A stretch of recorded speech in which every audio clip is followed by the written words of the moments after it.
I'd like to steal your attention for one moment to tell you that I'm going to give the floor back to you for 5 more minutes because we have a few more people that are on their way in and we want to get them in here. So we'll start the program at 10 after, which is about 6 minutes from now. So please find your way to a seat and we'll see you again in a few minutes. Thank you.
stuff. Megan, get me one of those little horns that does the clarion call for the race starts. I'd like to use one for that. Welcome, everybody. Thank you. Please find a seat, if you will, and I will welcome you to this, I think it's the third National Exploration Forum, importantly, the 2015 one, and the forum with which we, the National Aquarium, are pleased and proud to partner with the National Oceanic and Atmospheric Administration.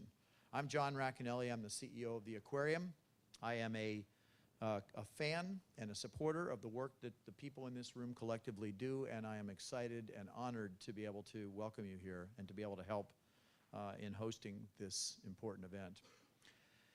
Here at the National Aquarium, and I think really among aquaria globally, certainly nationwide, and as demonstrated already quite aptly by my good colleague, Jerry Schuel of Aquarium of the Pacific, we have a unique opportunity to take the kind of scientific data and discoveries that are in discussion, that are the topics of discussion over these next 2 days, and interpret that for millions of people, with an ultimate goal of helping develop a more informed public that will better understand and hopefully better protect our ocean resources.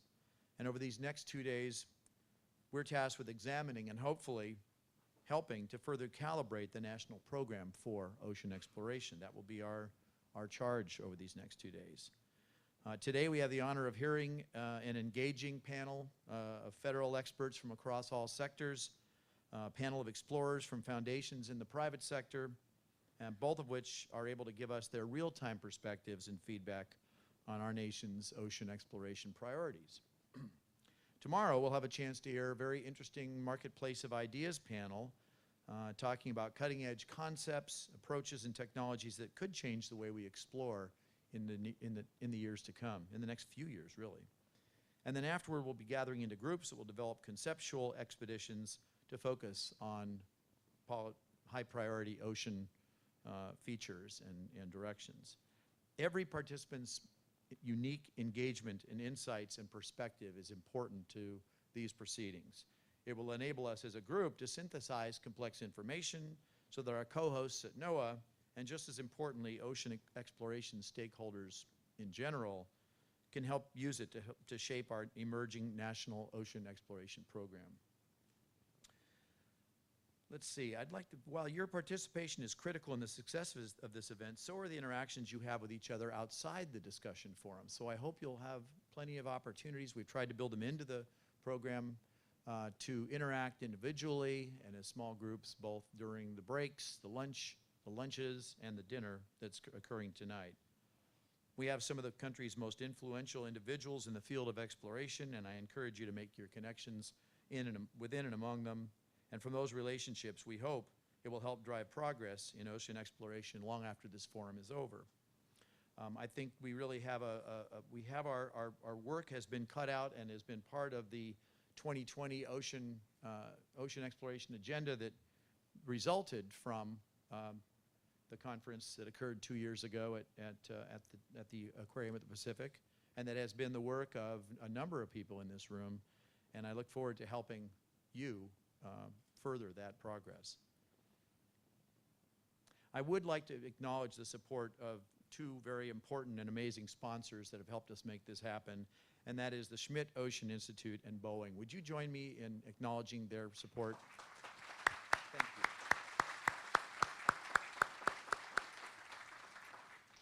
you. On a personal note, I'm very excited about the fact that I get to actually sit in the audience and appreciate what's being said and heard here over the next 2 days. And although I have a working part in it, for once I get to go to a conference that's in my own hometown. It seems like that never happens in our lives. So I'm looking forward myself to learning a lot in these next 2 days. With that, I'd like to introduce our first speaker.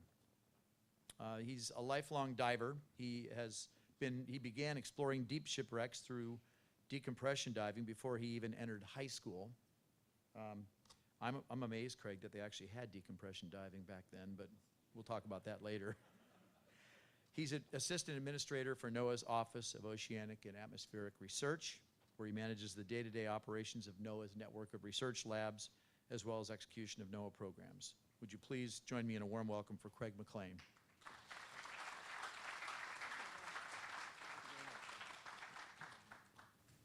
Well, good afternoon, ladies and gentlemen. It's a pleasure to be here. I think everybody could say that. It's truly a pleasure to be here in the company that we have.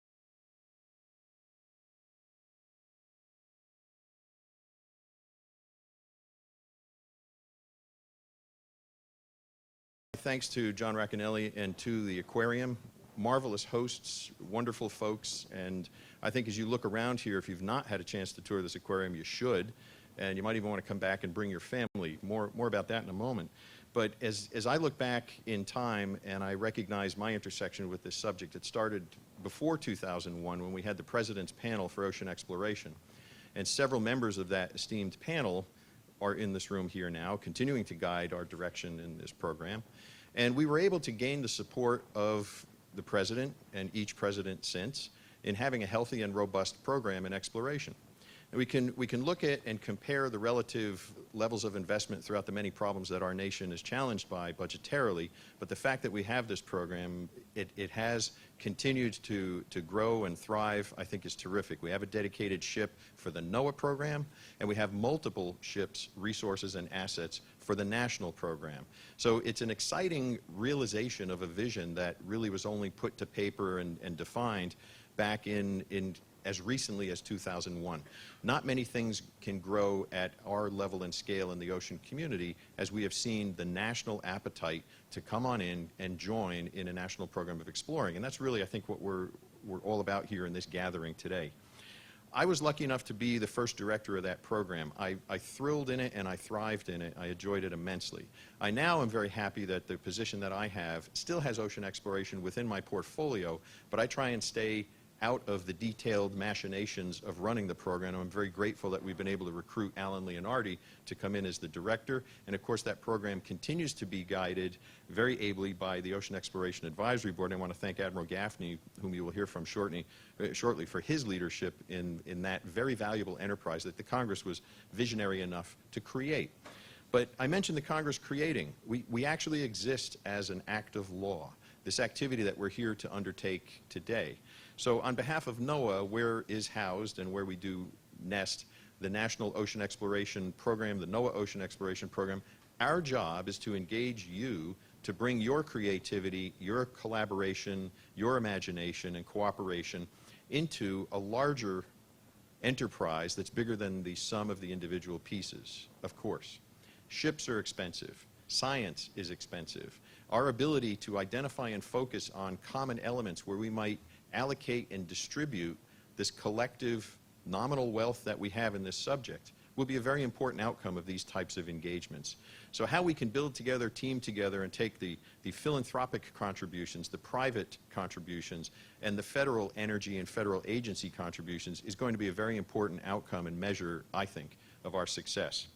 So I'm, on behalf of each of my NOAA colleagues and those who cannot be here as well today, I want to say thank you all for coming. Thank you for your support to this very important undertaking. And each of us and subsequent speakers will make the comparisons I need not get into about how little we really do know about the oceans, but every sequential discovery is just alarmingly exciting and opens our eyes to new possibilities beyond what we had ever thought. But as much as I have esteem for every one of you, and I will continue throughout this process, there's one explorer who's missing here. And he's my 5-year-old grandson. And that little guy is what about a lot of this is about, and who we want to be thinking as we go and explore. How do we recruit these next generations into this world that we have, this exciting world that perhaps generations before ours collectively did not significantly invest enough time, attention, and focus. You are the folks who can make that change and make that different. And I love bringing my grandson into this forum, into this aquarium, John, and letting him drift and dream with what could be possible.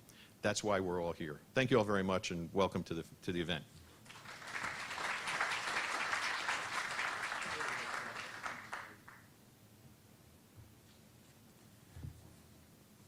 Now, you could not have said it better, Craig. I think that is ultimately one of the things that I love about this, and I know that I heard from several of you who participated in the first forum 2 years ago in Long Beach, was the fact that you do get to see both the people that we're trying to reach and also at times, and hopefully during this two-day forum and the public day that will occur on Saturday here at this forum, you'll get a chance to interact with the public and really get a sense of how appreciative they are of what's going on in the world of ocean exploration.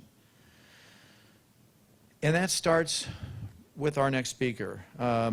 Dr. Jerry Schuel has been an amazing force for public awareness and understanding of the science that underpins the world that we in the aquarium profession are trying to show and convey to people and are trying to make relevant to their lives on a day-to-day basis. Jerry has been president and CEO of the Aquarium of the Pacific for over a decade. Before that, he was CEO of New England Aquarium. Most importantly, though, Jerry has been influential in drawing national attention to environmental issues that threaten our oceans. He's often called upon to lead sessions for government at all levels, speaks at national conferences on topics like sea level rise, urban coastal ocean dilemmas. I came to your shop, just about a year and a half ago, Jerry, for a very powerful and productive session on climate change impacts and how that affects coastal communities. Very, very valuable.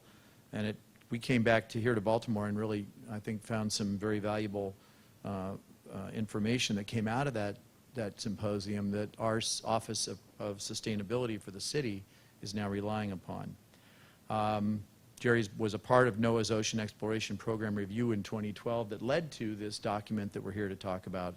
And with that, I'd like you to join me in welcoming Dr. Jerry Schuel.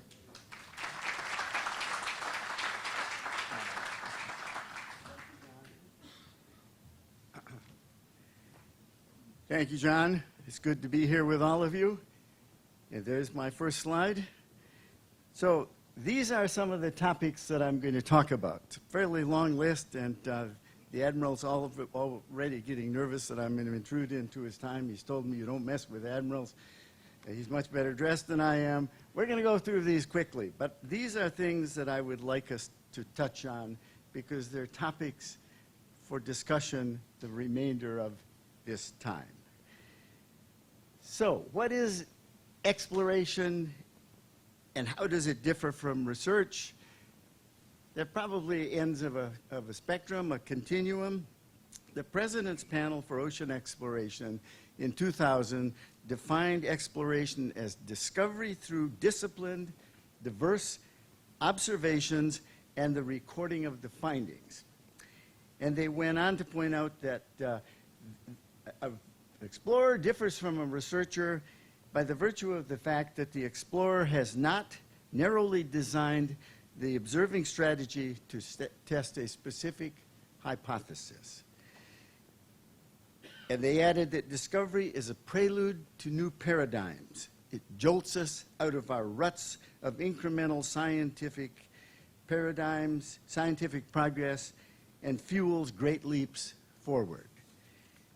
Given the connotation, though, that particularly people in Congress have about exploration as it's just people wandering aimlessly around in boats or submersibles, we might be better off dealing with them, at least, in using the term exploratory research. Exploratory research is research that's conducted when a problem, an issue, or an environment has not been clearly defined and characterized. And exploratory research helps define the best research design, the questions to ask, the hypotheses to test, and the best places to look to answer these. Now, let's see. We seem to have gotten out of sequence with my slides here already. Can we check on? It should be text that says, "Why is ocean exploration important?" So we're way out of sequence. So let's keep going, though. Some consider ocean exploration to be high risk because you never know what you're going to find. But that's really the strength of ocean exploration. It yields surprises that often lead to promising areas of new research. And when you have a team of researchers with different perspectives aboard a ship, you increase the likelihood of making important discoveries. And when you have telepresence, you often increase that number of observers by orders of magnitude, further increasing the odds of new discoveries. When so much of our future depends on the ocean, and since so little of it has been explored, and since we have more of our nation underwater than above water, isn't there a big hole in the nation's ocean environmental intelligence? David, can you help maybe find the right sequence of slides here, because otherwise it's going to be very challenging for me. So the next slide was going to be what studies and legislative actions led to the creation of a national program of ocean exploration. And you already heard from Craig. On June 12, 2000, President Clinton announced the beginning of a new era of ocean exploration when he directed the Secretary of Commerce to convene a panel to develop a national strategy for exploring the oceans. The panel was chaired by Dr. Marcia McNutt, and 4 months later, they issued their report. The report called upon the U.S. government to establish the ocean exploration for an initial period of 10 years with new funding of $75 million a year, excluding capitalization cost. And it also recommended designating NOAA as the lead agency. The cornerstones of the program were to be discovery and the spirit of challenge. It was to be innovative and bold, and to have a strong network of partnerships that were considered to be essential to the success of the program. They seem to all be out of order. Let me give you a thumb drive, and maybe you can take it off here. So among the other recommendations that the program came forward with, that it should be global in scope, that it should emphasize high priority areas, and initially it should concentrate on areas that are under U.S. jurisdiction.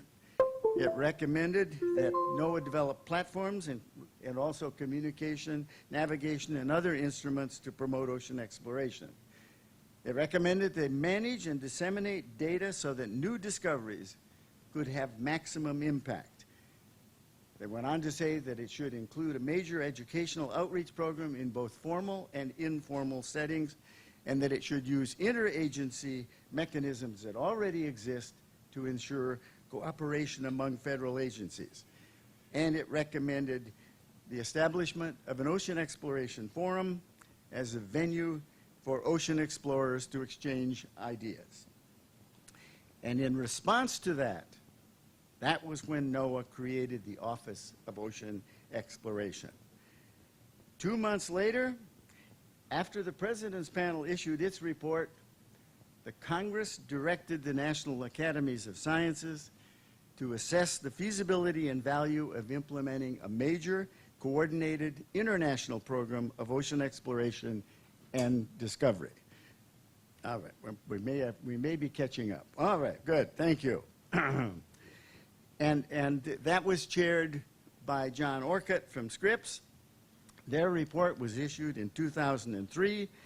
It called for a global ocean exploration program to be modeled after the federally funded space exploration program. It was to be international, and it recommended that the program be operated by a non-federal contractor selected through a competitive process. And I'm not going to go through all of these, but you can see again that year funding that they recommended $270 million, subsequent years $70 million, so it's very back to where the President's panel was. I'm trying to trace this because it's hard to put this history together. And someone said, the problem with history is that things rarely happen at the right time or in the right sequence, but the conscientious historian corrects those deficiencies. So I'm your conscientious historian. So the next thing that happened was in 2009, and this was Public Law 111-11, the Ocean Exploration Act of 2009. It mandated NOAA to create and coordinate a national program of ocean exploration and to hold a national forum. So the importance of Public Law 111-11 is that it established NOAA's responsibility in law. The next thing that happened of significance, I think, was in February 2012. The chair of NOAA's Science Advisory Board, Ray Ban, requested a review of NOAA's ocean exploration program, and that review was co-chaired by Paul Gaffney and Jesse Ossobo. The report endorsed the importance of ocean exploration and the recommendations of the President's Commission, including holding a national forum. They also recommended dedicating at least $10 million of NOAA's ocean exploration budget to extramural targeted expeditions. They recommended looking at radically different management models for the program, branding through icons and champions, establishing the Ocean Exploration Advisory Board, and assessing the value of Okeanos Explorer to the program. So we're here for the third forum. The history of the forum, as I was able to put together, is that the President's panel called for a national forum in 2000. Public Law 111-11 called for it in 2009. The Decadal Review called for a national forum in 2012. The first national forum was held in 2013 in Long Beach, California, and it focused on identifying critical elements of a national program of ocean exploration. The second forum was held here, and it was in August of 2014, and this is the third national forum, and it builds upon the other two. We're hoping that it's going to add greater definition to baseline characterizations of priority features for exploration, water column, bottom, etc. So when we look at what were some of the critical elements of a national ocean exploration program, first of all, this group endorsed and gave strong support to having a national program, and they endorsed NOAA as continuing to play the leadership role authorized in Public Law 111-11. The elements that they identified, that exploration priorities should be driven by the community, bottom up, not top down. They should be revisited regularly. The program should consist of a dynamic network of partnerships that link public agencies with the private sector and with academia.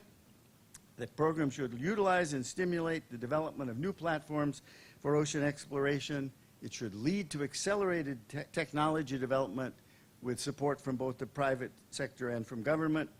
And it identified there should be an expanded role for citizen scientists and citizen explorers. And another thing they recommended, which we think is very important, is that all data should be shared quickly and widely. And I'll come back to that in a minute. And there should be a coordinated approach to public engagement. So, how far have we come since 2013? In response to a request earlier this year by Paul Gaffney, chair of the OEAB, to NOAA's ocean program, a scorecard was created to document the progress that has been made since 2013. And those were the areas that Paul wanted to know where the progress was made. Priorities, partnerships, platforms, technology, citizen exploration, data sharing, public engagement. And Paul will be reporting on the report card next, but I want to offer a few comments of my own quickly on each of these. I think on priorities, there's been a strong convergence on priorities ever since the President's panel in 2000. It's pretty clear that this community knows what it wants. Partnerships, while we've made significant progress, there remains huge potential. And it may require a broader definition of ocean exploration so that we can include the kinds of exploratory research done by the Navy and the U.S. Geological Survey. Platforms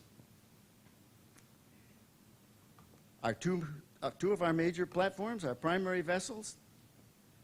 They need upgrades, and eventually they will need replacement.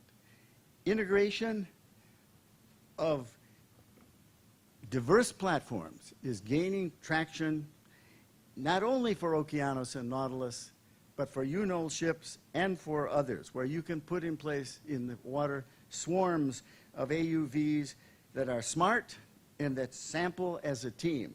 They go out, they sample, they come back to the mothership, download those data, and that's where the processing, analysis, and distribution is done.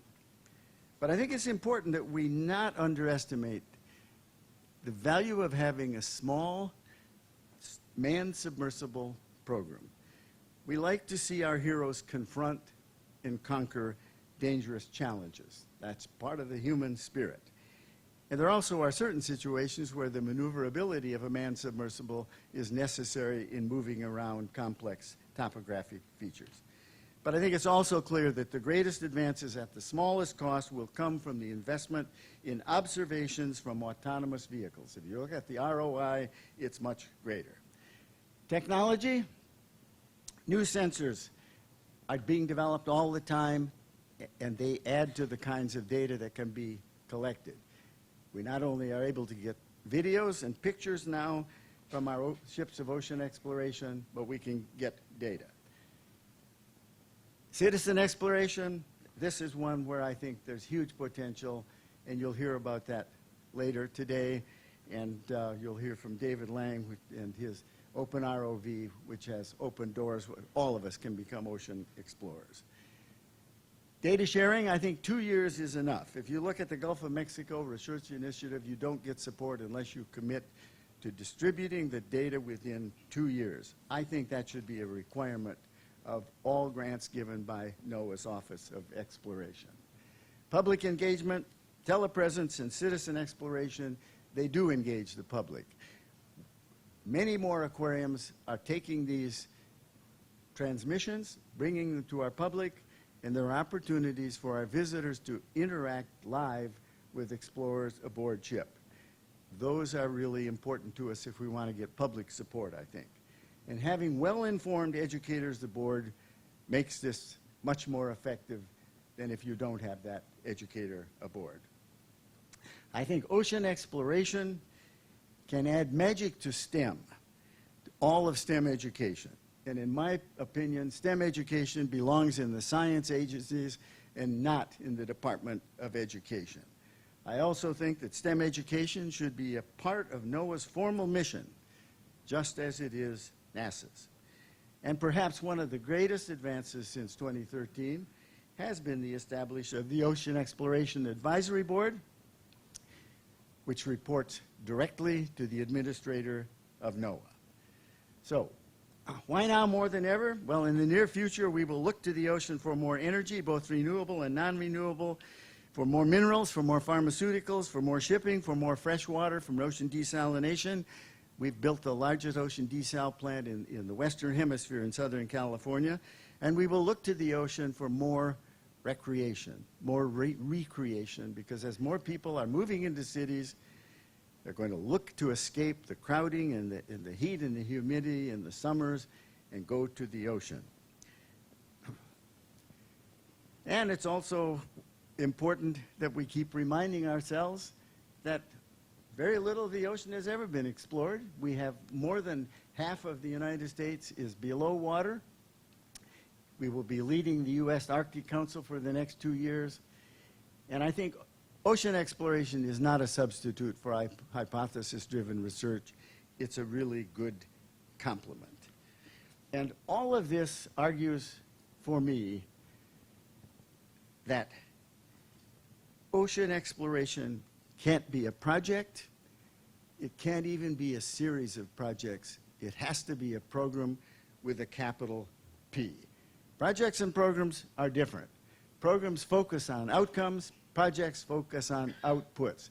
Program leaders need to provide the context and perspective and the connective tissue that brings these advances together. And the President's panel called for NOAA to establish a program of ocean exploration.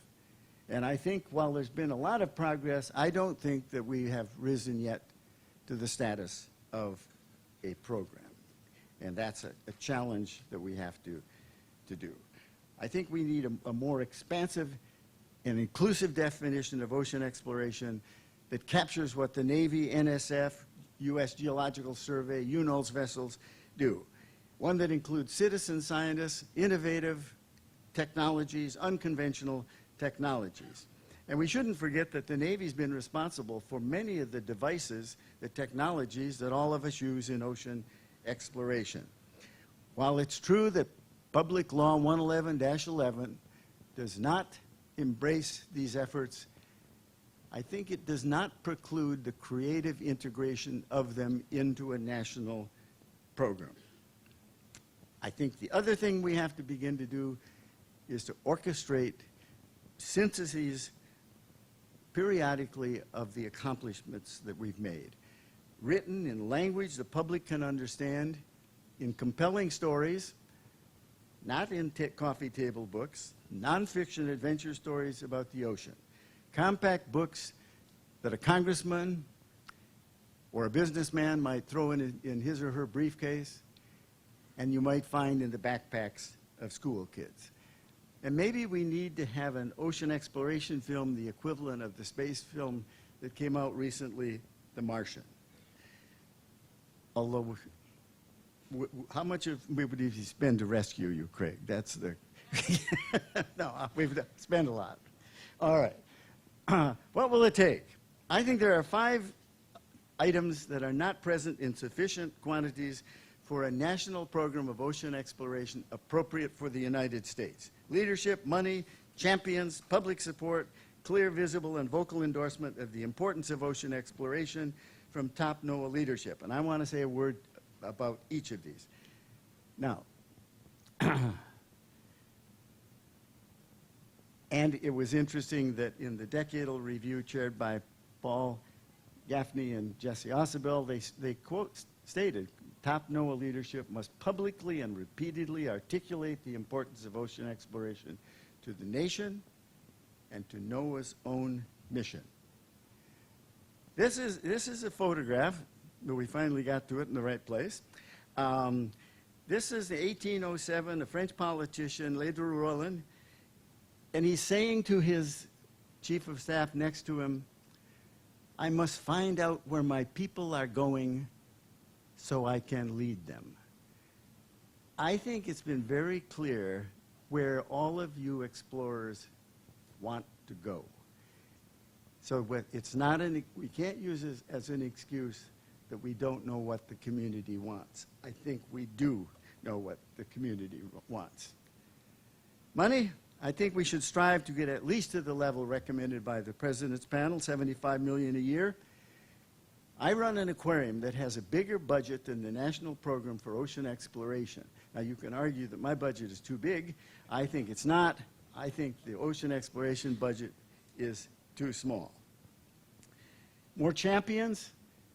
It's clear that we need more champions. We need champions from NOAA, we need them in the Congress, and we need them in the executive branch.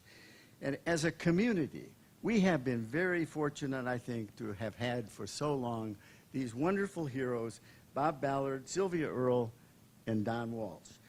They are probably our most visible ocean explorers. Many others, many of whom are in this room, you have explored more quietly, maybe with less visibility, but making contributions just as is important. I think a number of our heroes and the platforms they ride, they're aging. Now, some of you look at me and you say, how can you say that? I can say it because I'm a contemporary. The question is, who is going to replace these remarkable human beings? That's something that in this community, I think, we have to be thinking about. Greater public support, the rationale for an ocean exploration program, an expanded one, a $75 million a year one, is more valid and more compelling than ever before.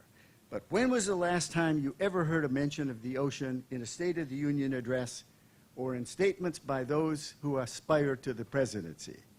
Have you heard the Donald make a statement about ocean exploration? Now, maybe it's a good thing he hasn't.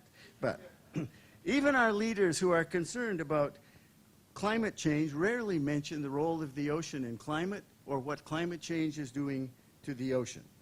Senator Sheldon Whitehouse is an exception, and we're very fortunate to have the Ocean Caucus that he leads. In his commencement address in May of this year at the Coast Guard Academy, President Obama stated, "We're witnessing the birth of a new ocean, new sea lanes, more shipping, more exploration, more competition for the vast natural resources below." I think that statement has to be translated into support and action. We need strong expressions of the importance of ocean exploration from top NOAA leadership, and we need them to be stated often, and I think the point that was made in the decadal review is how ocean exploration is important to the NOAA mission. I'm hopeful, and here's why I'm hopeful. I'm going to read this to you. As one who has watched the evolution of ocean exploration, I'm excited by what the next several decades will bring. With NOAA's new dedicated ocean exploration vessel, Okeanos Explorer, coming online in the fleet within a year, and the formal establishment of an ocean exploration program, I am convinced that Paul Simon's words, "These are the days of miracles and wonders," will continue to ring true for quite some time. Now, who do you think said that? Rick Spinrad said that when he was the president of the Oceanography Society. I wish Rick were here today. I know he has some things he's attending to in Washington, but I think we should all let Rick know how grateful we are and that we're looking to him to make the days of miracles and wonders happen for ocean exploration. Thank you.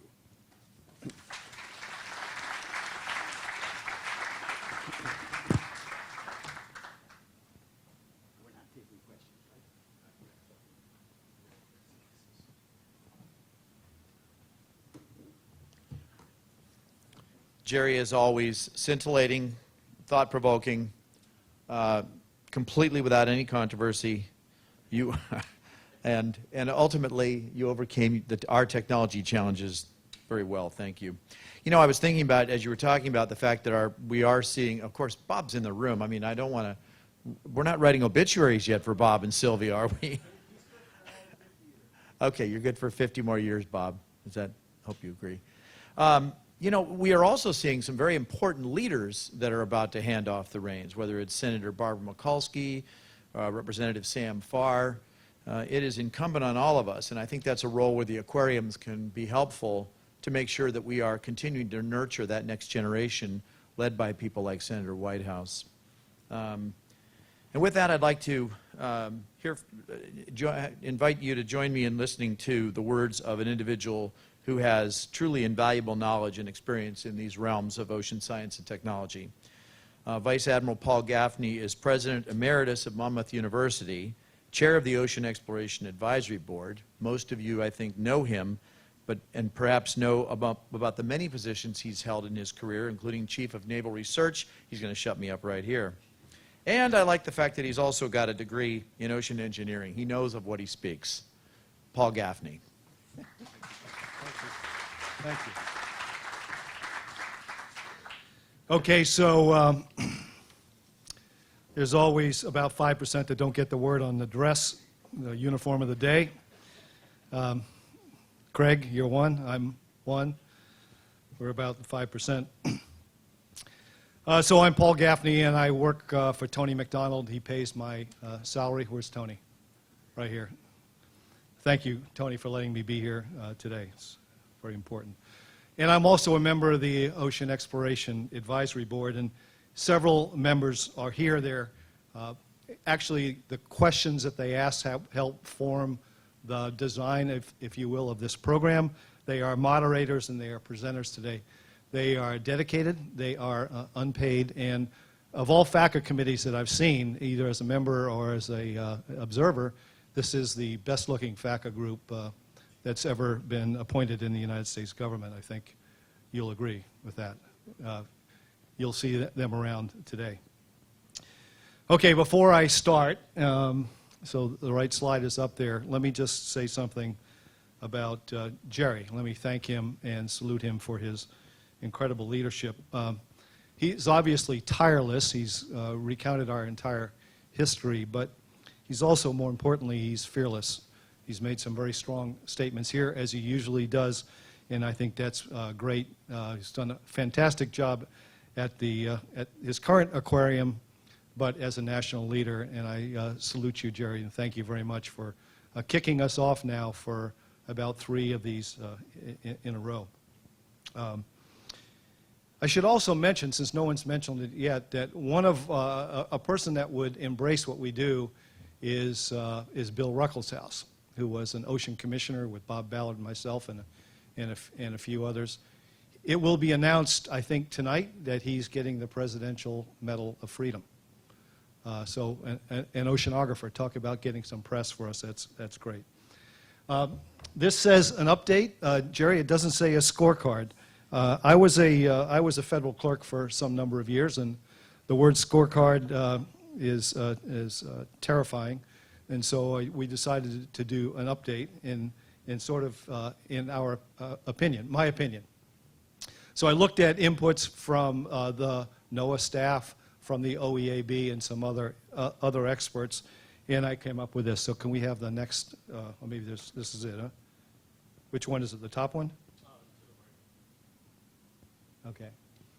So if it's in blue, that means we heard about it at the first 2 forums, right? The Long Beach Forum and the first Baltimore Forum. If it's in white, they're new. So here are the first 6 recommendations from the first forum at the Aquarium of the Pacific, run by Jerry. It talked about focusing on a set of priorities, both where and what, right? So geographically where and what parameters does one seek. It talked about partnerships generally, and here partnerships were endorsed specifically, with NOAA being the lead coordinator of a national program, as Jerry said. That can be, partnerships, I think, can be defined many different ways. Certainly it may be 2 people bringing money together, or talent or ship together for a single project.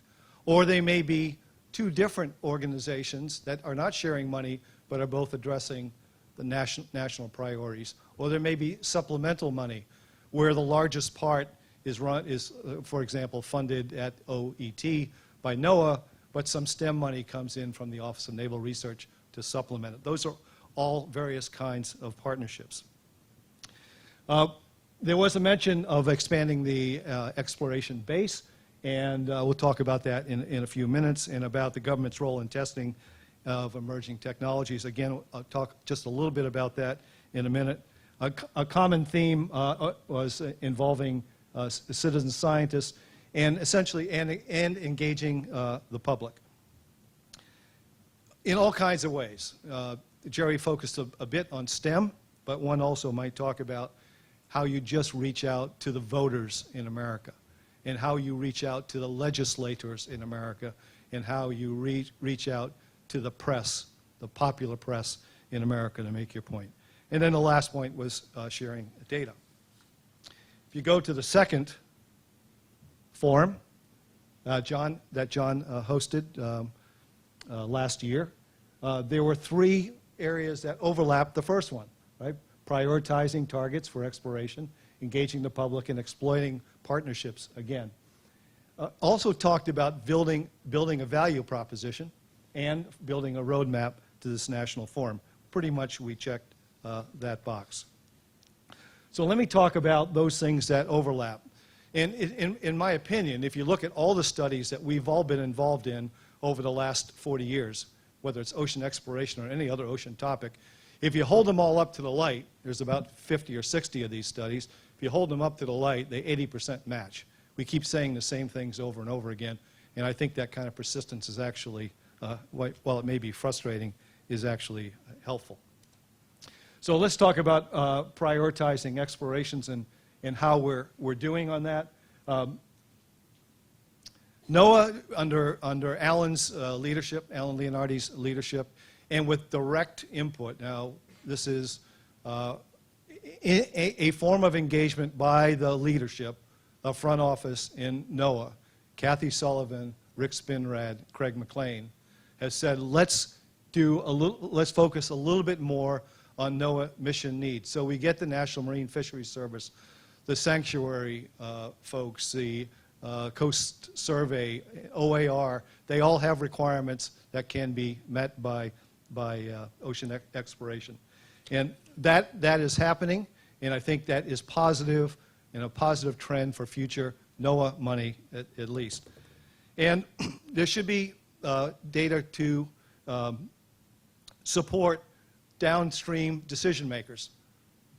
That doesn't say that telepresence to inform and entertain young people or the public is not important, but there's other data out there that can inform other work that needs to be done by other parts of government and other parts of NOAA. There is progress in those two areas. The other agencies, the so-called mission agencies, who do oceanography or ocean exploration because they have to, not because it's in their charter or because they want to, right? They have a slightly a different story, but nonetheless, they go to sea and they make discoveries. They explore, even though they are, you're going to hear from Admiral Tim Gallaudet a little bit later. He has specific requirements. He's sending 8 ships and maybe close to 100 gliders around the world that are exploring because he has certain things he has to do. In the course of that, he is discovering things. So is the Office of Naval Research and the National Science Foundation and the U.S. Geological Survey as they carry out their mission to explore the non-living resources in our U.S. EEZ.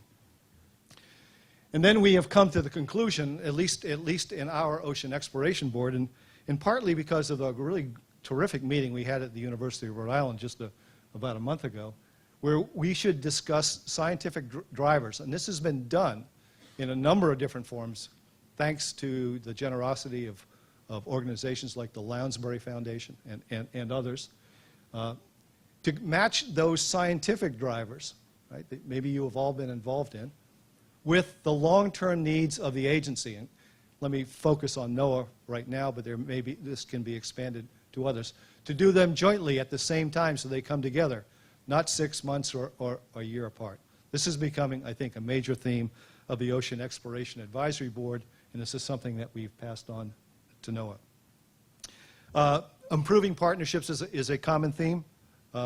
There are some, but not in the pure terms as one finds in the definition in PL 111.11. Right? Partnerships a little bit more broad. Things you do together, things you do separately but complementary, and things where you may add on a little bit to somebody else's work, supplementary. Right? There is some progress in that regard, both from other agencies and from private foundations. And then engaging the public, critical in each meeting that we've had, and I suspect that will come from this one as well. Bob Ballard, are you in the room here, Bob? There he is, uncharacteristically sitting in the back. I would say, look, I've known Bob for 40 years, and I think this year he gets the enemy, not the enemy, he gets the Emmy. Just your show on 60 Minutes was fantastic, and we all are infected by that kind of enthusiasm that we see at 7 o'clock on Sunday night on CBS. So congratulations. You've already heard and seen it yourself that the Aquaria have really stepped up to engage the public using ocean exploration as a tool. There are many websites and social media, and I don't know if you tune in to Craig McLean about every quarter gets on live and tells you what OAR is doing for the world and within its budget. It's really terrific. I recommend you do that. And the last time he talked about some of the great outputs from social media. That's terrific. But as Jerry just said, it's not quite NASA-like yet, and we don't have our equivalent of the Martian yet. Okay. So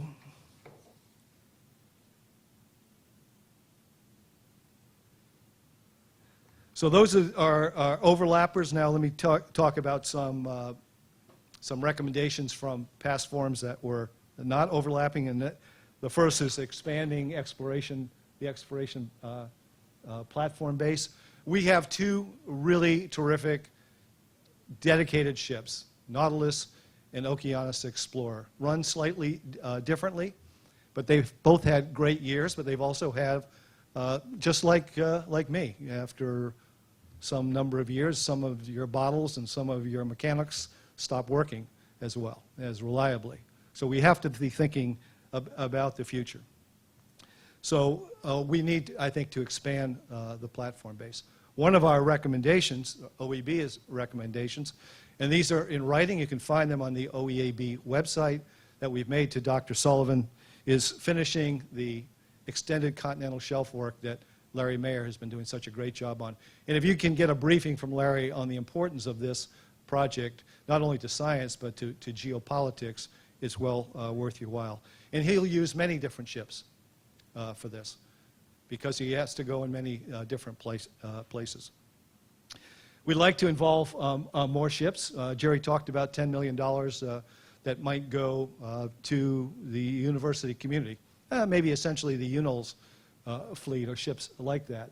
But we need some flyaway technologies to enable them to do things like telepresence and other exploration activities. While doing telepresence, we'd like to grab more samples, make more measurements on the way down in the water column, as they said in Los Angeles, Long Beach 2 years ago, or on the bottom. Right? Nautilus has been doing that, and this is a new thrust for Okeanos Explorer just recently. And we'd like to collect other kinds of things. I've just listed a few here: acoustics, geo, chemobio, in addition to telepresence and bathymetry that usually characterize us today. Okay, there was a whole section on technology. The essence of the meeting so far has been, how do you ensure a government role in testing emerging technologies that come from places, various places around the country. That has been a historic role for development by ONR and NSF, as was mentioned earlier, creating new technologies. Maybe they have the money. There isn't that much money in the NOAA budget at this point for NOAA to take a full role in the development, but certainly in adapting that is important. But it is a trade-off, because there's only, let's say, on average, about $25 million. We, in the decadal review, this is a topic we specifically addressed, that in this price range, let's say $30 to $50 million, there's not a lot of money to do great developments of new technologies, but certainly adapting, as is happening right now, is possible.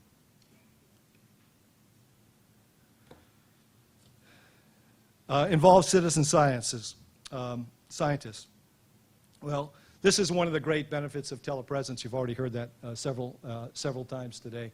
And we know that there are more website followers and there are more social media opportunities than we've ever had before. David Lang, who has his ROV here in a tank, I believe, will be leading a session where he talks a lot more about this. And he'll report, I think, on his recent meeting in the Office of Science and Technology Policy on getting citizens involved in ocean exploration. Sharing data. I think this is a pretty good news story. The Okeanos Explorer and the Nautilus information is available virtually instantly. You can watch it pretty much live, at least the telepresence and bathymetry part of it. The extending the continental shelf work, I'm assured by Larry, gets to us as quickly as possible, because it the State Department needs it for its own purposes. The other agencies have slightly different rules because of their missions. Quality control is important. Review for classification by other people is important before it is made available to the public. And then there is some review required to get something into a publication. It is important, I think, for all of these agencies, the mission agencies especially, is when they fund an ocean-going event, campaign of some sort, that there's sufficient funding in there to get the data published and out to the people who actually pay for it, the taxpayer. Build a value proposition was a recommendation from John's meeting here last year. I think there has been some progress made on Capitol Hill. I hope some more tomorrow. There is a conference right now that includes, going on right now between the House and Senate where NOAA's ocean exploration dollars are being discussed, and I think positively. Again, there are people in this room that are involved in this contact sport, and that's very important. We still need to make some progress with the agency heads. Jerry hammered that point home to you. That's something we have to do. That's something I have to do in the OEAB and our members have to do. It's great that Craig is here. We'll be talking to Rick Spinrad soon, and I meet with Dr. Sullivan well, not frequently, but 3 or 4 times a year to talk about this. Building a roadmap to the forum, yes, you've done that. You have been making a forward pass, and I think that's important. Let me announce here today that the next forum, with consent of NOAA, is going to be sponsored principally by Tony McDonald at Monmouth University in cooperation with Rockefeller University. It will be at Rockefeller University, and it will be very narrowly focused rather than widely discussed like it is here on emerging technologies, somewhat to comply with those expansion of the platform base. We'll be forming an advisory committee. We'll meet at Rockefeller, and my guess is it'll be about 70 people, not 140 like today. Mostly those carrying slide rules and other devices, but more engineers and more engineering focused. If you're interested in learning more about that, we'll tell you how to do that through the OEAB website and through the staff. So let me finish. I'm between you and the men's and ladies' room here. So I think progress has been made. So maybe not quite a first down, but it's 2nd and 1. We're making progress. We need to get to the goal line eventually. Right? We would like to encourage expanding of the aperture so more platforms can do ocean exploration. Right? We would like to see a regular forum, maybe not this kind of a forum, but like the forums that have been held in California recently where they talked about the Pacific, or the forum that was held to talk about the Caribbean, where the scientists come together and talk about the science opportunities, and the federal agencies come together and talk about their priorities, right? At the same time, or pretty darn close to the same time, so people can write decent proposals for work. There are mission agency constraints, but there are also mission agency possibilities. PL 11111, while a great step forward, doesn't get this exactly right. It's not perfect, and we need to work on that a little bit more. I would say that these 3 bullets here at the top may form the basis for improving PL 11111 when it goes to reauthorization, and we must, as a community, both formally and informally with your contacts, start to talk to the members of Congress so this reauthorization can get going, like reauthorizations for IUCE are moving right this moment. I'll close with the value of public demand. If you read the history of the great U.S. exploration expedition, the Wilkes expedition that discovered the landmass in Antarctica in the 1830s. It was fits and starts, not unlike our current effort. But it was a public demand. It was involvement by scientists and by politicians and by businessmen, writing to the President of the United States, writing to the Congress, until there was an overwhelming sense that the community needed to go out and explore. You can still do that in your own way, through your organizations, individually, You can write to Craig. He'll give you his email address later, and he'll pass it up in NOAA, but to the other agencies and to the Congress as well, and tell them how important this is. Thank you very much.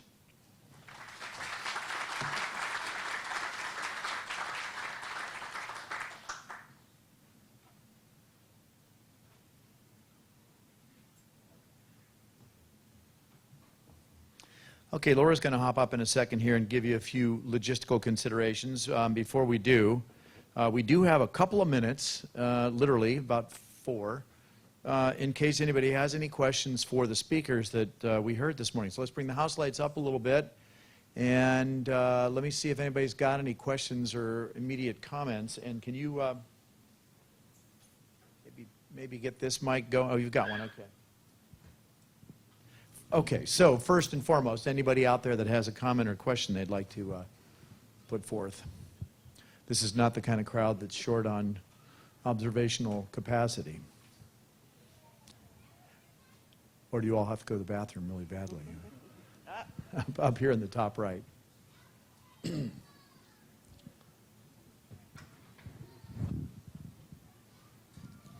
So I have a half question, half comment for Jerry, who I thought did an excellent job at provoking us at the start.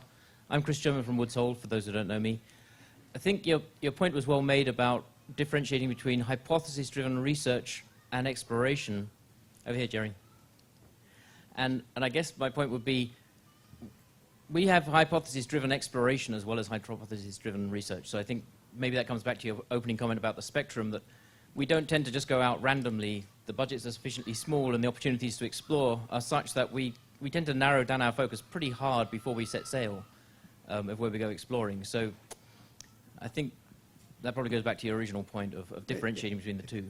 And I certainly wasn't trying to suggest you're out there without any idea of what you're looking for. But I think you don't constrain your observations to the same extent that if you have a proposal funded by NSF. There was a wonderful experiment done years ago by psychologists at Stanford. There were 6 students, and they passed a basketball back and forth. And the visitors who were observing this were told to count the number of passes. They almost always got it right. Halfway through each of these experiments, a person dressed as a gorilla walked across, pounded his chest, and went off the other side. And they asked, how many of you saw the gorilla? Less than 50% of the observers saw the gorilla. They all counted the number of passes. I think we have to have ways to do a better job of observing the gorillas in our midst. So that's what I think you're doing. Anybody else with a comment or question? You should ask one. Give the Admiral a tough one.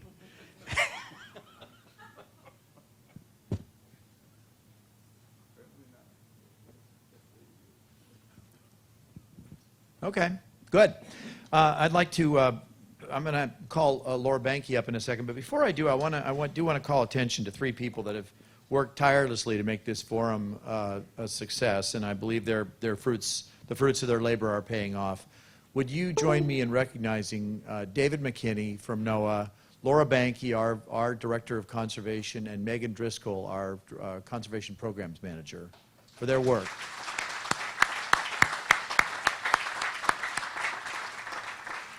And with that, Laura's going to give us a little quick overview of what's available to us in the next 15, 20 minutes. Okay, everyone. Again, thank you for coming all the way here to Baltimore for some pretty amazing discussions.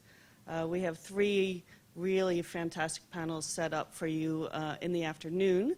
But right now, we're setting up for a small break. There will be some beverages and some snacks set up in the back. So we're going to ask you to please partake, and you're allowed to take them out the doors and join our aquarium.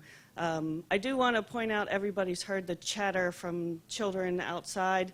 That's the inspiration that gets me really excited about what we do, and hopefully if you can listen to the chatter of the children and listen as they, peek over the edges of our exhibits and talk about the ocean and talk about the water and talk about the resources that are in it. It'll help inspire you as well. But it is infectious, and I do hope that you share that with me, share that view with me. After a few minutes out there, it's probably not going to be hard to do. But we do have a break set up here. They'll be finished shortly. We are asking everybody to come back and be in your seats and ready to go by 2:50 because we do have a full agenda in the afternoon. If you did park in one of the 2 parking garages that we directed you to while you registered, then we're asking you during the break to please validate your parking ticket at the information desk, which is right outside those doors.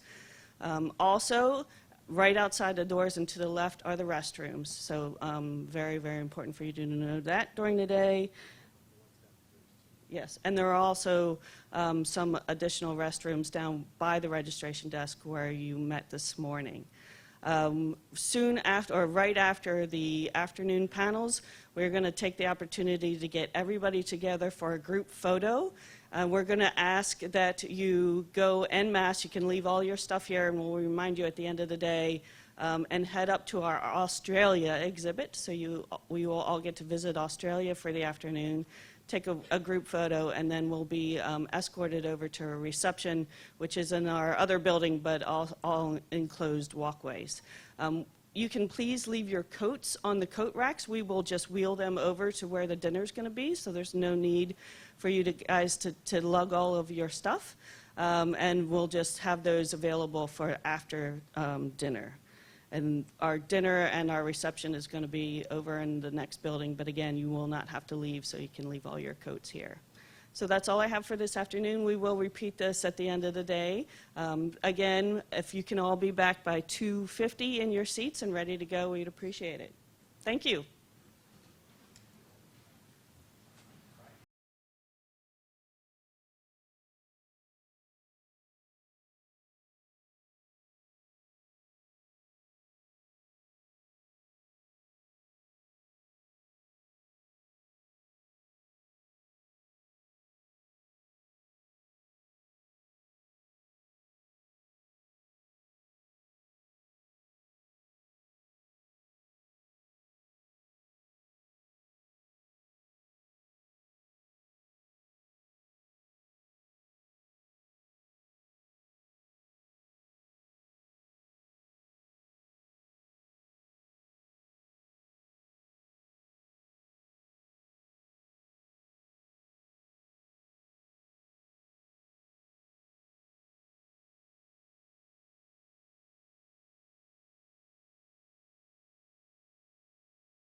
Okay, we're trying the darkness technique here.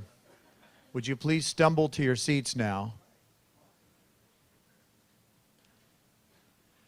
Okay, welcome back to the forum, and we're going to move right along here with our first of two panels that I think are going to be fascinating, energetic, and informative. And our first Federal Ocean Exploration panel will be chaired by a man who has been very instrumental in our nation's history of ocean policy. Jerry Miller's career has taken him to the White House, where he served as the Assistant Director for Ocean Sciences in the Office of Science and Technology Policy. His dedication to resource management drove him to to establish a consulting practice to help guide environmental policy and management decisions through a scientific lens. He's now Director of Science and Technology for the Sustainability Program at the National Research Council. And with that, would you please join me in welcoming Jerry Miller. Jerry?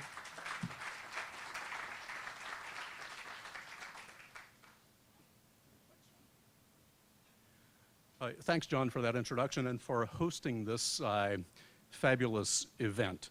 I want to start by answering the question that Jerry Schuel posed during his presentation, and that is, what did a famous presidential candidate say about ocean exploration? I'm quite sure that he said that support for it is going to be really big, right? And I think it better be, because if you listen quietly, you'll hear demand from the next generation of scientists just out in the lobby here. So I think the business we're doing here today and tomorrow is really quite important. There's going to be a public demand for it. I certainly see this effort snowballing over time. So I'm pleased to be here today and to have the privilege of bringing to you a panel of representatives from federal agencies. Let's have the panelists come on up and be seated. I will briefly introduce them as they are doing so. We have Scott Borg from the National Science Foundation's Polar Programs Office. We have Bill Brown, Chief Environmental Officer from the Bureau of Ocean Energy Management. We have Rear Admiral Tim Gallaudet, oceanographer and navigator of the Navy, amongst a great many other things that he does for us. John Haynes is Associate Director at the U.S. Geological Survey. Rear Admiral David Score is Director of the NOAA Commissioned Officers Corps, as well as the NOAA Office of Marine and Aviation Operations. And last but certainly not least, Mary Wojtek is Senior Scientist for Astrobiology at NASA. So while Scott goes to the ends of the earth to help us with ocean exploration, Mary takes us to outer space. And the other folks here cover everything in between. So we're looking forward to a great discussion with them here today. And to get things rolling, I'm going to ask each of our 6 panelists to describe in just a few words, maybe a minute or 2 or 3 each, their agency's interest in learning about the unknown and poorly known areas of the ocean and such phenomena in the ocean. What types of information are critical for your agency to meet its mission and to help address our nation's priorities. So let me start immediately to my left here with Admiral Gallaudet. Thanks, Jerry. How's the sound check there? Good? Good. All right, good. So briefly, the United States Navy has a great history in ocean exploration, and until just this last century, we were the leading organization in the U.S. government for ocean exploration. It began with Lieutenant Charles Wilkes, former superintendent of the observatory, from which I was a successor many posts following him, and as retired Admiral John White also. And Lieutenant Charles Wilkes was famous for verifying that Antarctica was a continent. And then you had famous explorers like Admiral Richard Byrd and even Dr. Ballard, who I think will be in the next panel, and famous aquanauts from Sea Lab like Scott Carpenter and astronauts too in all the different space programs. So the Navy has a rich history in exploration and ocean exploration in particular. Today, our charter is a little more narrow. We don't have a mission to explore per se. It's actually much more targeted in terms of ocean survey and search. Probably most notable was the search for the El Faro just recently in the Atlantic. That wasn't my outfit, Naval Oceanography, but the Navy led that effort. Naval Oceanography, we're primarily concerned with characterizing the physical environment of the ocean, and so that involves mapping the seafloor, because there are many, I think as you all know, there are many areas of the seafloor that aren't really well mapped. So we continue to do that, and we continue to search for uncharted seamounts and things like that, because they're hazards to submarine navigation and potentially surface navigation. We also care about the water column and characterizing the ocean's properties, and better understanding the physics of the environment, learning things like internal wave propagation, and better characterize those and incorporate those into our numerical ocean models that are used by our submarine forces and our surface forces. And then ultimately, of course, we would want to learn more about the sea surface and surface gravity wave generation and how to predict that more accurately, all for the purpose of really ensuring the fleet can operate safely and more effectively through optimizing their understanding and exploitation of environmental information. So we conduct a survey with our 5 oceanographic survey ships, soon to be 6. USNS Maury will be commissioned will be delivered in February, and she'll be pretty interesting in that she'll have a moon pool from which we'll launch many of our fleet of unmanned underwater vehicles and autonomous underwater vehicles, which we're also employing now and really expanding our use of to characterize and survey the ocean environment. And I know that some of us will be talking about those technologies. So for the ocean exploration community, we have much to offer. We don't do much of the exploration that you're doing. Again, ours is targeted for military survey applications. However, what we can offer you all is that we have advanced the state-of-the-art in technologies using advanced sensors, unmanned systems that I talked about, our survey ships, and others.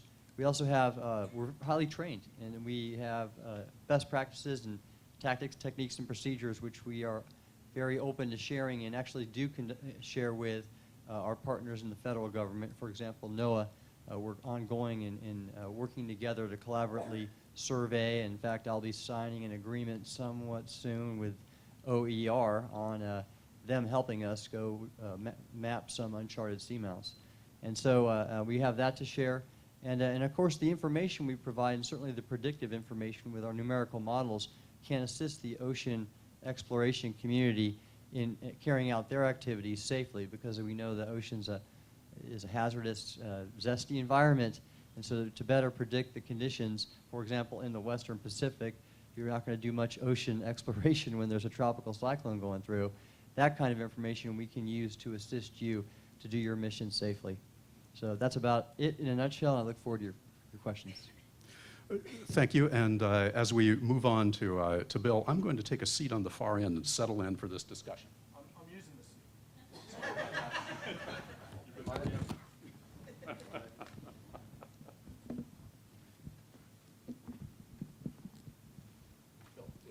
Can you hear me okay? Well, I'm Bill Brown, the Chief Environmental Officer of the Bureau of Ocean Energy Management within the Interior Department. And in my bureau, when you hear the word exploration spoken, it often means looking for oil. Our agency has a mission to oversee energy development on the outer continental shelf, which constitutes, it's roughly the size of the terrestrial United States, some 2.3 billion acres. And actually, before talking about BOEM, I want to note that the Interior Department is a major ocean player. The USGS, I think, is represented here at this meeting, but the sitting at the panel itself. For now. But the National Park Service and the U.S. Fish and Wildlife Service have huge areas that are protected on the coast and in the ocean that are and subject to the laws of the United States that are quite strict on development. You can't do something in a refuge unless it's consistent with the purposes for which it was created, and that's often strictly conservation.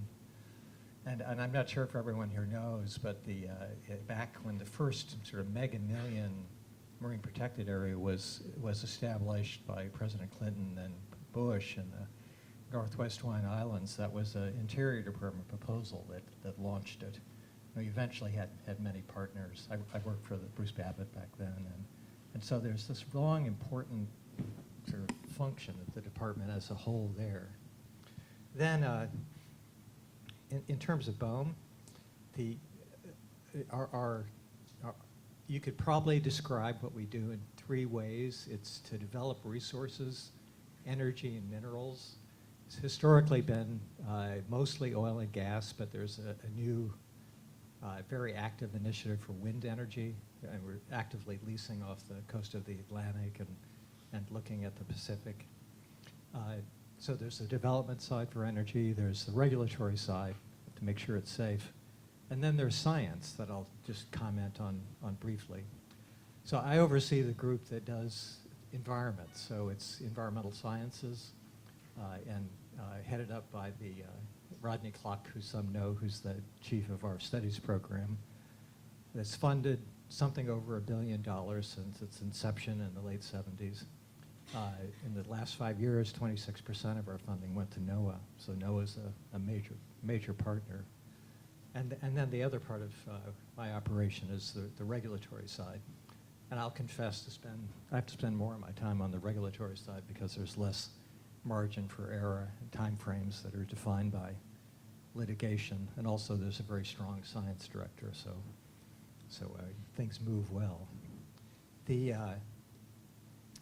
Our mandate is to look at the marine, coastal, and human environment to make sure that there are no unacceptable impacts there. But it's very broad. It's in the human environment. Brings onto the table effects on Native people. We do a lot of work in Alaska, for example, that's focused on that. Effects on the economy of people. And the science program addresses all of those things. So we literally have the equivalent of the different disciplines of a major university all kind of camped into a relatively small number of 50 people that are overseeing support in different areas. So some archaeologists, some fisheries biologists, physical geologists, and all that stuff sort of comes together. Geographically, we're heavily focused. It's all around, but it's Alaska, which has had sort of a change in how the activity on energy lately. The Pacific, where most of the interest is in wind. The Gulf, mostly oil and gas now, and then the Atlantic, where wind is a major important thing. Again, in terms of partners, Craig is a big partner. I think of it a lot of ways. We fund a lot of the people that are doing the research, but we couldn't do it without the platforms. So there's a really key kind of basic partnership. We're looking to, I know Ellen's here from NASA, or was, and we're looking to NASA to help us figure out how to look at air pollution from satellites. Because we, for better or worse, I'm not necessarily saying it's better, the Congress pushed us into the role of EPA for regulating air pollution for OCS in certain parts of the nation. So we've had to try to master air pollution, and we need to be able to see as much as we can from the sky. And so we're looking to NASA. They're helping us. We're working with the Navy, with the Oceanographer's Office, and N45, which is the Environmental Office, and also with beginning to work with the intelligence community to look at potential use of classified assets. And very interested. And if you study marine mammals, they're sensitive to noise, and they also, some of the bigger ones look a lot like submarines. So there's just kind of a natural interaction with the Navy. And then we get a facial expression there anyhow. And the deep sea stuff, I'll finish with this, is of great interest, and we've supported work with NOAA in looking at the Atlantic canyons, for example, and we're keenly interested in learning more about them, and we're keenly interested in making sure that they are protected in an appropriate way. Mary, take it away. So I'm Mary Wojtek from NASA. NASA has been observing the Earth's oceans for over 30 years. We launched our first satellite in 1978, and since that we have used observations from space to further one of our missions, which is understanding the total Earth system. And these satellites that we've been launching over the years have provided data to analyze sea surface topography, phytoplankton distributions as they change with season through a very spatially diverse ocean, sea surface temperature, waves, wind, various things that can be observed from space. And as a result of it, these data are used to develop forecasting models to help us understand changes and make predictions about the future of regional and global climate regimes.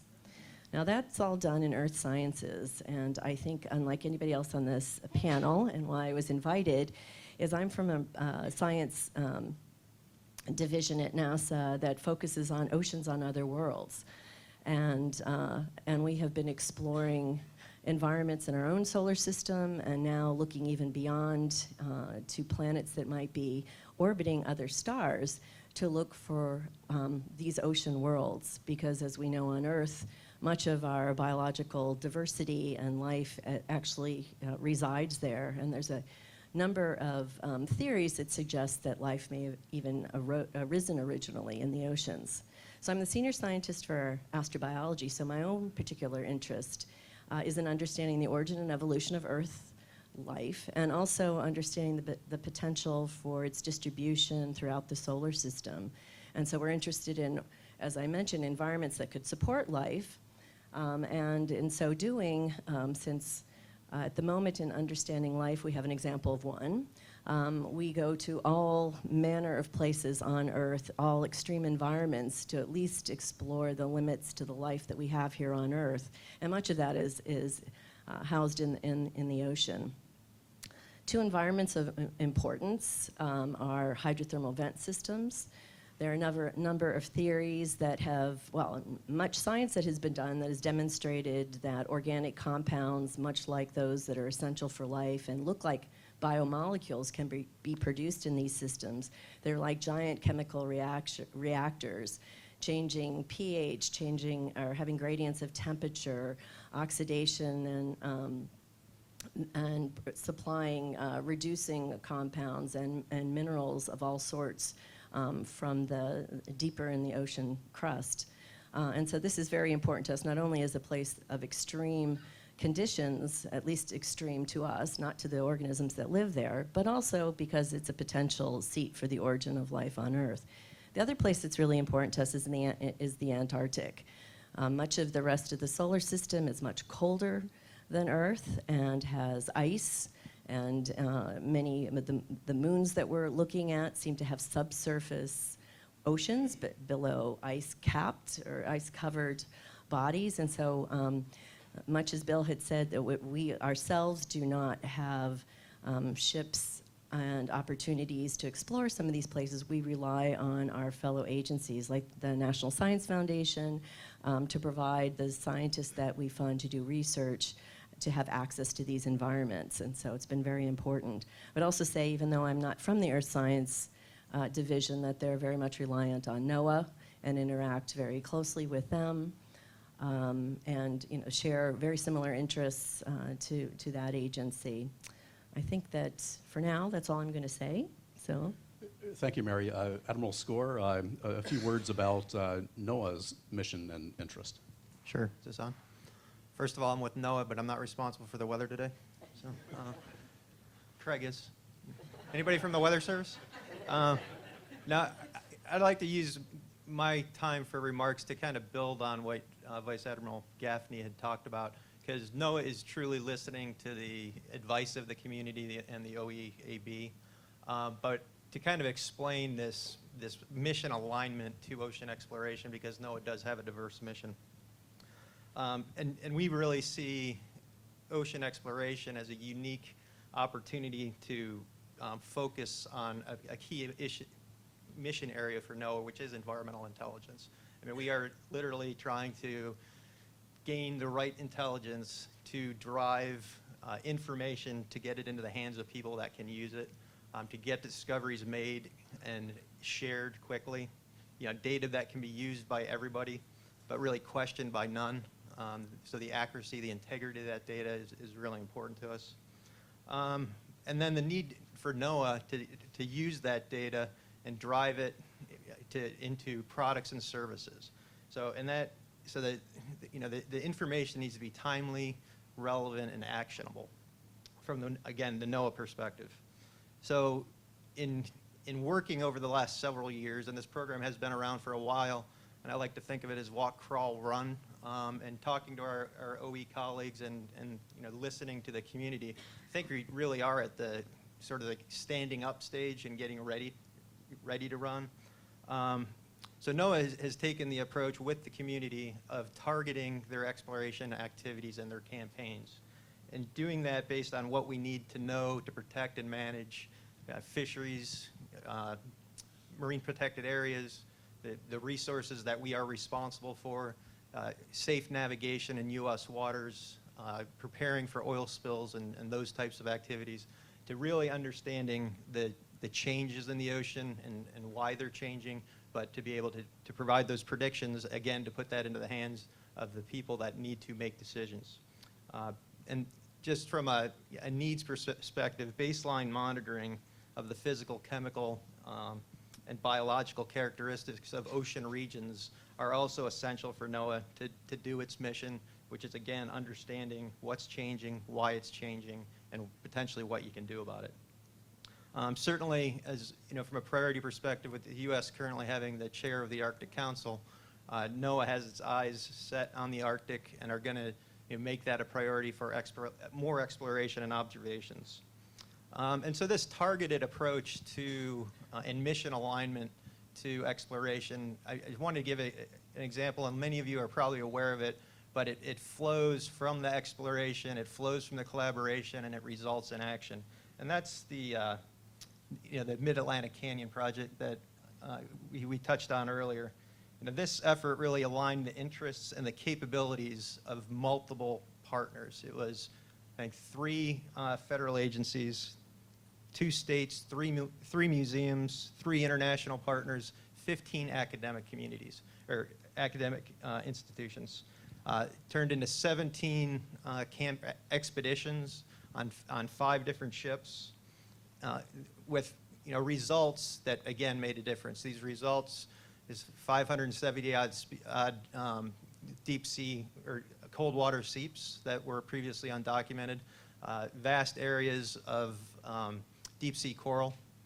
So that changed our assumptions of this ocean area, and those changing assumptions led to action. Is the Mid-Atlantic Fisheries Management Council recent and historic decision to eliminate fishing activity in those canyon areas, 38,000 square nautical miles of ocean area from Long Island to Virginia.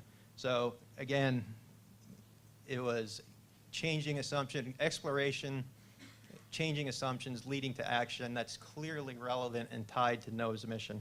And so it's kind of in the weeds, but it's a concrete example of what works and why this collaboration is important. And we'll kind of just finish with that none of that could have happened, nothing that we have accomplished in the crawling stage, nothing that we're planning to do in the walking and then running stage is possible without partners. And that's really what NOAA is charged with, making sure we are going to strengthen those partnerships, continue to build on them, and have successes. This is a marathon, not a sprint, and we're in it for the long haul. So I would just say to everybody, we're looking forward to using this forum as the opportunity to advance those conversations and those partnerships. Thank you. So thank you. And before we move on to Scott and John, let me remind everyone in the audience that you have cards in your portfolio. Those cards are meant for you to write questions, which we will bring to this panel in about another 15 minutes. About 3:30, we'll start collecting those questions from you. So sharpen your pencils and write some incisive questions to throw at these folks. In a couple of minutes, we're going to move into the sort of rapid response round of our panel. But first, let's hear from Scott and John. So Scott, take it away. Hi, I'm Scott. Does it sound like it's on? Yeah, okay. I'm Scott Borg. I'm head of Antarctic Sciences at the National Science Foundation. Thanks very much for giving me the opportunity to represent NSF. I guess I want to say up front that I know a number of people from the Division of Ocean Sciences would have wanted to be here, but this week coincides with panel week, so some of the proposals that are in there are getting looked at pretty hard right now. There's also a National Science Board meeting going on. It was going on yesterday and today, and infrastructure, including ocean infrastructure, is one of the topics that the National Science Board is paying attention to. Of course, as was mentioned earlier, NSF's role is basic science. The mission is a little bit different. It's to advance science across a whole range of disciplines, basically everything except medicine. And then there's some special roles that the National Science Foundation has in the polar regions, more a coordination role for scientific investments in the Arctic, but in the Antarctic is charged with managing the U.S. Antarctic program.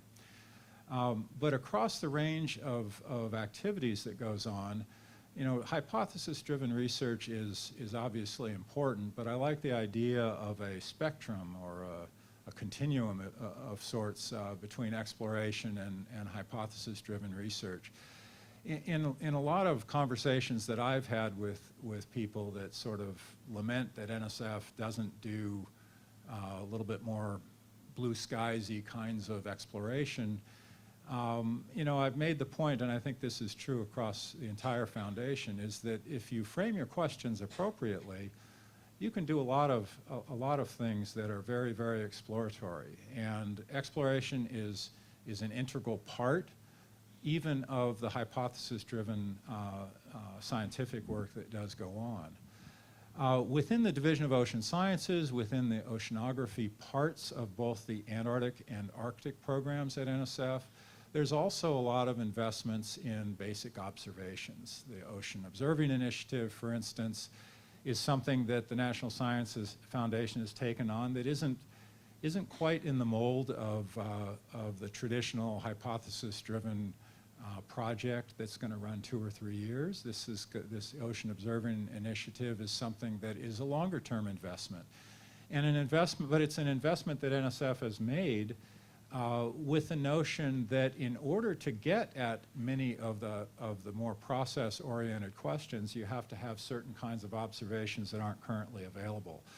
And that sort of gets me to a point that NSF, perhaps, I think we're all fortunate to live in a scientific ecosystem that has a huge range of activities, from more basic research, process-oriented things perhaps that NSF focuses on more, to more mission-driven kinds of outlooks that NASA, USGS, and NOAA have. So we're fortunate to live in that sort of an ecosystem. But there's also a lot of flexibility that we have. NSF in particular has a lot of flexibility to build partnerships with other agencies and to build partnerships with other nations. And we're not, we don't have a mission mandate that is restricted to territorial waters, for instance. So we do have perhaps the luxury of looking at things that go on in other parts of the world that might be actually very important to understanding, in this case, the ocean as a whole. And so just in closing, I'd like to say that one of the there's a lot of emerging areas that NSF is trying to focus on, but I think as a trend over the last 10 or 15 years, there's been a lot more interest in understanding the ocean, atmosphere, land, as the Earth essentially as a system. And it runs the gamut from, in the Arctic, understanding how a diminished ice cover in the Arctic is going to affect circulation, is going to affect ecosystems, is going to affect interactions with the temperate oceans, to the Antarctic in terms of understanding how heat is delivered to the edge of the ice sheet and is going to affect acceleration is going to cause acceleration of ice discharge into the ocean. So there's a huge range of things that NSF does that way, but I think a trend is looking at things in a system-wide sense. I think I'll leave it there. Yeah, John, a few remarks from you, and then we'll launch into some more narrowly defined questions. Would you like me to be quick, Jerry? If you would. Jerry's initial question had the phrase unknown and poorly known, and so I'm going to talk about the USGS, which I think often fits that bill. And in this continuum of science we talked about, the USGS spans a great deal of that, and sometimes in ways that aren't even clear to those of us who work within the USGS. The term mission agency does not resonate within the USGS. We're a science agency for all that that means. But going back to first principles, the USGS, everything goes back to our Organic Act, which gives us the authority to, if I can read this, classify the public lands and examine the geological structure, mineral resources, and products within and outside the national domain. There are no bounds on this organization I work for, and exploration is in our DNA. All right? It just very clearly is. And when we look at the oceans, we get stressed, as all of us do, because poorly known and unknown, well, that's the oceans. That's all of it, and it exceeds our grasp in many ways. Now, we do have some specific ocean authorities and mandates, but they are generally as broad as the Organic Act. Our job is to classify.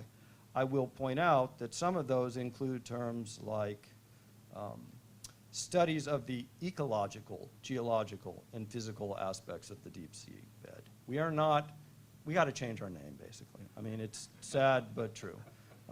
We are the agency that's best poised and set up as a federal research agency supporting in-house research largely to take these systems approaches that Scott talks about to bring together the disciplines.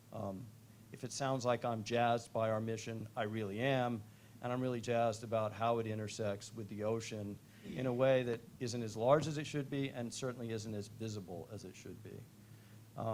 We could go on and talk about priorities. Just a few things that I think kind of help us make some points is, one, it spans the range from the extended continental shelf work, which we provide the geologic expertise for that, and that's just foundational. What are the limits of this nation? And once that's done, we have that tremendous stress. What's in that box we've just drawn lines around? And it's not clear that we have the resources and the program to figure out what's in that box and what's meaningful in that box. But in order to do it, we're going to have to do it with this entire collaborative effort across the agencies, with the academic sector, with the private sector. It just is that big and that important. And the final thing I want to kind of clarify a little bit is the USGS is not just about classifying things, whether living or non-living things. We really are about also understanding the processes that shape and will change those environments we depend on. The two biggest ocean impacts that I want to point to in the last little while are Sumatra and Tohoku. All right, and that natural hazards role, or that processes and changing landscapes role, is a big part of ocean exploration as well that I think we want to call out. Well, John, thanks for those remarks, and to all of you for kind of expanding our horizons a bit on your individual agencies' responsibilities, as well as some of your interactions with other agencies. I was going to ask about things like operational capacity, but we've already talked about that a bit. Sharing resources, platforms, and so forth across the various agencies. I'd like to drill down a little deeper on what comes out of the exploration efforts, the data and information that are created. How do you make that, how do you make the data and information available to others? What are your mechanisms for doing that? And does your agency actively push results out, not only to other agencies, but to the public and to the private sector? So just very quickly, let's go down the line with a quick response to what happens to your data question. Sure. Well, in terms of sharing data, the Navy is probably the most limited and constrained, you know. And we conduct military survey in other exclusive economic zones, but the nature of that requires us not to be able to share that publicly, and so we use that for our own military applications. In the high seas, though, that is data that we sometimes can and do share.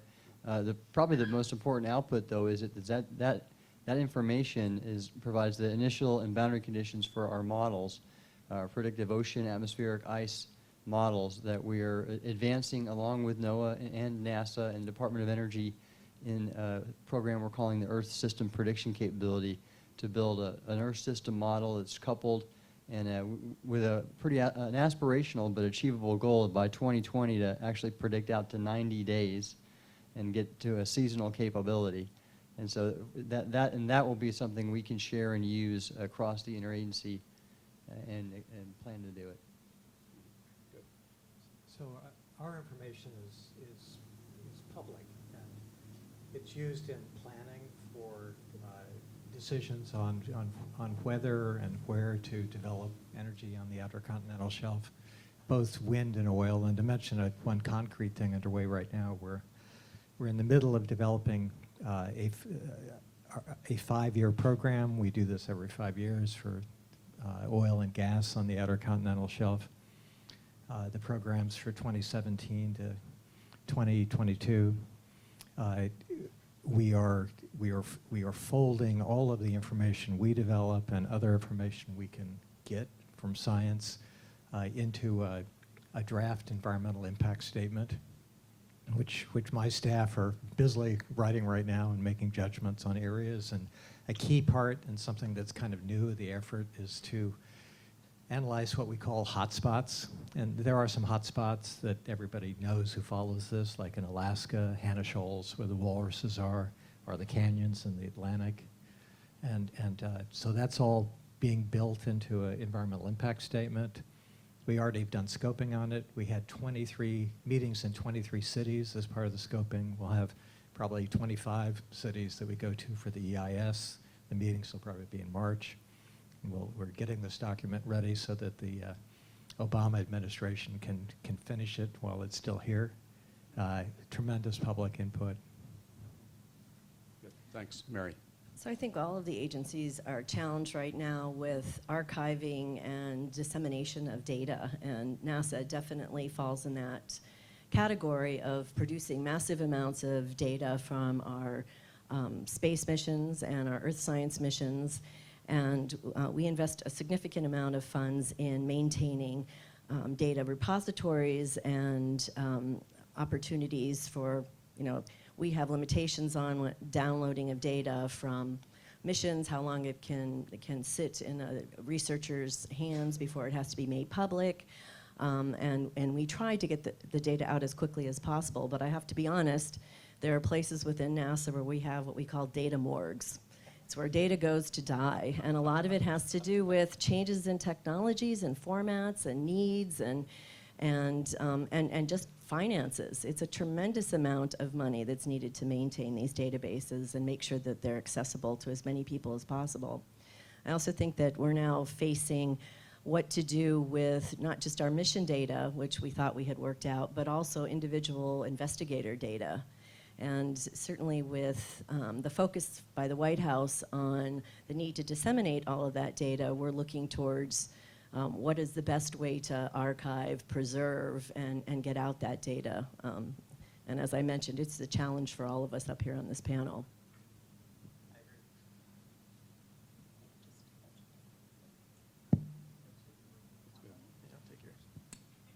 Data is a big deal at NOAA, and I would say in the last few years, data, I've seen more improvements and more focus on data management and data access.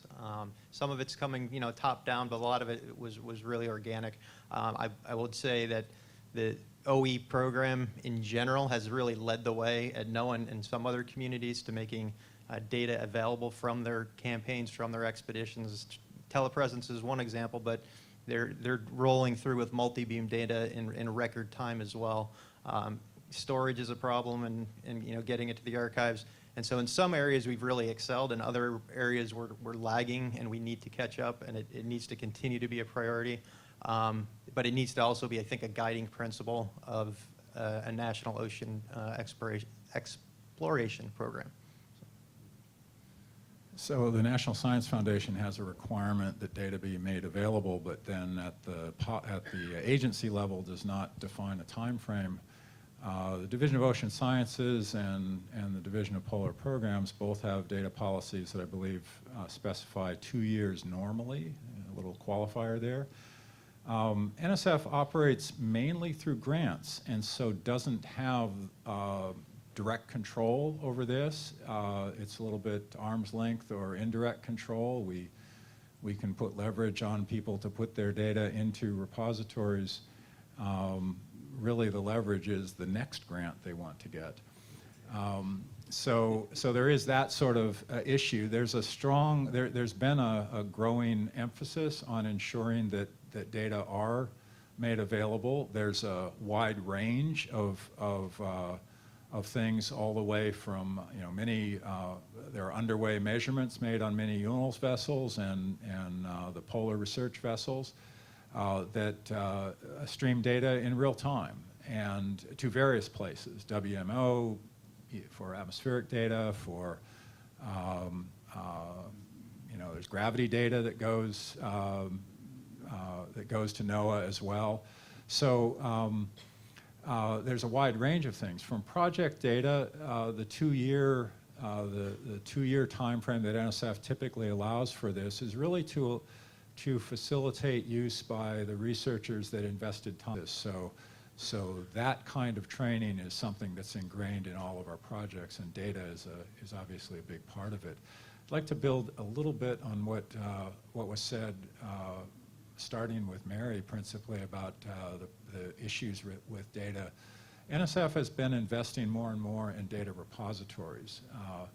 NSF, if we had our druthers, we would like data repositories to be hosted by other entities so that we can focus just on process research and put the data somewhere.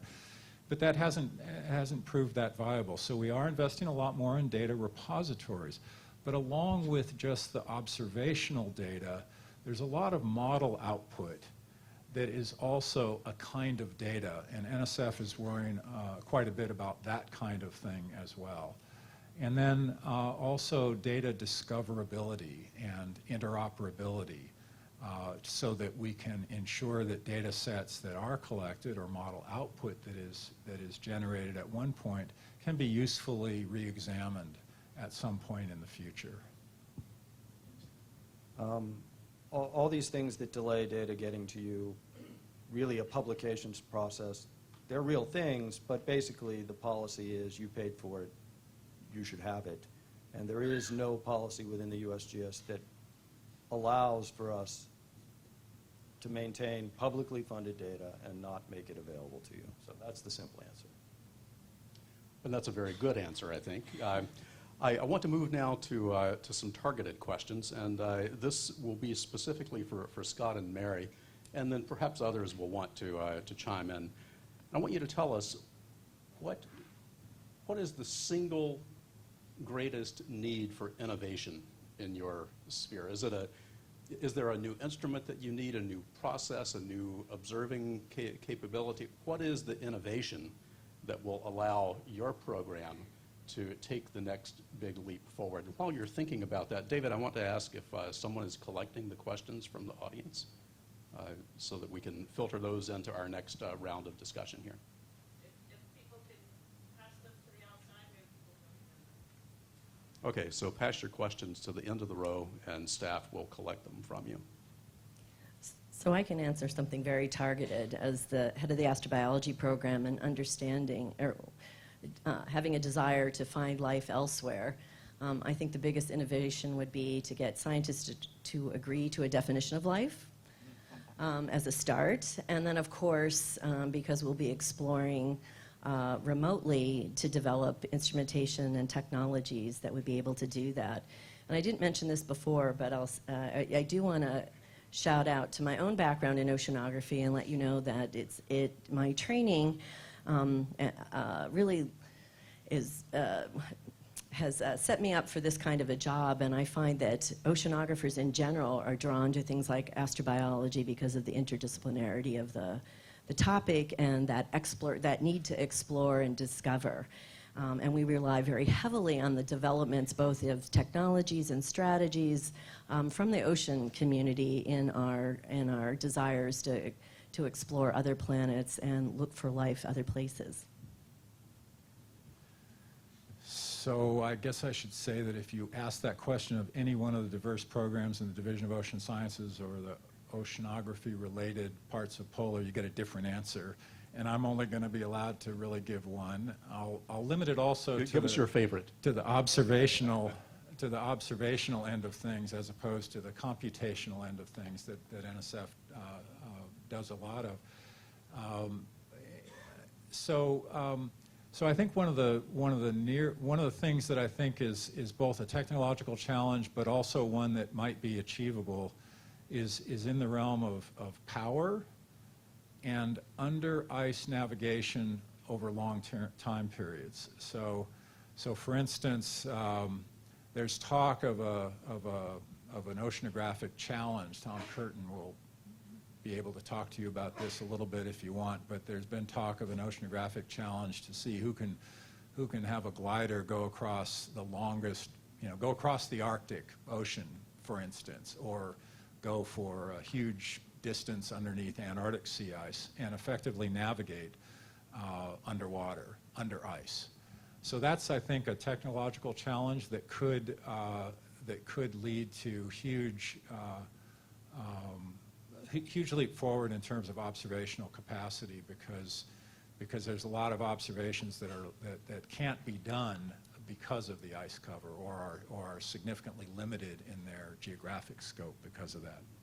Good, thanks. John, USGS is a science agency. Tell us about innovation. I had drifted off there for a moment. Yeah, I think there's a general category. So I'm going to go back to my native research area, which is coastal processes. And if there was one innovation, and I think it fits a general category, it's to see through the things we can't currently see through.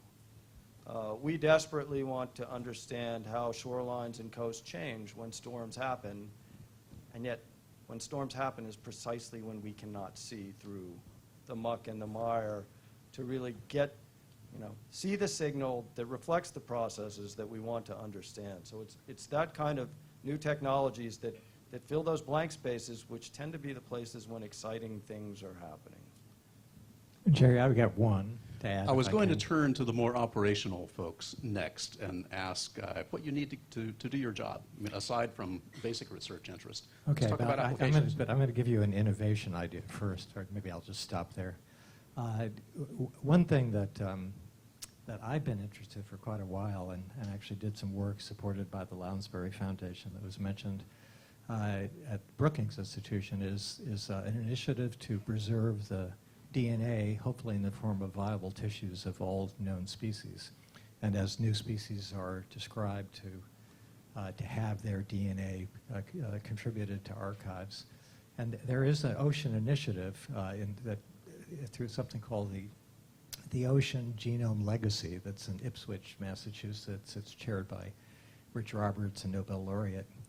And one thing that we're doing at BOEM, we support the Smithsonian Institution, about $300,000 a year to maintain invertebrate collections associated with deep sea corals and other organisms in the Gulf. And so we're talking to them, and I'm optimistic about sort of enhancing that effort to contribute from an ocean perspective to that overall initiative, which is basically the first order is to protect life on Earth, but a backup is to make sure you have the DNA, know what the DNA is that defines it, so that we haven't if things go extinct before we collect them and know their DNA, they'll never be brought back. If we know their DNA, we at least know what they are fundamentally.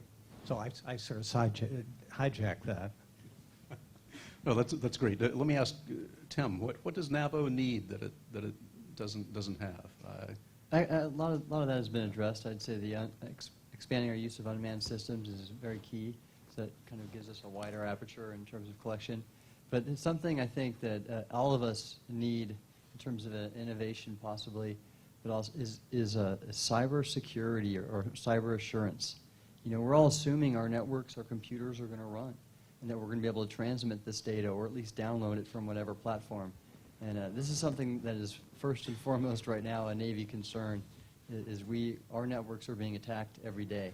And I recently spoke at the Ocean Studies Board, and they're addressing this specific question about how are we going to ensure that we can transmit the data we collect and archive it or disseminate it without, in view of our networks possibly not being assured and being attacked.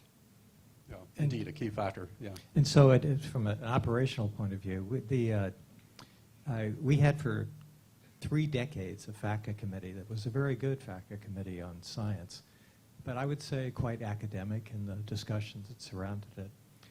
And we're shifting. And the Endangered Species Act, Marine Mammal Protection Act. So it's always a great challenge to both have good science, but if it's applied, to make sure that you're focusing on getting the information you need to make decisions. And so we're going to try with that vehicle to focus it a little bit more. Good, thank you. We're down to less than 15 minutes in our allotted time, and we have about that many questions from the audience here. So this is really going to be the rapid fire round. The first question from the audience is for Admiral Skor, and it pertains to collecting acoustic measurements. Do you see that, the collection of acoustic data, as part of NOAA's emerging baseline monitoring efforts? I can answer this one very quickly. Absolutely. No, I think acoustic data is becoming more and more important, and not just from ships, but from buoys, gliders, what have you. Greg will talk your ear on this subject if you want at the bar later tonight. But absolutely, acoustic data is becoming more and more important for a variety of applications for NOAA. So, as part of background data acquisition, it should be sort of a fundamental part of the suite. Good, and I'm looking forward to some really good conversations at the bar this evening. But let's move on. For John, what's the division of labor and funding responsibility between USGS and NOAA OER for characterizing and exploring the non-living resources in the US EEZ? What is that split? That's a great question. I don't know how much money they have. I'm pretty sure we have less. Look, there's historically been discussions about this, and oftentimes when the EEZ was established, we came to working operational definitions. The USGS would be responsible for the seabed and below the seabed. NOAA would be responsible for the water column down to the seabed, giving them hydrography and bathymetry, depth, the thickness of that layer. Over time, a lot of the tools have changed, and they serve dual purposes, and that boundary really isn't as clear as it ought to be. So, I think fundamentally the USGS holds that it provides the marine geologic expertise. Not as much as we need, not as well as we should provide it perhaps. So it's a bit of a squishy boundary. And frankly, if you look at what we do and what we do well, most of the time it's both the agencies working together. I mean, virtually the methane hydrates and SEEPS work, we were there. ECS work, we're both there. Really, we have to come together to get it done. Yeah, and certainly we've already heard in the discussion that having assets in the ocean are expensive, whether they are manned or unmanned. So it certainly behooves USGS and NOAA to work together when you have It's measurement probably a capability. fundamental rule of everybody in this room. When you pay the price to go to sea, you better get every dime of value you can out of it. So load it up with everybody and every brain and every perspective you've got. Good. So the next question is about deep sea mining. I just read an article in the paper this morning about deep sea mining. Well, you're not the only one. The questioner wants to hear from both you and Bill. And the specific question is BOEM interested in this as an emerging industry? And if so, what sort of role do you envision playing? And then for USGS, what role, if any, is USGS currently playing in that arena? Yeah, so we are interested. We do have responsibility not just for energy resources, but mineral resources on the outer continental shelf, which is typically from 3 miles to 200 or more, because the continental shelf goes further. It's about 2.4 billion acres. And then the Interior Department has another billion or so that's not defined as outer continental shelf under the statute, but it's part of the continental shelf of the United States that's offshore of territories and possessions. We're still kind of waiting to figure out what people are actually might be interested in developing before we move forward to set up a program, but there are a lot of interesting things out there, rare earths and manganese nodules and so forth, and BOEM would be the regulatory agency for that. That's all correct. Nicely done.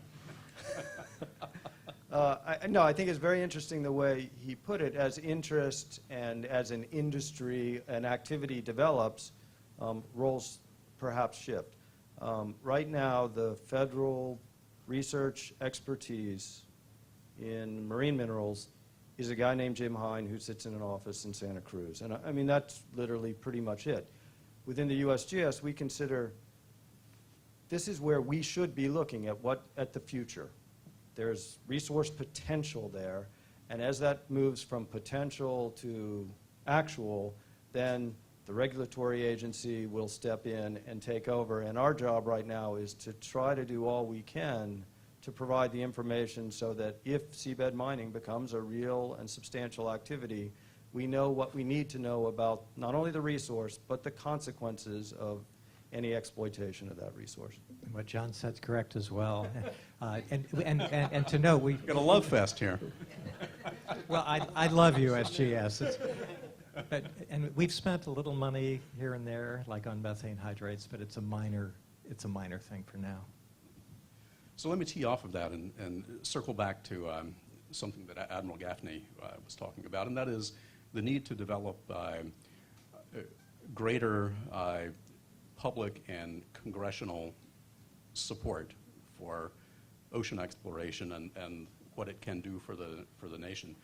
Bill, you mentioned rare earth elements as part of the deep sea mining equation. There's growing concern about the strategic implications of rare earths. For commercial development of wind energy, for instance, rare earths are necessary for the production of turbines, and for a great many other strategic purposes. Do you think that facet of ocean exploration described in those terms would resonate with the public, with industry? Do you think people on Capitol Hill would care about it? Yeah, I think that's actually a great question. I think everybody in this room loves the idea of exploration for discovery's sake, but that's not going to drive the Congress to another sort of order of magnitude. You need to have something that you can point to that people in power, ideally on both sides of the aisle, care about. And actually, the BOEM's science program has been pretty stable, enjoys bipartisan support because it develops energy, and you can not like fossil fuels and want to support the science because it's a way to make sure the environmental protections are there. You can like fossil fuels and want to support the science because unless you deal with those issues, you're not going to have you're not going to be able to develop them. So and rare earths are into that. But I would add, don't look to these federal agencies to really take the lead and probably raising the banner high on rare earths very effectively. I mean, we'll do our best, but we need people on the outside to push it. Yeah, and thus the value of this kind of engagement with the public and with industry. We're rapidly coming to a close of our panel here, less than 5 minutes remaining. And this question really comes to a key issue for ocean exploration. The question is, or the comment is, most of the habitable space on Earth is in the volume of the ocean interior, deeper than the sunlit upper 200 meters. Which agency is interested in this? Who cares about that vast part of our Earth where life is possible, but that we know little about? So obviously NASA. I think somebody wants to make a comment about this.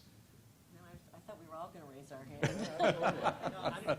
I'm going to raise my hand. Oh, good. Yeah, okay. And so why? Why would that be of Well, I mean, interest to them? I was tempted to raise it personally because I'm interested, but there are resources. I mean, I'm not sure we're going to like dig holes into the earth and have people live there. Like, what's that? The TV show, the movie where there was the people living above and below ground. Maybe we'll end up inhabiting it below ground, but there are resources down there of great interest potentially. 1,000 years from now, maybe 200 years from now, who knows? How about in the water column itself? Well, if you're talking about the water column, well, all these agencies are interested in that.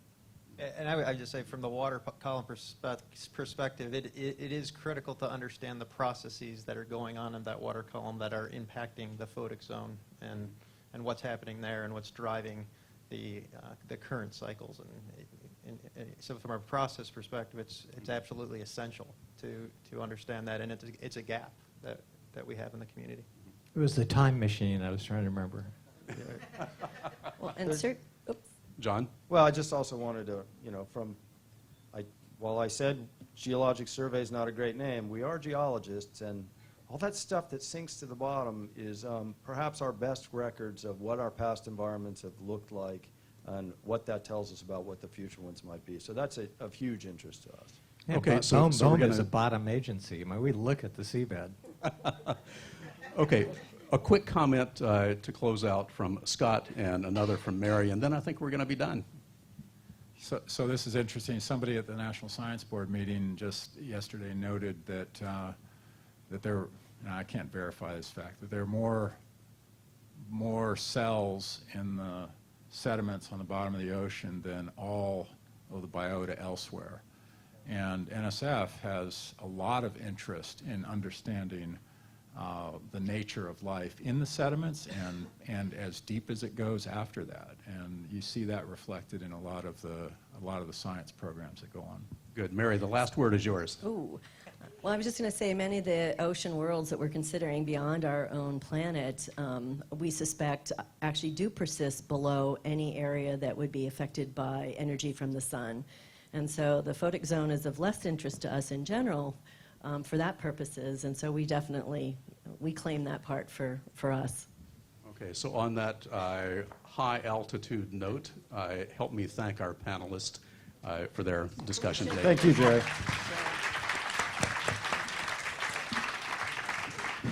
Of course. Yeah, of course.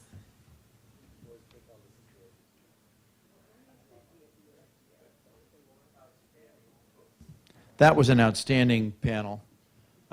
Thank you all for your contributions.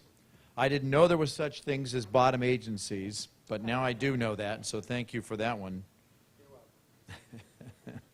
We're going to move right along here. We are tracking very well, right on time. One thing I did want to note, David McKinney and I were talking, we've had a lot of questions, including some excellent questions from the public that we could not get to in this panel, and I'm sure that will occur in the next one. But an effort will be made to reference these in the final report. So we'll be trying to make sure that those are addressed, or at the very least noted in the report. I'm going to move right on now to our Community Ocean Exploration panel. So why don't you guys come on up and let me introduce to you a man that I think most of you know, Michael Conathan. He's worked with many of our nation's leaders to pass influential pieces of ocean legislation, and spent 5 years staffing the Senate Committee on Commerce, Science, and Transportation Subcommittee on Oceans, Atmosphere, Fisheries, and Coast Guard. He's now Director of Ocean Policy for the Center for American Progress. So would you please join me in welcoming Michael Conathan, our moderator. Michael, take it away. Slid past John there. Thanks, John. And thanks again to David for putting together yet another excellent panel here. Really excited to join the stage with these folks. I have a little bit of the dubious honor of leading the panel that kicks off at 4 in the afternoon in a room with no coffee. So we're going to try to keep things as lively as we can. I actually talked with John. You're in the 4D theater, and this theater shows the Polar Express. So if things start to nod off a little, I'm going to give him the high sign, and those 3 little holes right there in the seat back in front of you, just, keep your eyes out. Yeah. So anyway, stick with me here. I'm going to introduce the panel here. As John and Jerry have mentioned, there are cards in your portfolios, so please start writing your questions now, and they'll get passed up to me, and I'll work them into the conversation as we go along. So we don't necessarily have to save them all for the end. Our panel here today, distinguished group, starting from left to right, we have Bob Ballard with the Ocean Exploration Trust, Eric King with the Schmidt Ocean Institute, Shirley Pomponi with the NOAA Cooperative Institute for Ocean Exploration, Research, and Technology, Missy Feely with ExxonMobil Exploration Company, and my names are all out of order here, so I'm going to find Dave Lavallo with the Global Foundation for Ocean Exploration, and on the end, Philip Renaud with the Khaled bin Sultan Living Oceans Foundation. I'm going to start off in a very similar way to Jerry did, kind of floating an overall question to this crowd. And I love sort of the first question that David put together for this panel, because it's a question that I sort of find myself asking virtually every day, because I have an 8-year-old son, although usually I'm a little more exasperated of, why do you do what you do? So I'm going to try to be a little nicer with these guys and try to ask it more pleasantly and a little less exasperatedly. Yeah, it is. It's a good start. So just to kick it off, it would be helpful just, again, just sort of a 2 or 3 minute overview just to give folks a flavor of your organization with a particular focus on the question of why you explore, what motivates your search, and what's your approach to determining where you look and what you seek. And I think we'll have a really interesting array of answers here. So why don't we start at the end there with Philip Renaud. Well, thank you very much, everyone. Why do we do it? So we're a private operating foundation, and my benefactor is Prince Khaled bin Sultan of Saudi Arabia. And so we basically have this broad mandate to explore the world's oceans. And when you think about why we do it, I would say because we're concerned of this rapid change. So what stimulated Prince Khaled was he's a scuba diver, and he was diving on some beautiful reefs in the Red Sea, and he personally became concerned about the rate of change. Within a year or two, when he went back to his favorite reef, the deterioration was extreme. And so we're really in a race for time, I think, with the oceans. And we focus mainly on coral reef ecosystems, and they've been classified as the canary in the coal mine for rapid change. And as the coral reefs deteriorate, so goes the health of the ocean. And so that's why we're doing it, because of this incredible change. As I've been diving on coral reefs for 30 years, I mean 30 years, it's the blink of a geological eye. I mean, it's a snapshot in time. And when you think about reefs in one stage or another occupying this earth for 500 million years, and modern reefs occupying this earth for something like 250 million years, to think that we've lost upwards of 30 or 40% of our living reefs in the 30 years that I've been observing them is quite shocking and stunning. And so that's what drives us. I would also say that we're in a race for ocean literacy. It's stunning to me Let me give 3 quick examples. I was at a small island in the Bahamas.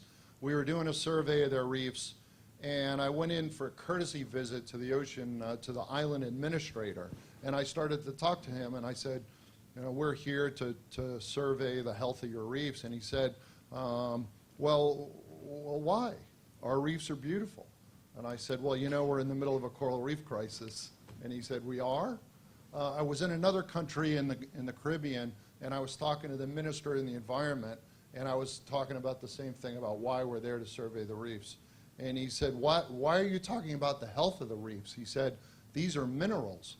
I said, no, sir, they're animals. And so then I went to Fiji, and I was talking with some of the elders in this one country, this one island, and I gave a little brief about 3 of the threats that I thought were going to impact Fiji reefs. And he almost teared up. This guy almost teared up. And he said, why hasn't anyone told us this?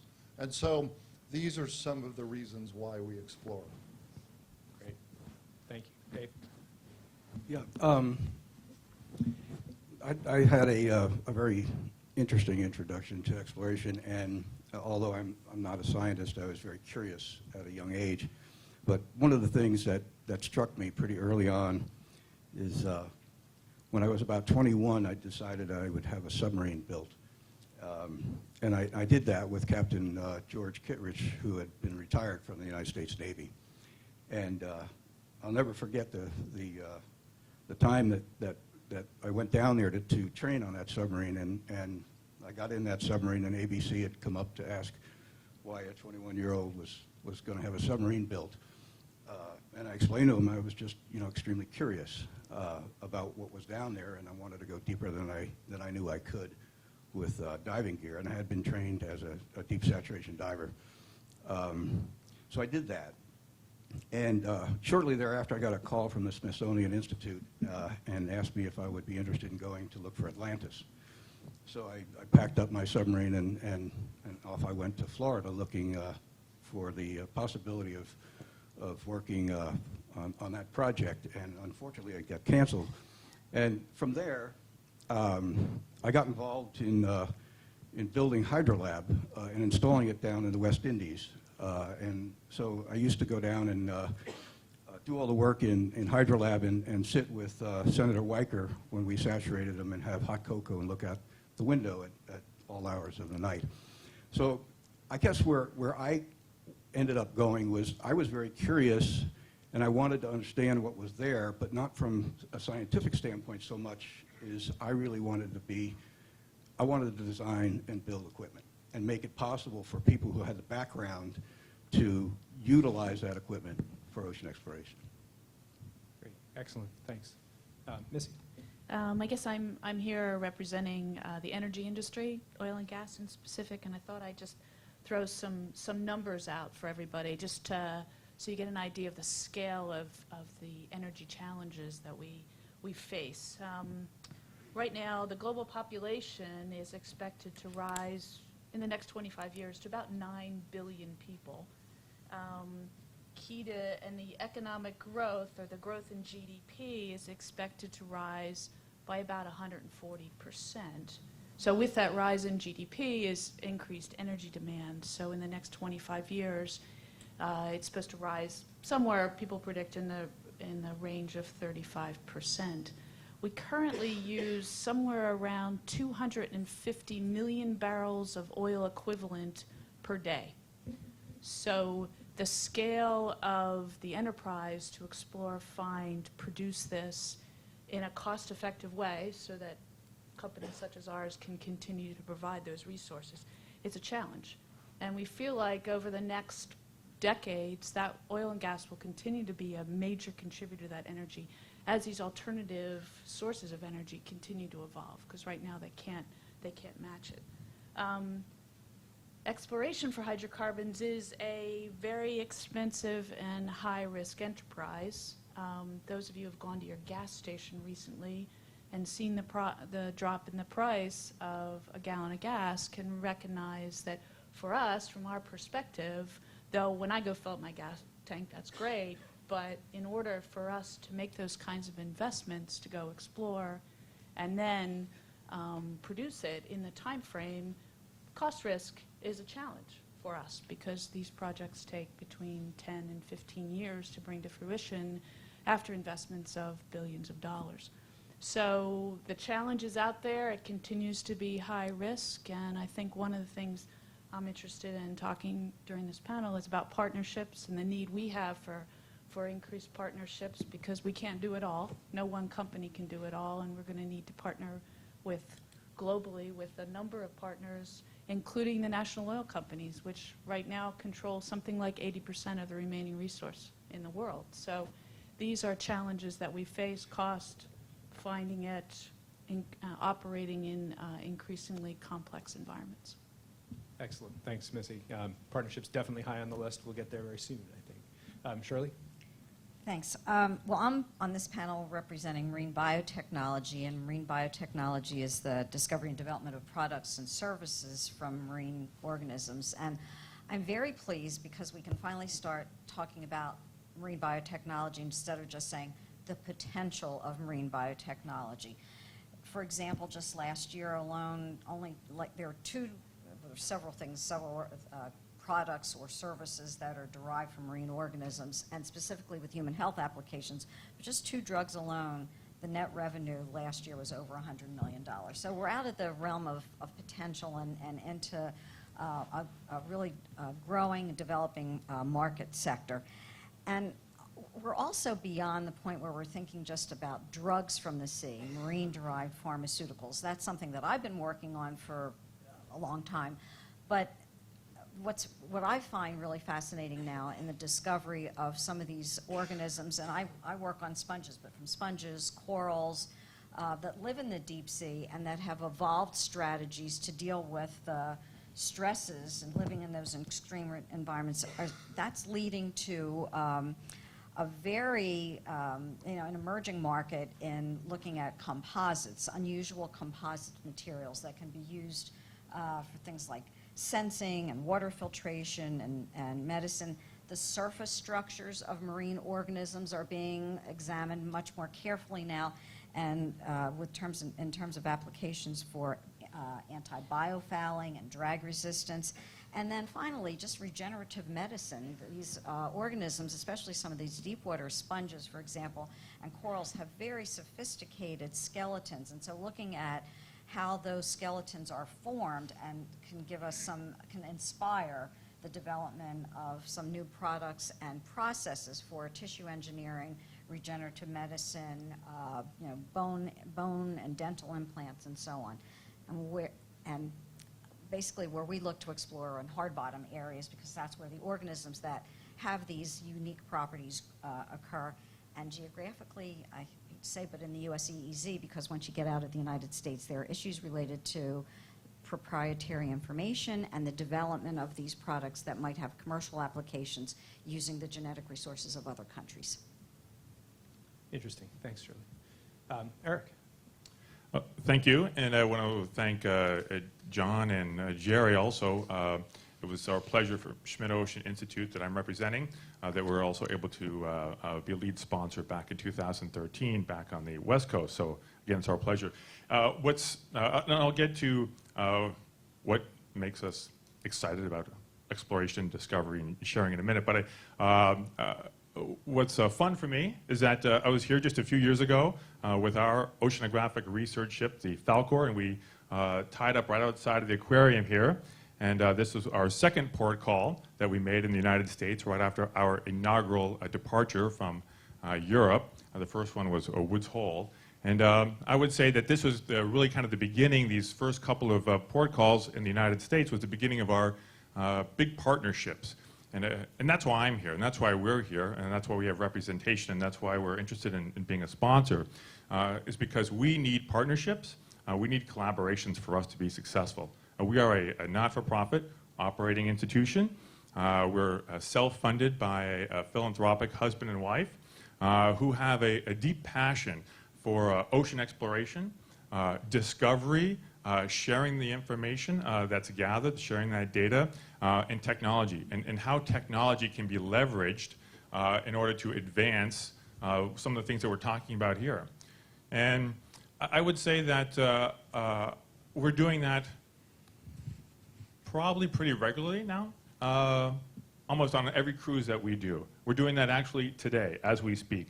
Our research ship Falkor is departing Guam right now with scientists on board from the University of Washington, from Oregon State, from NOAA, with funding from NOAA, with an autonomous vehicle, the Sentry, which is a National Science Foundation asset managed by Woods Hole, and that we are funding. And so these are costs that we're absorbing, and that we're not placing back on the shoulders of the burden of any other agency or other institute. In our organization, we're one of several entities within the overall foundation. We have provided major funding to Monterey Bay Aquarium Foundation for the continuation of their Seafood Watch.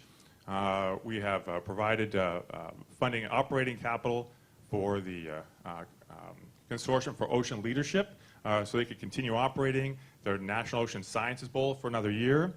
We provided funding for some unique autonomous surface vehicles that are actually working or have just worked up in the Bering Sea with NOAA.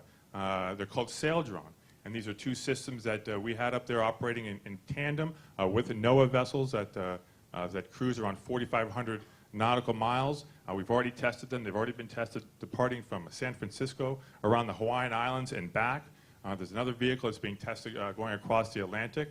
And these are systems that can be used for exploration, discovery, data collection, and some other applications too, perhaps commercial applications through another program. But for us, what we're trying to do within Schmidt Ocean Institute as an operating organization with one research ship that, as I mentioned before, we've been operating for a couple of years now, just entering this field, just becoming part of this community, is really beyond just a ship, just a platform. We're interested in, as I mentioned before, technology, and that the applications that technology can support. We're in the process of building our remotely operated vehicle, our first of possibly several, 3 perhaps, an autonomous underwater vehicle. And we got into that through some initial collaborations and cooperations with Woods Hole, through the initial use of another vehicle, the Nereus. The Nereus was the one and only full ocean depth autonomous and remotely operated vehicle, and we were able to support that system on board our ship with scientists from Woods Hole, with funding from the National Science Foundation to support some of that scientific work. But we provided the ship at no cost. Again, we're self-funded, and we brought that ship into the Gulf of Mexico and the Caribbean, and we used this vehicle, and we said, wow, this is an amazing platform. We want to build something like that. We want to add a system that we can provide to the scientific community for research and exploration at no cost that we can support. And we're in that process right now of doing that, and that's very exciting for us. But we've been throughout the Pacific, Atlantic, Caribbean, circumnavigated around Australia, provided some early exploration for scientists out of Australia with robotic systems into an area called Perth Canyon, which is right off their coast, one of the most significant canyons on the west coast of Australia, leading into the Indian Ocean. They've never even seen it before. And they don't have any systems, robotic systems that they can deploy. So we were fortunate enough that we were able to find a system, turn it into a scientific platform, and put it in the water, and had 2 weeks of amazing discovery. And some of the bathymetry data that we retrieved or that we obtained from our ship, we turned that over to the Australian Navy. You know, we've done that also with the Norwegians in the fjords of Norway. We're looking for those collaborations, those partnerships. Within the U.S. community, we're talking about data management. That's exciting. Hopefully we get to talk about that. Because we're supporting data archiving and data tagging. We're doing that through a program with Lamont Doherty, partially funded also the Rolling Deck to Repository. We're one of the few organizations outside of the U.S. organizations that are streaming that data live to Rolling Deck to Repository. The data tagging through video imagery from underwater collection that's archived on YouTube amazing. You can put it there. Not-for-profit organizations can place data there for free. We've teamed up with them to try to bridge that gap. I would say that overall, our interest being here again is to build those collaborations, those partnerships, and I certainly hope that before these next 2 days are over, we can have some takeaways where we can think of better ways to do that between us, some of the private sector, and some of the government agencies that are here. Great, thanks. I'm definitely picking up on a theme that I think we can explore a little bit here. But Bob, why don't you give us your introduction, and then we'll launch into some of these discussions. Well, I've always had a passion for exploration, but it's always been a passion of the history of exploration, actually, and not only just beneath the sea, but on land. And I think, you know, when I think about, you need a vision of where we're going to go. I've never been comfortable unless I've had a 5, 10, 15-year plan to guide me along the way. And I think we really lack a real vision of where we want to go, because that should control our actions getting there. And I look at the Lewis and Clark expedition when we doubled the size of the United States in 1803 for $15 million. And what happened after that? And what happened after that? Exploration is followed by exploitation. You saw the whole society of that area changing from a hunter-gatherer society to a farming and herding society. You saw national parks come into existence. You saw oil and gas exploration. I went and made a map of the tapestry of our above-water United States, and it's an amazing tapestry of different uses by our society for all sorts of different purposes. I cannot imagine it being any different from the underwater half of our United States. What's that tapestry going to look like, and how does that guide us in our actions of creating that underwater tapestry? I know one of the frustrations that Paul and I had when we served on the President's Commission, and one of the recommendations we felt very strong about, was the creation of a Department of Natural Resources. If you look at a nation like Ephraimir, what's the E in Ephraimir stand for? Exploitation. Ephraimir, Russia, are now filing claims to go after sulfide deposits before the International Seabed Authority. They signed the law, the Sea Convention. We have not. We're wandering in so many different ways. I really see a need for us to try to guide, whether it's a collection of what we are calling environmental intelligence, but environmental intelligence for what? And I think the more and more we begin to try to unify our interests. We heard some interesting questions from the first panel. Mining, habitation, just heard about 9 billion people coming onto our planet. Right now, the human race, 95% of the human race at this moment in time lives on less than 5% of the earth. We live of the 40%, of the 28% that's above the ocean. 40% of that 28% uninhabitable. Polar regions, desert region, near polar region. We really only live on 17% of the earth. I cannot imagine us not having to move out onto the surface of the ocean. What are we going to do? How is that going to take place? How are we going to manage that? Colonization of the oceanosphere is inevitable. I mean, if NASA can talk about colonizing Mars, I can't imagine we can't talk about colonizing Earth. So I just feel that because we don't have unifying organization, because we were not able, the reason we were told that we could not create a Department of Natural Resources, Senator Holling says it's a no starter. We're in the middle of reorganizing the country around Homeland Security, and we're just not up to another reorganization. Well, we've created the Homeland Security. I think our nation really needs to revisit restructuring our government around a Department of Natural Resources like we've seen all other nations in the civilized world have done. We have not. There's so many things that we haven't done that's creating it very difficult for us to have a unifying vision to guide us. And as a result, we'll continue wandering in the dark and remain poorly funded. Optimistic vision to end on. I think it's worth noting that Senator Hollings, I believe, was also the chair of the Commerce Committee when you were talking about taking NOAA from Commerce and putting it in Interior. So that might have also had something to do with his opposition. No, but it was not. I can tell you it was not. all right, fair enough. You were there, I was not, so I won't judge you on that. First of all, I want to congratulate everybody on answers that were spectacularly better than what I usually get from my son, which is, I don't know. So we've moved past that, which is a great place to start. Clearly, people want to talk about partnerships and data sharing, and I think that is very much in line with where I was planning to take this. And it really, the diversity of voices up here is an incredibly great place to do that. We've got private sector in a couple of different industries. We've got philanthropic interests who are interested in contributing to the sort of general public knowledge of and desire to explore the ocean spaces, and some technology interests that are helping that come to fruition. So I guess I'm having a hard time figuring out exactly where to start here. I mean, why don't we start with the kind of the public sector side, because I think you guys have a bit of a unique perspective here in that there is sort of by definition a proprietary component of the work that you're doing. And so you're exploring, but you're exploring for your own purposes. And so I think your partnerships are going to look a little different than some of these other entities up here. So maybe Missy and you can start by just giving us a perspective of, what does data sharing look like in a world that is private sector dominated, and then, Shirley, I'd love to hear your perspective on that as well from the biotech side.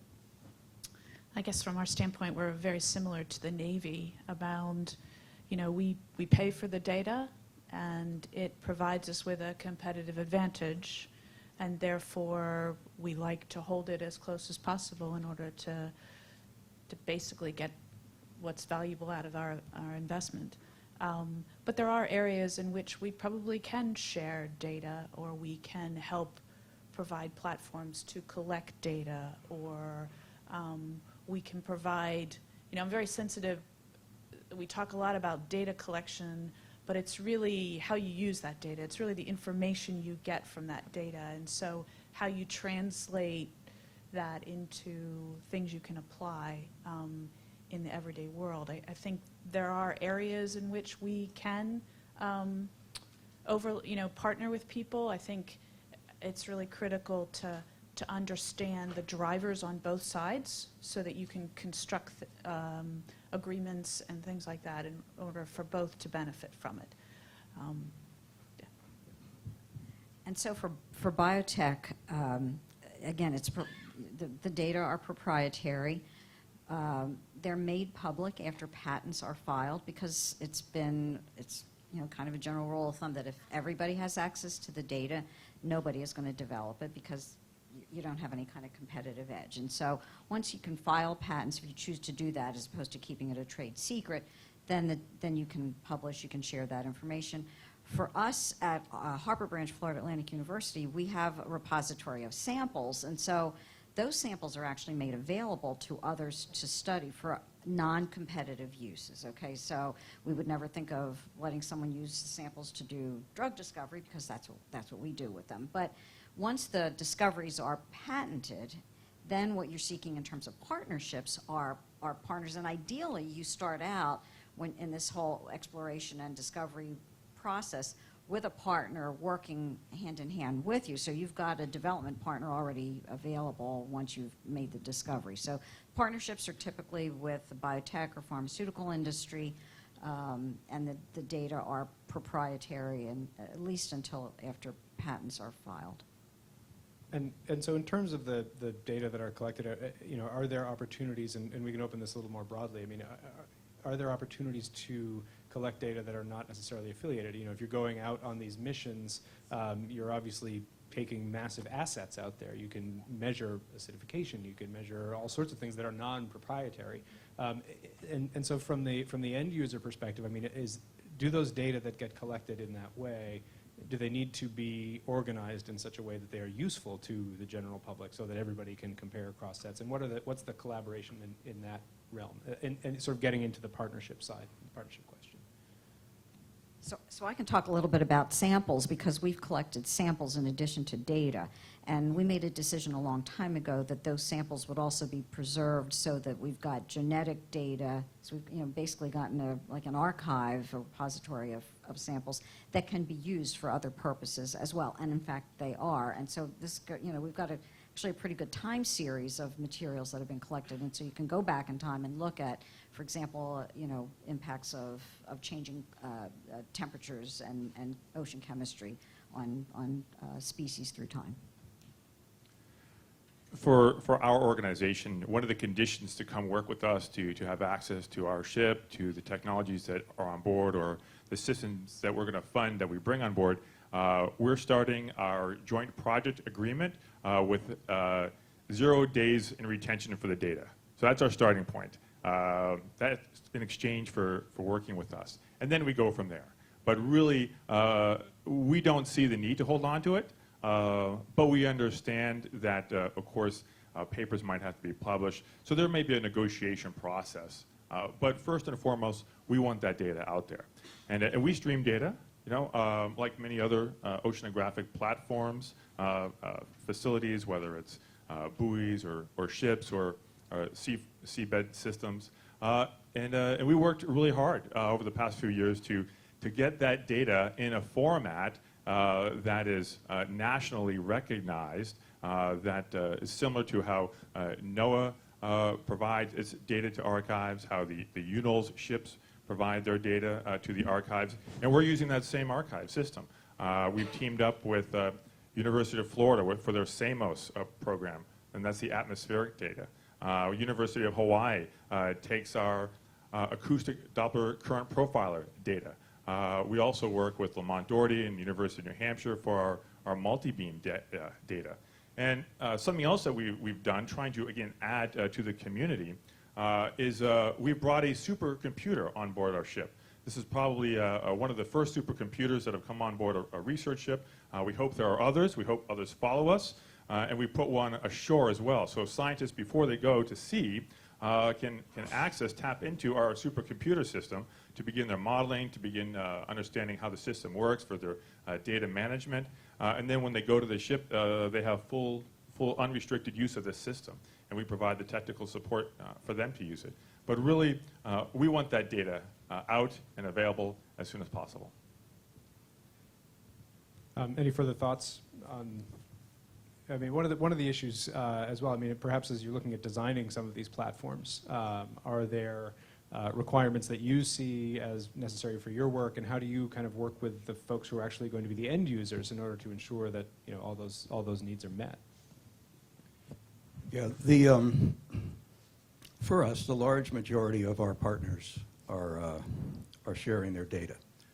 So when we're in a position of working with our partners and collecting data on behalf of the partnership, in most instances, not all, occasionally we have a program that has to go back to the NSF model, but for the most part, the partners that we engage and work closely with, we're sharing all of the data that we collect on their behalf.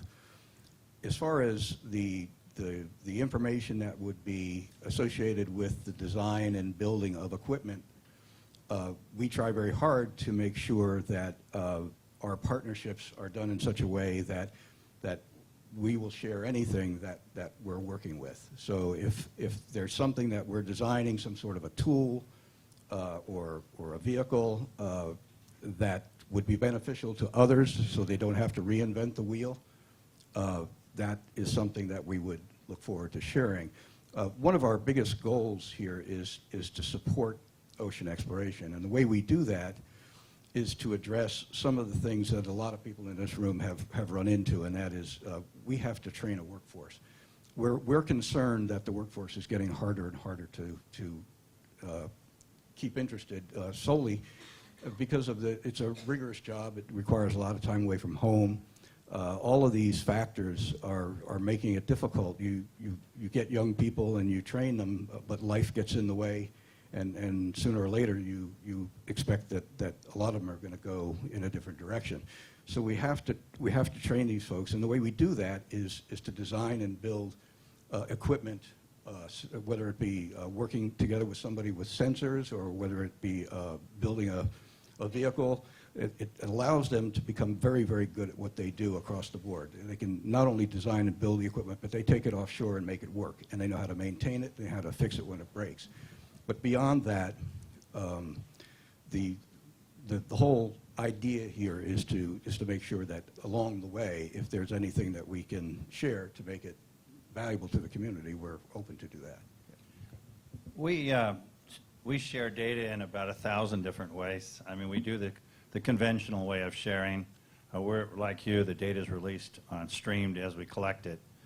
We work real hard to get all our bathymetric data entered into the system. NOAA's been extremely helpful in making sure we do it in a consistent format. So we're very happy about getting all our multi-beam data stored properly. All of our biological samples are stored at the Harvard Museum of Comparative Zoology, where I was yesterday, open to the public. People can have free access to all our biological specimens. Our geological specimens are all stored and open to the public through the NSF repository at the University of Rhode Island. But we go more than just that kind of thing. As Jerry knows, we have full-up television production studios. We typically are doing, on the course of a 6-month deployment, over 1,000. One year we hit 2,000 live interactive programming into museums, aquariums, and science centers. We have more Facebook followers than any oceanographic organization on the planet.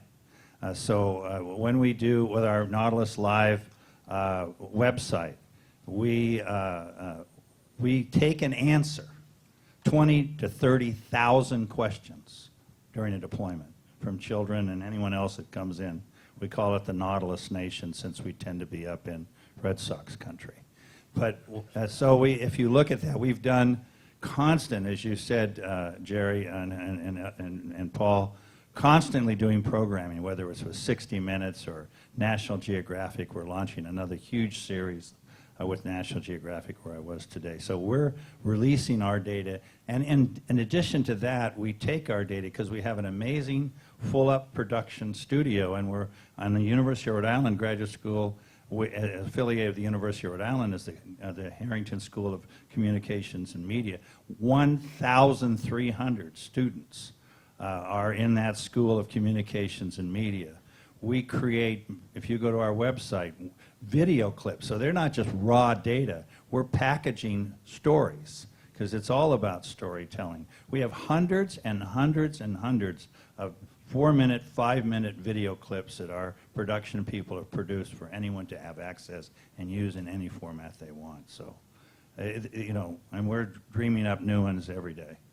So Bob's perfectly reading my mind about where I'm going with questions next here, which is towards this question of public engagement and, sort of asked and answered now, I think, at this point.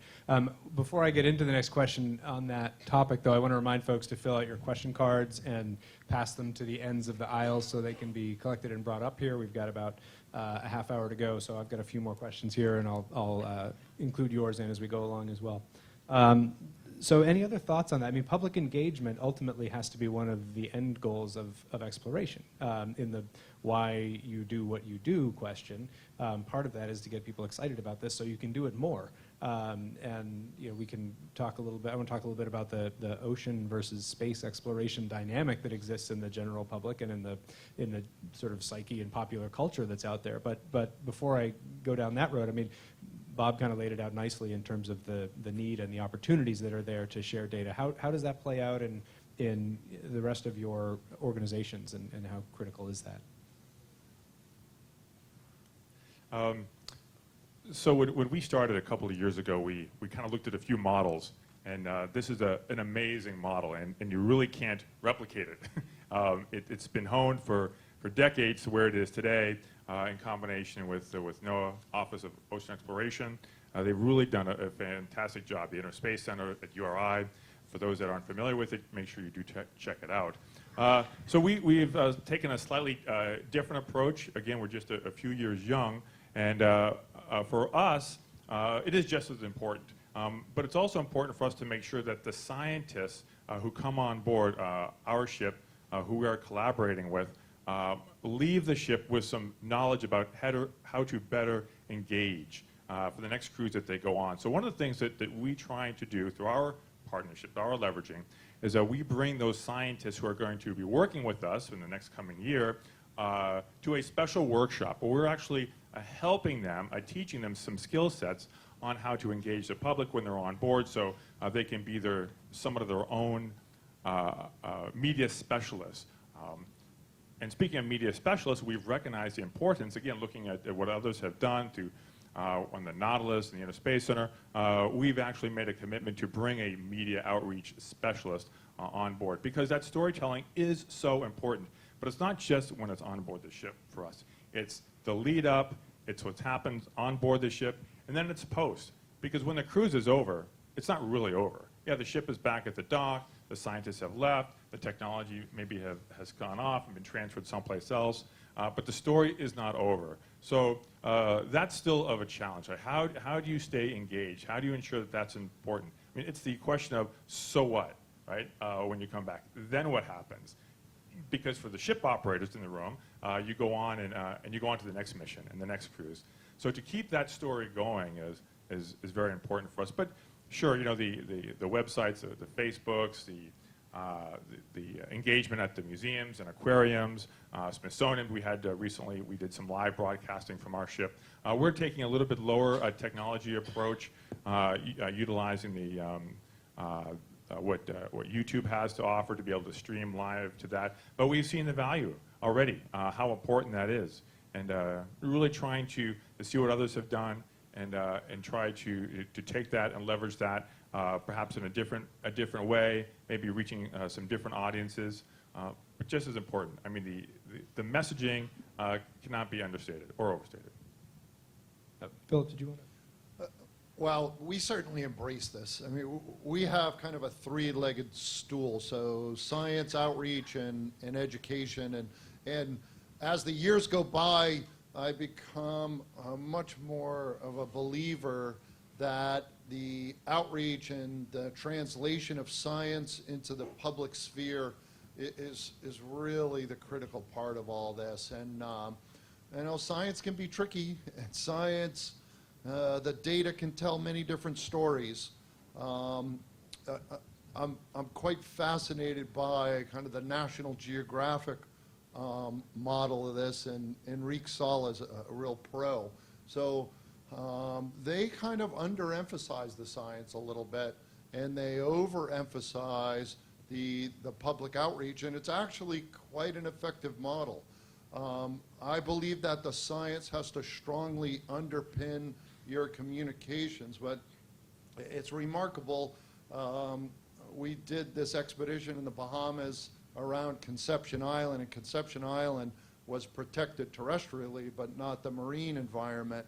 And you know, we went into the Minister of the Environment, we had this rich data set, and we went into the Minister of the Environment and we said, have you ever dived around Conception Island? He said, no.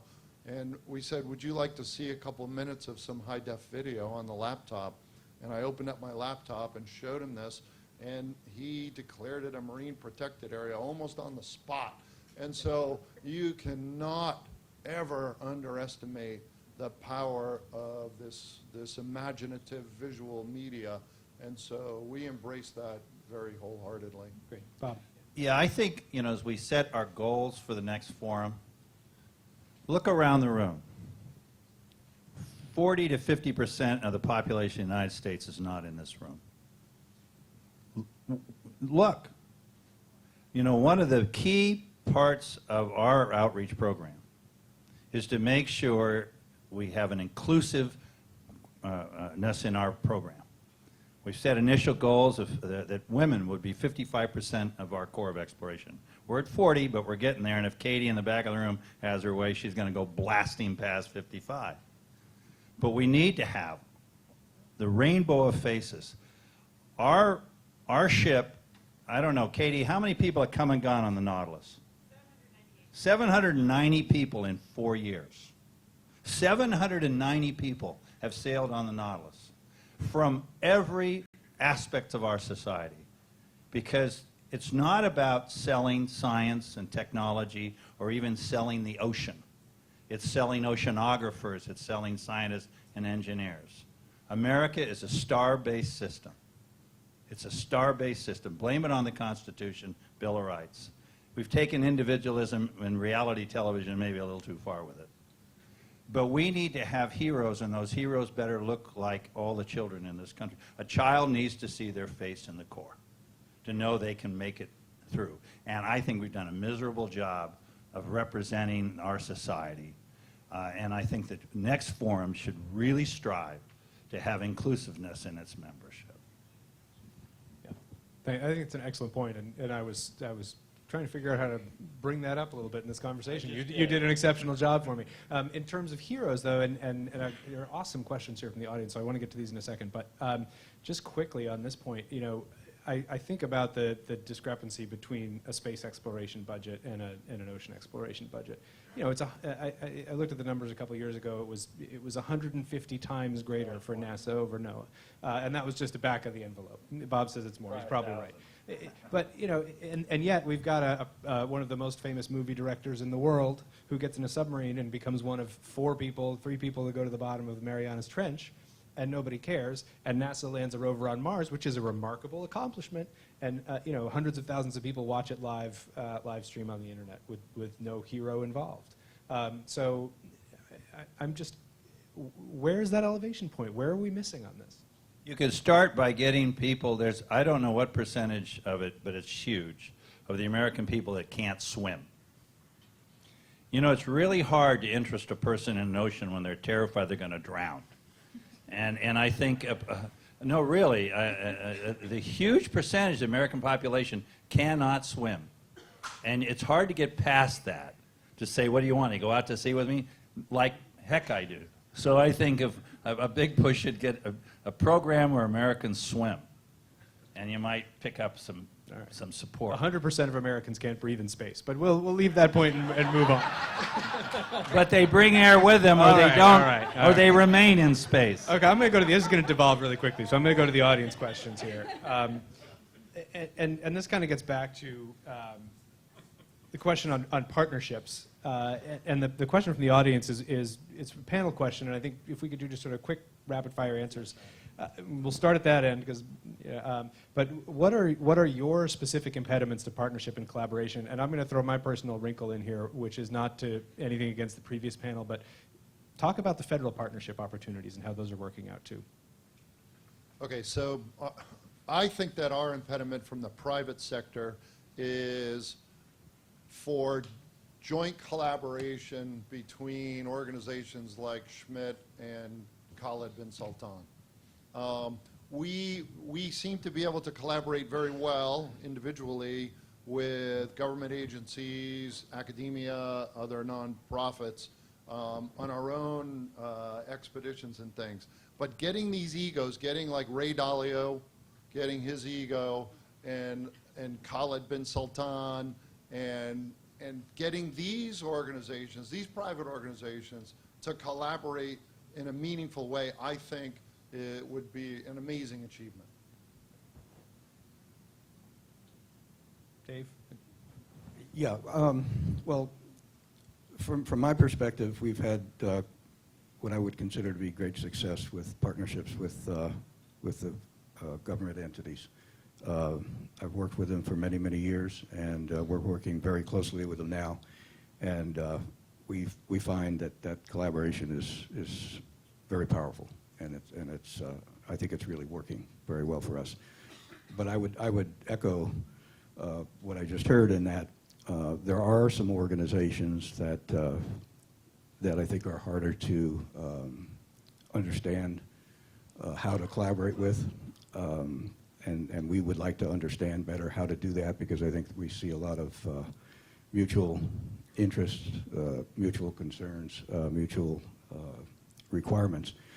But I will say that beyond that, there are other organizations that we've been very successful with, collaborating with, and we've done amazingly well with picking out organizations that really bring complementary expertise and talent to the table, which has served us extremely well. Excellent. I think from our standpoint, first off, I think because we are a for-profit industry versus people we may want to partner with or not, just that basic mismatch in terms of what your drivers is a challenge to overcome and to try and understand where the common ground is. I think that also the value proposition is so important to the private sector. What value are we going to get from this partnership? And trying to articulate that internal to an organization that I used to work for versus a federal agency, for instance. I think that's where we struggle to speak the same language, I think, in terms of what that value proposition is for both sides. A very diplomatic way to put the relationship between the oil and gas industry and the federal government. So if we're just talking about partnerships among the federal agencies, I would like to, I think the thing that's most frustrating to me is that in marine biotechnology, it's a multidisciplinary topic, and it requires funding from agencies like NSF, NIH, NOAA, and so on, and we just don't see that. There are stovepipes. So NIH funds medicine. NSF doesn't fund medicine. We heard that just, just earlier today. And NOAA looks at oceans and human health as harmful algal blooms. So, we've got to break down those barriers. And I was hoping you'd ask this question because I copied down something that Larry Mayer wrote. And so I'm going to read it so I don't misquote you. Given the mandate of PL 11111, one would hope to see a formal interagency coordinating committee for national ocean exploration activities. More than a mandate is required for such an organization to be successful. A willingness on the part of all agencies involved to participate and contribute is essential. This may be the greatest challenge facing the future of U.S. ocean exploration activities. Thanks, Larry. I too am actually very glad this question's here. And this conversation during the break actually took place with myself and a couple of other, I would call them, like-minded colleagues. Really important. I mean, when we look around the room, we realize we can't do this alone and do this, really meet the mandate either on a national, domestic, or an international scale. We have to be working together. And in our organization, we've had symposiums, we've had workshops where we have brought federal agencies to us, not-for-profits, NGOs, but we'd actually like to see it the other way around a little bit, where we are invited to speak and to sit around a table together with a mediator, because the not-for-profit communities that are providing oceanographic ships or that have philanthropic funding available to support oceanographic science for discovery or exploration really aren't doing that. And sometimes we don't always know what the capabilities of the other organizations might be able to bring and how to develop those partnerships. But this is a great start. So I don't think there's any reason why we should be leaving here over the next 2 days without already some kind of draft plan on how to create that and how to initiate that. Collaboration, we've been living through this ocean exploration program from day one. And I'm actually optimistic because I've seen movement. I've seen a lot of movement, actually. It hasn't got full traction yet. Certainly the Navy has really come aboard and been very cooperative. And in our program, all our technology, our major technological developments is with the United States Navy. All of our mapping capabilities, our vehicles, building them in the first place. So we've had excellent relationships with Navy. Our biggest sponsor is NOAA. The elephant in the room is the National Science Foundation, and that just takes time. I've gone through it twice before with Alvin, then with the Argo Jason system. They're always 15 years back, but we've been 15 years now, so we're getting close. And I think what happens is you have to win over the hearts and souls of a lot of scientists. That's why we've had 700 people cycle through. And I'm optimistic. I think NSF, the key is we have to deliver results. The ocean exploration program has to be extremely cost-effective and efficient. That it's delivering results for the dollar, because this is what it's all about. And if we can demonstrate through constant discoveries, and we've been making them regularly, right in Jerry's backyard, off San Pedro, major discoveries are being made, and we're getting the attention of the oceanographic community. We're starting to see more and more I see Alan in the back, more and more proposals coming in from the oceanographic community for access to the platform. So I think you know, we're going to win the day, but it's going to take some time. And we just need to be patient, but I think NSF will begin to step up to the plate. I'm getting a 5-minute sign here, which means I'm going to reshuffle my strategy a little bit. And I had a question, which I've now lost. Oh, here it is. So how, this is a general question, how can, and I do want to save a couple of minutes just for a quick lightning round at the end. I'm going to shoot down the line here. But how can we reverse the steady decline for ocean science and oceanographic facilities in the U.S.? And we've gotten at this a little bit with some of the public engagement questions, but other thoughts folks have in terms of turning the tide on that? You got to have scientists proposing to use them. And a lot of what you're seeing is people not proposing to use those platforms. And so if they're not going to be proposed to use them, then therein lies the rub. But if we're talking about, for example, platform ships, we've got it's an aging fleet, and it takes money to recapitalize that fleet. And so you have to make an investment and plan for recapitalization of the fleet. So, you know, the decadal survey of ocean sciences that was recently completed earlier this year points out, you know, makes some very concrete suggestions about how you can approach that and what needs to be done. So does the money come first? Or does the interest have to come first? I think you have to have a plan in place of what a vision, a plan, what you want to do, where you want to go. But there does have to be some funding to support the, replacement of these vessels if in fact we're going to continue to go out to sea. Okay. So I wanted to end with just sort of a simple question, kind of forward-looking, which is simply to ask each one of you quickly, what's next? And to put a couple parameters on that, just what do you see as one either geographic region, one specific resource, an overdue technology advancement? What's the thing that we need to get to next, and what is your organization specifically doing to get there? So like 1 minute each, less than a minute each. Our program's driven by workshops, and we're about to do a big seamount workshop.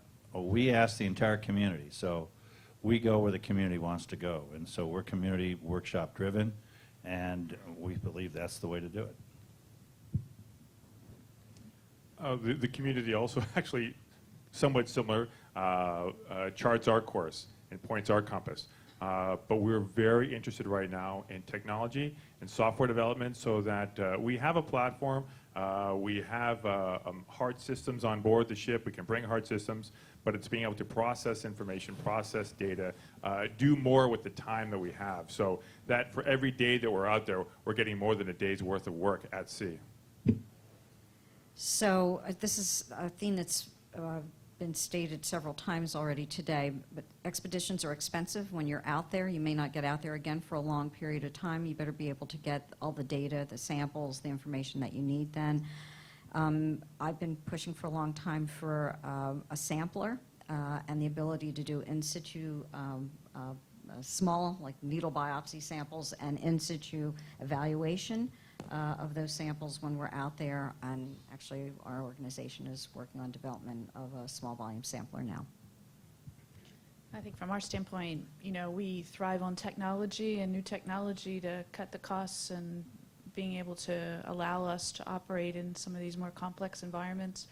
So that's part of our thing is we have in-house research, but we also need to partner with people that are developing that technology to make it more cost-effective for us to explore.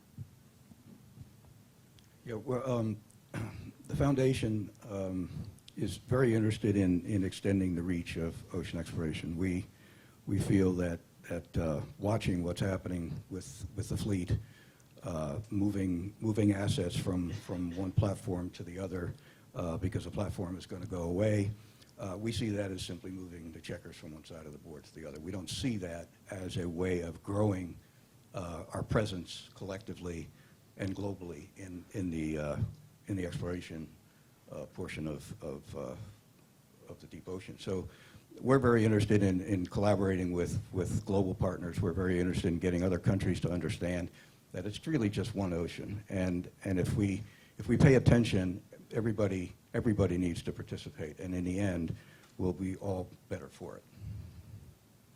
I'd have to echo this efficiency of time on station and advances in any imaging, sampling, this Catlin Seaview system where we use a diver propulsion vehicle and do three-dimensional imaging of the reefs, fantastic advancements. Anything that you can analyze later back in the lab versus spending bottom time or ship time to do rapid environmental assessment techniques, and then advances in telecommunications to communicate back ashore, because that's super expensive right now. Great. Well, thanks. You guys were remarkably good at staying on schedule there, too, so I greatly appreciate that, as do the organizers, I'm sure. And maybe the answer to the Martian is Avatar 2 here, coming out with the ocean space. I don't know. But I'll turn it back over to John and David and the rest of the crew here. So thanks very much to the panel and the organizers.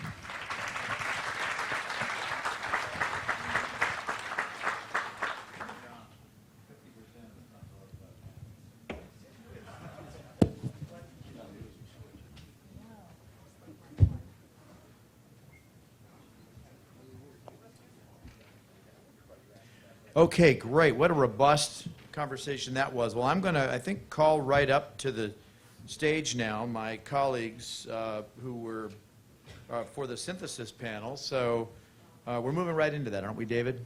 Okay. So would Michael, don't go far, come on up, and Craig McLean and Jerry Miller and Jerry Schuel please join me up here at the stage and find a mic. And we are going to do a little bit of a synthesis of what we've heard and what it means and how that might lead the rest of the conversation.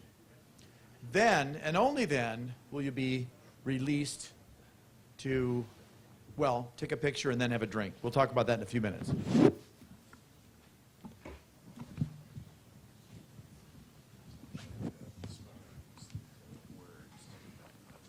Well, I guess it falls to me to set the tone here and actually maybe follow up on the tone that was just said a couple minutes ago in that very electric conversation that you brokered, Michael. That was really good. You know, we've heard a lot, and I think I have just really 3 questions I thought I might ask each of the panelists to address, and we've got about 30 minutes here to do this data synthesis or this conclusion synthesis. So I want to start and direct this at all 4 of you. It's most particularly for Jerry and Michael, it's good to kind of think about your panels, but I'd also say with respect to Craig and Jerry Schuel, really kind of your own synthesis of all that you've heard. What did you hear, and what of it, what really mattered? What did you hear that counts? Michael, you want to start that? I guess I'm still mulling over. This is like when you get to the restaurant, right? And then you come to the table. But like someone else to order no, first? Since it's fresh, I'll go ahead and I'll then come back and have probably more thoughts later. But I think the first thing that kind of jumps out at me was everybody's desire to talk about partnerships and how to work better and figure out greater collaborations and work more efficiently. And I think part of that reflects the perpetual reality that we operate in a resource-limited capacity. We would love to have unlimited funding to do everything that we want to do, but the reality is that's not the case, and it's not likely to be coming anytime soon from a federal perspective, certainly, which is where I think a lot of people look to find the funding for these operations. I am all for the $75 million annual budget for NOAA's Office of Ocean Exploration. But even in my day, when the Senate and Congress was not completely polarized, that was a tall order. And so today I think it's even taller. So I think that is a key takeaway that I had, is that these partnerships and these efficiencies are really going to be fundamental to allowing the development of the industry and the activities to occur. I think the other piece that obviously we talked about a bit, there were a couple other things, one being data sharing and ensuring access, and I think there's a clear desire on the part of certainly all of the private sector entities to be as open as possible with their data, because that's everybody's shared goal here, is additional scientific discovery, which then encourages additional activity. And I think even on the part of the private sector folks, you saw that other than the proprietary data that they necessarily need to keep proprietary, there is a desire to contribute to that as well. Everybody's operating in the same space, and we have opportunity to leverage those partnerships as they emerge. And then lastly, I think the issue of public engagement is key, and obviously Bob is very eloquent and practiced at that, and has great strategies and is extremely effective. And so the cultivation of those messengers, and I think his point about who we have telling those stories and who we have relating with the public and getting people engaged, and particularly getting young people engaged, is a really valid one that we need to explore in this crowd as well. So that's kind of off the top of my head, but That's pretty damn good. You got all the way through the entree and the salads. Thanks. Craig, same question. What have you heard here? From synthesis, I would say we can't lose sight of what has been accomplished so far. Go back to 2001, and I appreciate Admiral Gallaudet's reflection on where the history of exploration has been, what has been a traditional U.S. Navy role, et cetera. If you look at how far we've come and how much time we've come just for the purpose of societally rewarding exploration rather than commercially motivated or militarily motivated, we've come quite a long way. We now have private philanthropic investors putting money forward to enable a subject that had formerly been looked upon as really just the government's obligation, the government's space. So let's not lose sight of the fact of how far we've come. So great successes, and I think each of the panelists has reviewed that. I want to talk about partnerships again, but huge, capital P, that thing is everywhere, and we've got to look at what motivates partners. So take a deeper dive into that. If I'm an activity that's going out at sea and I'm conducting this exploration work, as we've heard from many different flavors doing it, I've got to come back and give my sponsors what they sent me to get. Whether it's a single person of wealth or family of wealth or organization of wealth or very large organization of very large wealth, the United States taxpayers. But whether I'm private, whether I'm public, I got to look back at what's my motivator sending me out. And I think that's where, to Phil Renault's credit in citing the potential of conflict as to why we don't have the synergies we'd like to have amongst some of these individually sponsored organizations, and even amongst federal agencies, we've got to relax our propensity to chest thump and plant the flag and want to be the principal victor in delivering the best, and be more concentrated on saying there's so few of us, why can't we work a little better together? So we've got to maybe take an examination of ourselves and our own motivations and figure out ways to remove those impediments to collaboration. So far as results are concerned, I heard some really neat things about different ways different people do this work and conduct their partnerships. There seem to be commonalities of models that have emerged.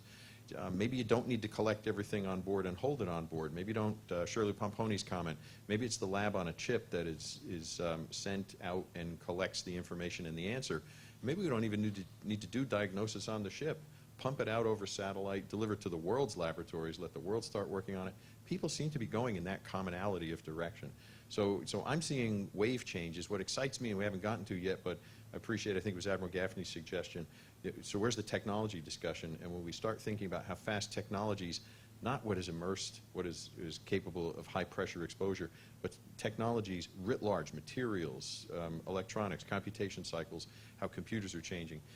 We're getting ready to rip the lid off a fast-moving advancement forward, and our circle, our community, needs to be positioned to be a benefactor to use that stuff. I think we're setting up for it, and I'm sensing that from the nature of the discussions. Partnerships, let's do better at it. Let's work harder at it, figure out where our impediments are, and I think we may have reached the social mass capable of being invested in the amount of money that's on the table right now, public and private. A lot of bills in front of this nation. We know that. A lot of bills in front of other nations. Haven't heard yet the international scene. I think that's a worthy comparison. But let's do as good as we can with what we've got now. And I think I'm sensing a willingness for people to have that conversation. Thank you. Thank you. The Jerrys. Well,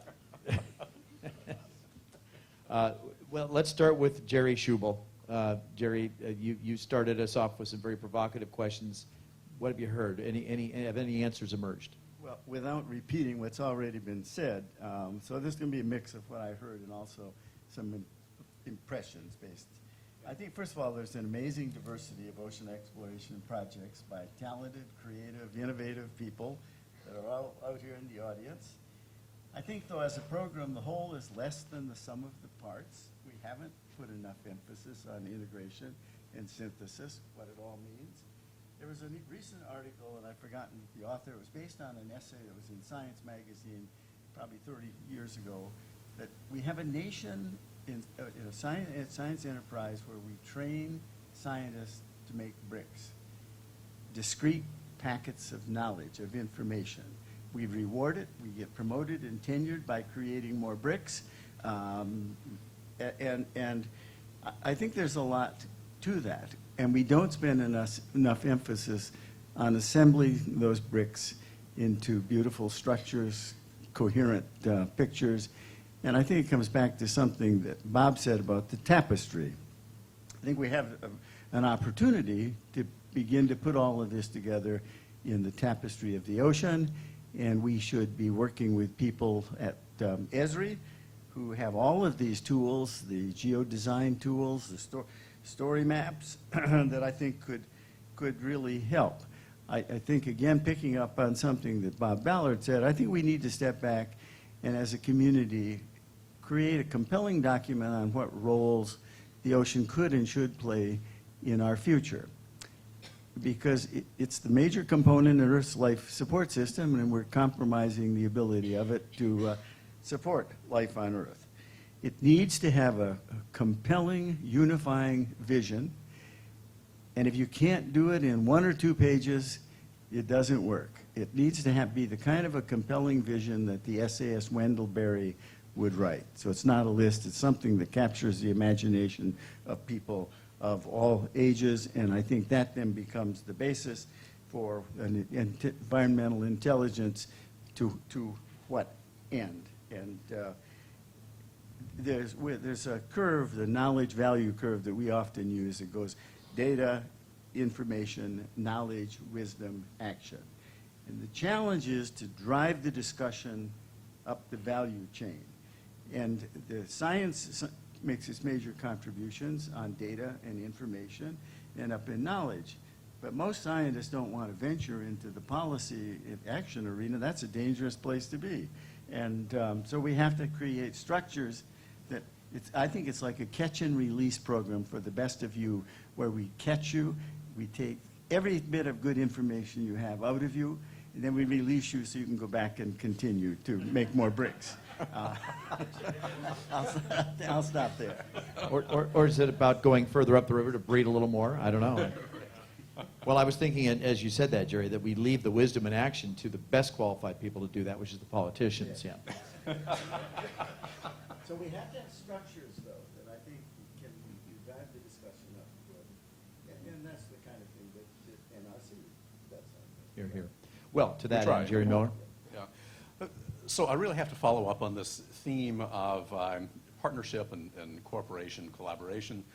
First, from the interagency perspective, since this was the federal panel after all, it's clear that partnerships are being established, collaboration is happening, but I really have to ask, has it been optimized? Are we doing the best that we can as we form those partnerships and execute on projects? And perhaps more importantly, what would it take to create a little bit more synergy to make that whole much greater than the sum of the parts?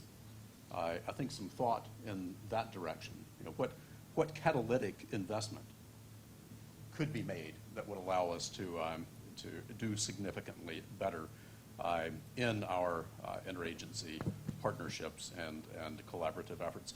And on another facet of partnership, collaboration, et cetera, it's all good. It's easy to say those words. And of course, we've heard lots of good examples here today, so quite a lot of what we hear is well justified. But I have to wonder how much of the demand for partnerships and collaboration and such is due to the tendency for nobody to want to pay for 100% of anything.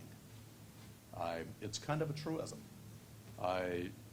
It's, of course, we know that it's driven by budget constraints in many cases. There are also political and engagement needs that would drive you towards partnerships, even if you had lots and lots of money. But I think it's worth thinking about, again, sort of from the point of view of discovering what a catalytic investment might look like, to really examine this question, this drive or this need that we've had for the last decade or so to do everything in collaboration. What if NOAA actually had that $70 million or $150 million to put into ocean exploration?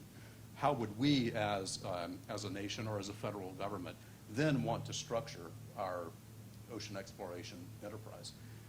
So that's the second point. And I would really like to change gears a little bit now and talk about some of the political or legal aspects. John Haynes mentioned that USGS has an Organic Act. NOAA doesn't. In my view, that's an impediment to some of the things that we might like to march out on as a federal government. Another facet of similar sort of thing, it's like water, water everywhere. Well, it's law of the sea everywhere except the U.S. Can't we get on with that? And to the benefit of our ocean exploration enterprise, and again, perhaps in partnership rather than competition with other countries. And then finally, there was mention of creation of a Department of Natural Resources. Would that actually help us get on with more efficient use of the resources that we have as we pursue ocean exploration? So let me stop with that, and we'll delve into some other aspects perhaps in a moment. Excellent, excellent synthesis. There are some terms coming out here that I'm not sure are new to all of you, but certainly to me. There's the notion of a tapestry of scientific disciplines. I think we're all guilty of supporting our own versions of data morgues. Thank you for that one, Mary. Scientists as brick builders, never heard that before. And Nautilus Nation. You guys in New England, you always have to have a nation. But this has been some really thoughtful. I'm going to ask one other question, and it's a question about questions. And I think it's, in light of what we've heard today, what are the questions that matter? What are the questions that we need to sort of now pose ourselves and hopefully attempt to address, not only tomorrow, but in the months and years to come? Any thoughts on that? The questions that matter. Jerry. Yeah, so that actually gets to the final point that I wanted to offer. And that is, I think we need to think about the overarching driver under which we can couch ocean exploration and other scientific endeavors. I think it was Missy who mentioned that global human population is increasing. I just did a video presentation this morning where I had a nice slide that showed that the human population has increased by 133% in my lifetime.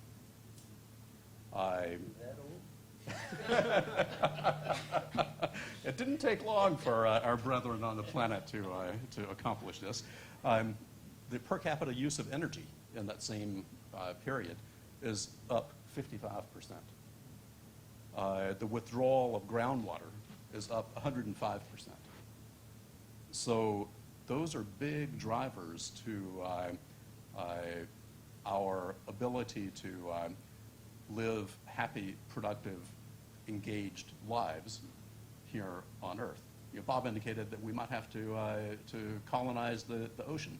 Maybe that's coming at some time in the future. So as we think about ocean exploration, the innovation that we need in that realm, I think it would be very useful if we can relate it to these overarching, longer-term drivers that we as humans and our governments will have to come to grips with. And some of those things are going to require attention in the next decade or two, not in 100 years. What I capture was, what are the overarching drivers behind all this? How can we relate them to this need for? Yeah, what's the value of knowledge? ocean Sir. exploration in that grand scheme? Yeah, Craig.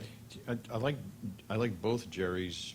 Period. I think they're great guys. But I like both Jerry's comments about formulating an understandable proposition. I think that's very important.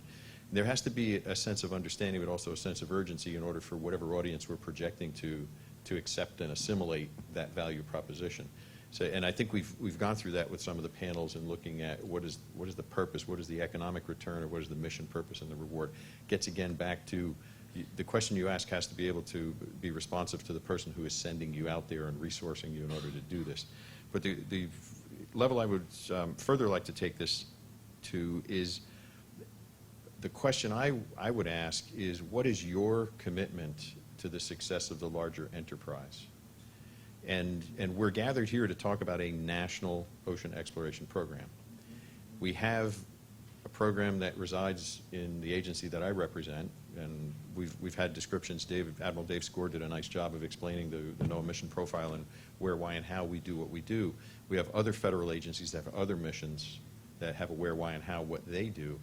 We have private sector, et cetera. What is every participant's commitment here within the span of their control to advance the state that we have upon us right now? Because once again, I want to return, I think Michael's comment was a good one. There's only so much money out there, and we don't really see waves of dollars coming to rescue this notion. How are we going to consolidate our effort and make better use of those resources, those dollars, those tools, those ships that are already out there right now? Why have we not had workshops, God bless them, single-sponsored workshops, get single productive answers, not unified answers? So why have we not had a national workshop that looks at every participant in exploration of the oceans, including the private sector, of industry, and appreciate Missy being on the panel and talking about the oil sector. So what can we be harnessing from those collectors of ocean-based information to the limits of their current economic ability to generate it? And how can we maximize that potential? I think if we are asking ourselves that question honestly and we're able to give an affirmative answer that I'm in, count me in, now it's just the debate of how far can I go, whether it's an NGO, whether it's a federal agency, whether it's federal agency number 2 or 3, we can answer these questions, and I think this is the body to start doing it. Outstanding questions. Michael? Yeah, I don't have a lot to add because I think you guys have done an exceptional job framing this up, so thanks for taking that burden off me. I appreciate it. But the only other piece that I would just sort of add to the pile here is that as we think about how we move forward and how we design the conversations and the programs and the questions, the other piece that we need to remain on the table is this issue of finding the balance between sort of prescribing where the program is going to go and yet remaining open to innovation and improvisation and seeing where it takes us. And that's a little bit circular because you need to have a direction in order to go in, but then once you head in that direction, you need to be open to figuring out where it goes once you head down that road. So there just needs to be a perpetual balance there, and that's a difficult thing, and maybe that gets at the root of why we struggle with resource availability in the first place. And I would like to add that I think that it's very clear that we will be making more diverse and intensive uses of the ocean as we go forward. Whether we're going to live there or not, I don't know. And I think that one of the values of exploration can be not just to document what's there and even what's happening to it. How do you use that knowledge to create a better future?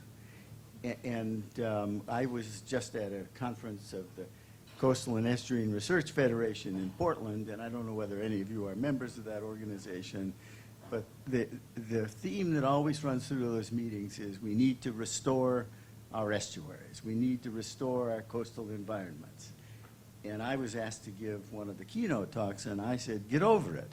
You can't restore these systems. Restore to what state, to what condition. Here on the Chesapeake Bay, one of my favorite estuaries, it will never be better than a C+ estuary. So what will it take to create a better future for our coast, and how does ocean exploration help us do that? I think it can make a great contribution. And, you know, you could pick any number of quotes, but the one I particularly like is from the historians, Will and Ariel Durant. The future never just happened. It was created. And the question is, will we create it thoughtfully and with purpose, or will we create it through continued haphazard acts? I think exploration has a lot to add to that discussion. Well, thank you, Jerry. Absolutely. Creating a better future. Although I'm really hoping we're going to get to B-. Maybe Baltimore Harbor. We're working on it. We can do it in Boston. You can do it in Baltimore. That's right, darn it. No, you know, that's an interesting thing. No, the reason you could do it in Boston Harbor, there was one point source, and the residence time in Boston Harbor is a day or so or less. Chesapeake Bay, we've got tens of thousands of non-point sources. The residence time to replenish the water is the order of a year. It's a different game. C-. I'm going to go straight to pick a prof and rate this professor. This is the header here is what aquarium directors do behind closed doors. Thank you. That was actually really very, very astute. Michael, you took my last question already. What one thing?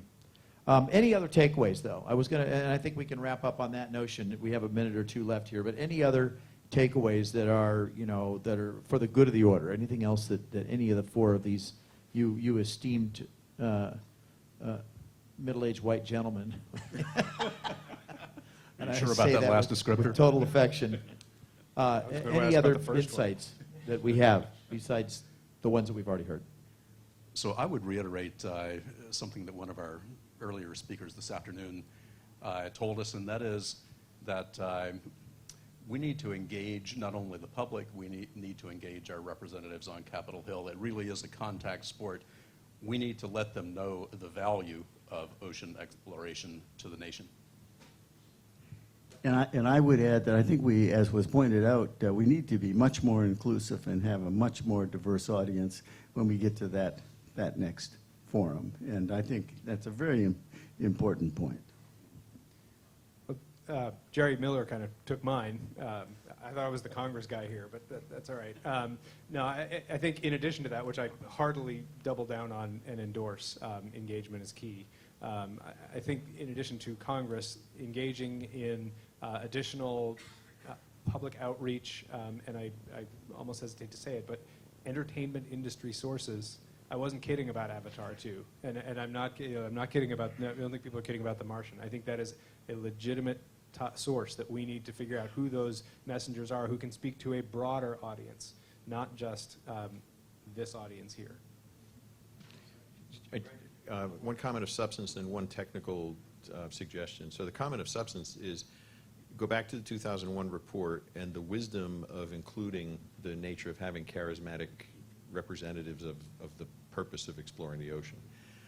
I could guess, having been pretty close to a lot of these conversations, that it was the charisma of a number of people that I could count on single digits who have national reputations, and some of their photographs were shown up here, and I would also say some of them are in this room, who have had the greatest influence on the genesis of federal dollars in order to compel the delivery of a meaningful ocean exploration program. That is a recipe for success. Why not, Michael, let's double down, let's find that next one. And then the other comment, just for our general mindset here, there is an output direction of the creativity that's in this room and at this session. And the season to reauthorize the Ocean Exploration Act is upon us. And to Jerry's comment, I truly agree, NOAA not having an organic act is remarkably challenging for us to do a mission that the nation increasingly looks to us to perform at a rate of increase that doesn't match the rate of budget increase. So we're facing challenges. But that all said, we don't have an organic act, but we do have an authorization for this program activity that's as good for this narrow slice. Let's use it. Thanks. Okay. Thank you. We talk a lot in our industry about charismatic megafauna, and the charismatic megafauna we need to encourage here are bipedal hominids, like ourselves. Okay, a couple of closing remarks. First of all, thank you. Would you join me in thanking these fine minds?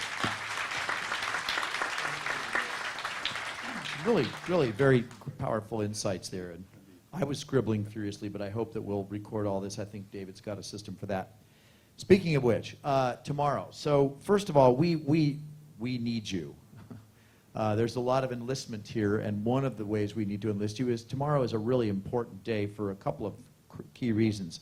The Marketplace of Ideas session, which will occur in the morning, is essential, I think, to talking about how we can carry this further and more broadly. And it is the lineup of people. The moderator, of course, is our friend David Lang, Open Rove, and an incredible lineup of people. It really is going to be an exciting session. So I hope you can be here tomorrow morning. And then the group breakout sessions in the afternoon are really the kind of bringing it down to, getting real. And the results of that not only will be useful, but they will, as you assured me, David, they will be used. So we need your brains in the room tomorrow. So please, if I can entice you with seafood or dancing penguins, anything it takes to keep you here.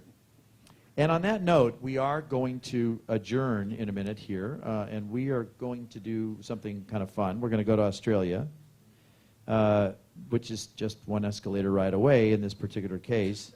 And you can leave your belongings here. We will guard them with our lives, and you should, because otherwise we'll have a picture of all of us with backpacks and coats and things. So leave your gear here. We're going to go out these doors to the right and up the escalators into the Australia exhibit. There is a contingent that I think Laura Banky is going to lead. I don't know if you have a little banner for us of the speakers to follow you. And we're going to get this cool photo from the bridge at the Australia exhibit, which has a amazing backdrop, although at 5:30 I think it's a black backdrop. But anyway, after that we'll come back here, which is on our way to the reception and dinner. You then can gather up your backpacks and briefcases. You don't need your coats. We have our coat rack is cleverly on wheels. It will follow us back over across the bridge to Pier 4.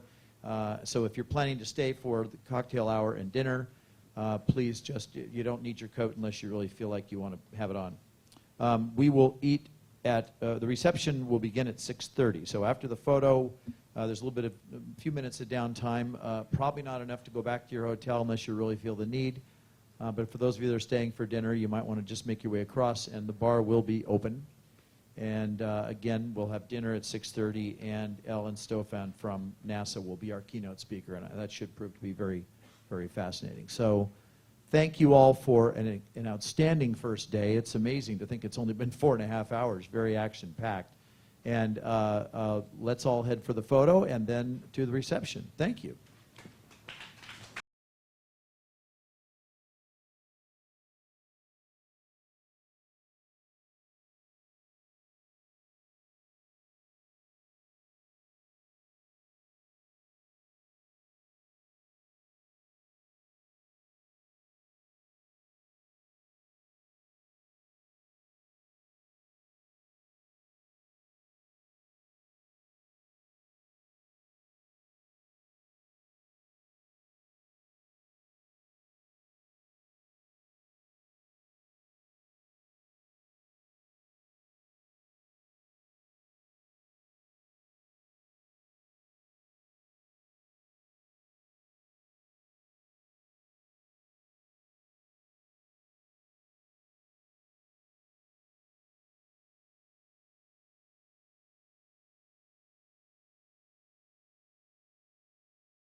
That worked.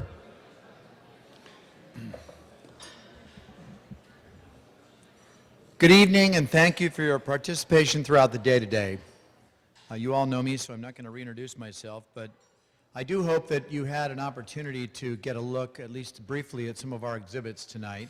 And as I think you all, I hope you all know that during the entirety of the conference, you're welcome to visit the aquarium with your badge on. They'll let you in and out all you want, and actually that'll continue, I think, through the weekend if you're inclined and if you're still here. As I think I might have mentioned, our mission is to inspire conservation of the world's aquatic treasures. And I think really in many different ways we all share that mission in different iterations. For us, aquatic treasures can be everything from habitats to biotic communities to human communities and even societies. We're part of the aquatic treasures that we're trying to inspire conservation for. Here at the National Aquarium, our exhibits showcase about 20,000 animals representing habitats as wide-ranging as the Indo-Pacific, the Amazon rainforest. But the big idea there is to try to get people inspired about the idea that these places exist on our planet. They have in common the fact that they are aquatic, often not necessarily marine, but all interconnected, and that's the theme of the National Aquarium. We're currently crafting plans. As you walked across the bridge, you might have looked out the window and seen the ship slip between the two piers. That will be, over the course of the next 4 years, converted to a phenomenal new exhibit that's called Model Urban Waterfront. So if you can imagine, you might have seen our little floating wetland that's adjacent to the front entrance to the aquarium. It's literally a growing wetland. It has a whole biotic community on it. It has terrestrial avian species visit it. It has a fabulous assemblage of marine organisms on the underside. We're going to fill the whole slip with that kind of creation. And in doing so, our intention is to enable Baltimore to really show other cities that you can have a commercially viable, vibrant, sort of tourism-focused inner harbor, but it can also be one that is healthy and thriving and that has green space and habitat for resident and migratory birds, and hopefully one that actually helps contribute to a healthier harbor as well. In fact, our efforts extend well beyond the building. You've all met Laura Banke. She and her team have done phenomenal things. In the last year, we've restored 9.7 acres of Chesapeake wetlands, removed about 130,000 pieces of debris, and I don't want to know what kinds because we all have seen it, and planted 70,000 native plants and trees in the watershed. Thank you, Bob. And you know, this is what aquariums are meant to do. Jerry would echo this. This is the role that we should play. We should be places where we celebrate what's unique and special and beautiful about the ocean, but also a place where we inspire people to take personal action. That's a central theme that I've been hearing over and over again throughout these proceedings.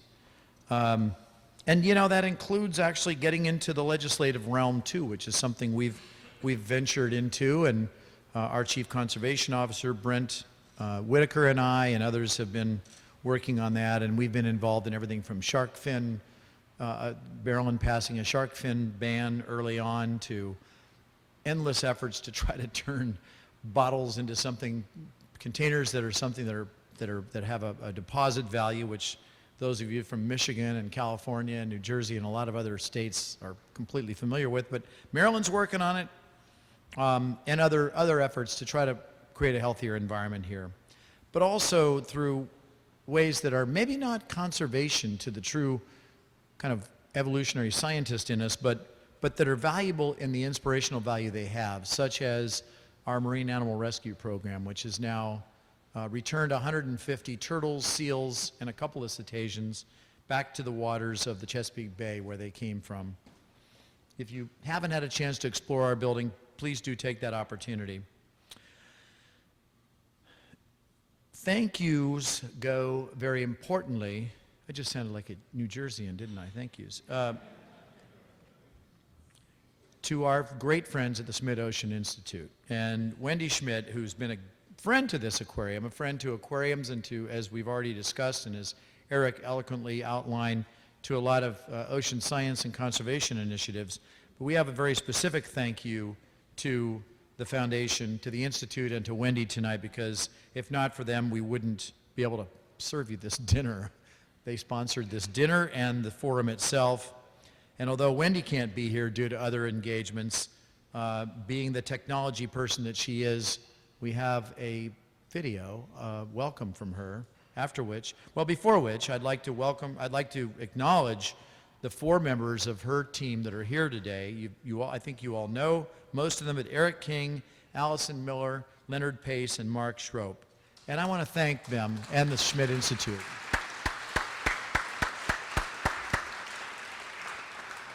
And with that, frankly, it is interesting to enumerate some of the things Wendy has done. I think a lot of you know this, but founder of the 11th Hour Project, Climate Central, the Ocean Health X Prize, board leader with organizations like the NRDC and California Academy of Sciences. Her transformational philanthropic work has been inspiring. And the Institute, as Eric told us earlier today, was established to advance the frontiers of ocean research and exploration through innovative technologies, intelligent observation and analysis, and open sharing of information. And I think that's one of the great, really, contributions that you guys have made to the science already, Eric. As Wendy has said, we can't take care of something we don't understand, and we can't care about it if we don't know about it. Not to be deterred by a busy travel schedule, she said, okay, tell you what, I can put together a video for you and get a chance to at least say a few words on behalf of this forum. So with that, I'd like to ask you guys to roll the tape.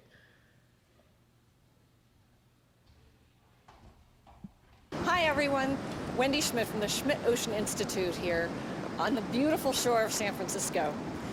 When my husband Eric and I launched the Schmidt Ocean Institute and our research vessel Falkor from a German shipyard in the spring of 2012, we envisioned the ship's mission. We spoke about it at the launch.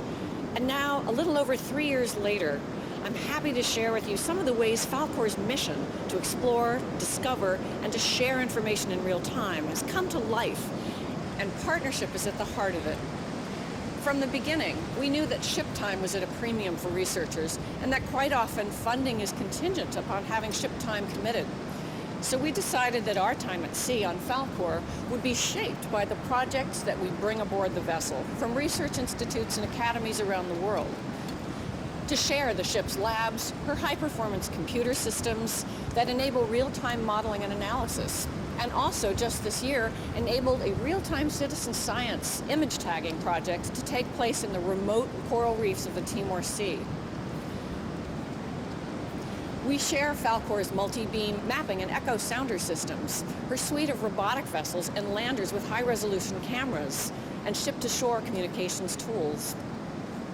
In the past 2 years, we've worked with 87 institutions from 19 countries. 306 scientists have sailed with us, and 127 college and grad students. At SOI, we call ourselves a mobile institute, claiming no home port, but rather seeking ways to move our resources around the globe in a pattern of trying to deepen our understanding of the ocean floor, of ocean life, and of the important connection to life on land. That means not only doing the science, but also sharing the data and communicating about it and reaching out. In the past 2 years, Falkor has provided educational tours for about 1,000 people. Our team has presented to some 7,000 people through conferences and community presentations and in classrooms using ship-to-shore communications. We continue to broaden our network of partners and cooperative institutions from government agencies such as NOAA and the Japan Agency for Marine Earth Science and Technology to government-funded agencies, including NSF, and also major universities. All of us working together to help accelerate the pace of collecting and sharing data. Earlier this year, SOI signed on to share our data stream with the Rolling Decked Repository, R2R, the online data collection project led by Columbia University and funded by NSF, the Office of Naval Research, and NOAA, with data management support from Scripps, Hui, and Florida State University.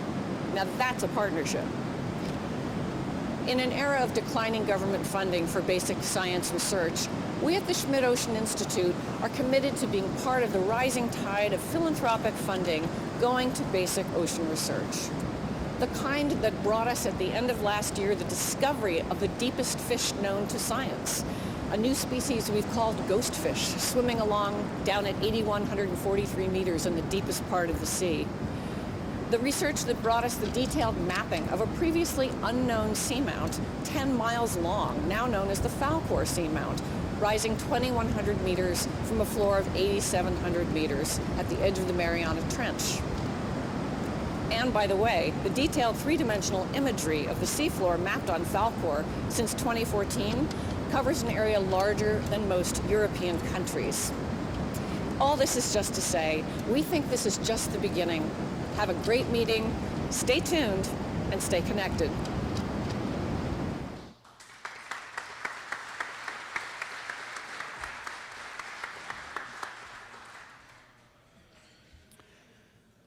Okay.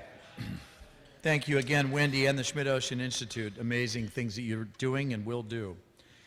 I get to introduce our keynote speaker for the evening. Many of you know Dr. Ellen Stofan. She knows a few things about exploration as the chief scientist at NASA, serving as principal advisor to the administrator, Charles Bolden, on the agency's science programs and science-related strategic planning. Her appointment to the position in 2013 marked her return to NASA as she held a number of senior scientist positions at the JPL back in the 90s and leading up to 2000.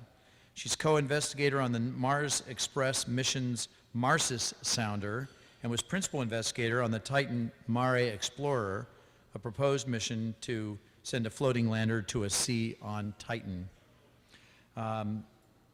She also is I think you called yourself a NASA brat, right, Ellen?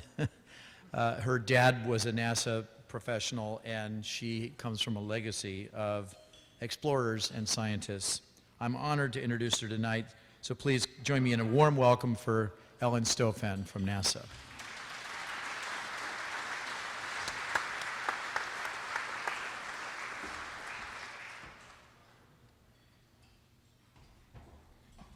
Thank you, John, and it's such a pleasure to be here tonight, to be here all this afternoon to hear about the research that's going on. I am a geologist, and right now I always tell people I'm not a geologist anymore, I'm a bureaucrat. But I still like to pretend that I'm a geologist who still does geology, and so as I'll get to later in the talk, when I got to work on my Titan mission, it was really fun to go and dust off my coastal geomorphology textbooks and my physical oceanography textbooks and remind myself how we explore oceans here on the Earth when we contemplate exploring them in another world. Now, I can't see the screens, so if we could just tip that one a little bit so I can see it. Sorry. Perfect. Perfect. Okay, next slide. So I'm going to try to convince you tonight that all of these areas of research that we cover at NASA actually have something to do with studying the oceans. And we divide do I have a clicker? I do. All these areas of science that we do at NASA, whether it's, and this is how we're organized in these beautiful stovepipes, is we study the sun, heliophysics. We study the universe in our astrophysics division, looking out into the universe with telescopes like the James Webb Space Telescope that we're going to launch in 2018, or as this image shows with the Hubble Space Telescope that Making Us All Feel Old celebrated its 25th birthday last year. The work that we do up on the International Space Station, mostly understanding the effects of microgravity on the human body in order to get ready to send humans out into deep space for longer durations of time. But we also use the International Space Station as a platform for observing the Earth. And for example, RapidScat, which has been replacing basically and supplementing the QuickScat mission to give us surface ocean winds, has been great ocean data coming from the International Space Station. Studying the solar system, and I'll come back to that at the end, of looking at ocean worlds beyond Earth. And then, of course, the work that we do directly studying the Earth with our 19 satellites that we have orbiting this planet. You know, when I went to give this talk, I started really by thinking about the oceans. And to me, the oceans are such a personal thing because whenever I can manage it, I escape onto a sailboat somewhere on the earth. I think this slide is actually from when I was sailing off of Thailand. Because it's such a primal thing to me to be able to get out onto the ocean and to experience this planet in that sense when you're very small. On the other hand, visiting Ghana and looking off the coast, as in this image, where people are actually having to make their daily lives out on the ocean, impresses you on the importance of the oceans to people's livelihoods all around this planet. And then probably my most beautiful and personal view of the oceans is the shot that's on the, sorry, I don't know my right from my left, it's on the right of this slide, which I took from out the window that's near the Antarctic, the Southern Ocean near the Antarctic Peninsula, which I took last year, just about a year ago when I went and flew over Antarctica with NASA's Ice Bridge aircraft that was flying out of Chile, and we flew down to Antarctica measuring the health of the ice sheet in the West Antarctic, studying its thickness, the height of the ice, the water layers, trying to understand the health of those ice sheets in West Antarctica, which is obviously not great. But obviously our job at NASA is primarily not to look at the oceans from the surface. It's primarily to pull back and get the global view. And of course we do that, and this is going to be a repeated theme through these remarks this evening. We don't do this on our own, and to me this new image that we have of the Earth is a great example of the close work that we do every day with NOAA. This is an image from NASA's EPIC camera, which is on NOAA's Discover satellite. We just started getting regular data, I think about a month ago. Now every day you can go to our website for the EPIC camera through, again, NOAA's website. And EPIC is, or Discover is out at L1, the Lagrange point, and it gets a full disk view of the Earth every day. It gets multiple disk views. So this really is a single view of the Earth, and it got a fair amount of press about a month or so ago when the moon photobombed and passed in front of the camera. Some of you might have seen that. It got passed around on social media. But if you ever want to be reminded of what an amazingly beautiful planet we live on, go to this website and look at these full disk images coming back from EPIC. They're truly beautiful. And again, they point out of what a water planet we live on and how important it is to pull back from that vantage point of space to be able to get a different view of the Earth. And we do this with, again, 19 satellites that we currently have on orbit. And those satellites, again, are often done in partnership with either NOAA, the U.S. Geological Survey, or our many international partners. From satellites we have like the Global Precipitation Mission that measures precipitation all around the globe every 3 hours that we did with the Japanese Space Agency, to our many, many other satellites done in partnership with many of our other international partners. And we love at NASA to show these complex views of all our satellites, but on this one we were really trying to point out how many of these different satellites, while they have multiple roles, most of them are contributing in some part to studying Earth's oceans. This is just the follow-on from missions that we have planned in the future, including ICESat-2 that will actually be the replacement for the Ice Bridge aircraft that we're having to use right now to study the Arctic and Antarctic regions. Our ICESat satellite stopped operating in about 2007, and so we're having to use an aircraft until ICESat launches in about 2 years. So these are the follow-on missions that you'll be seeing from NASA and our other partners.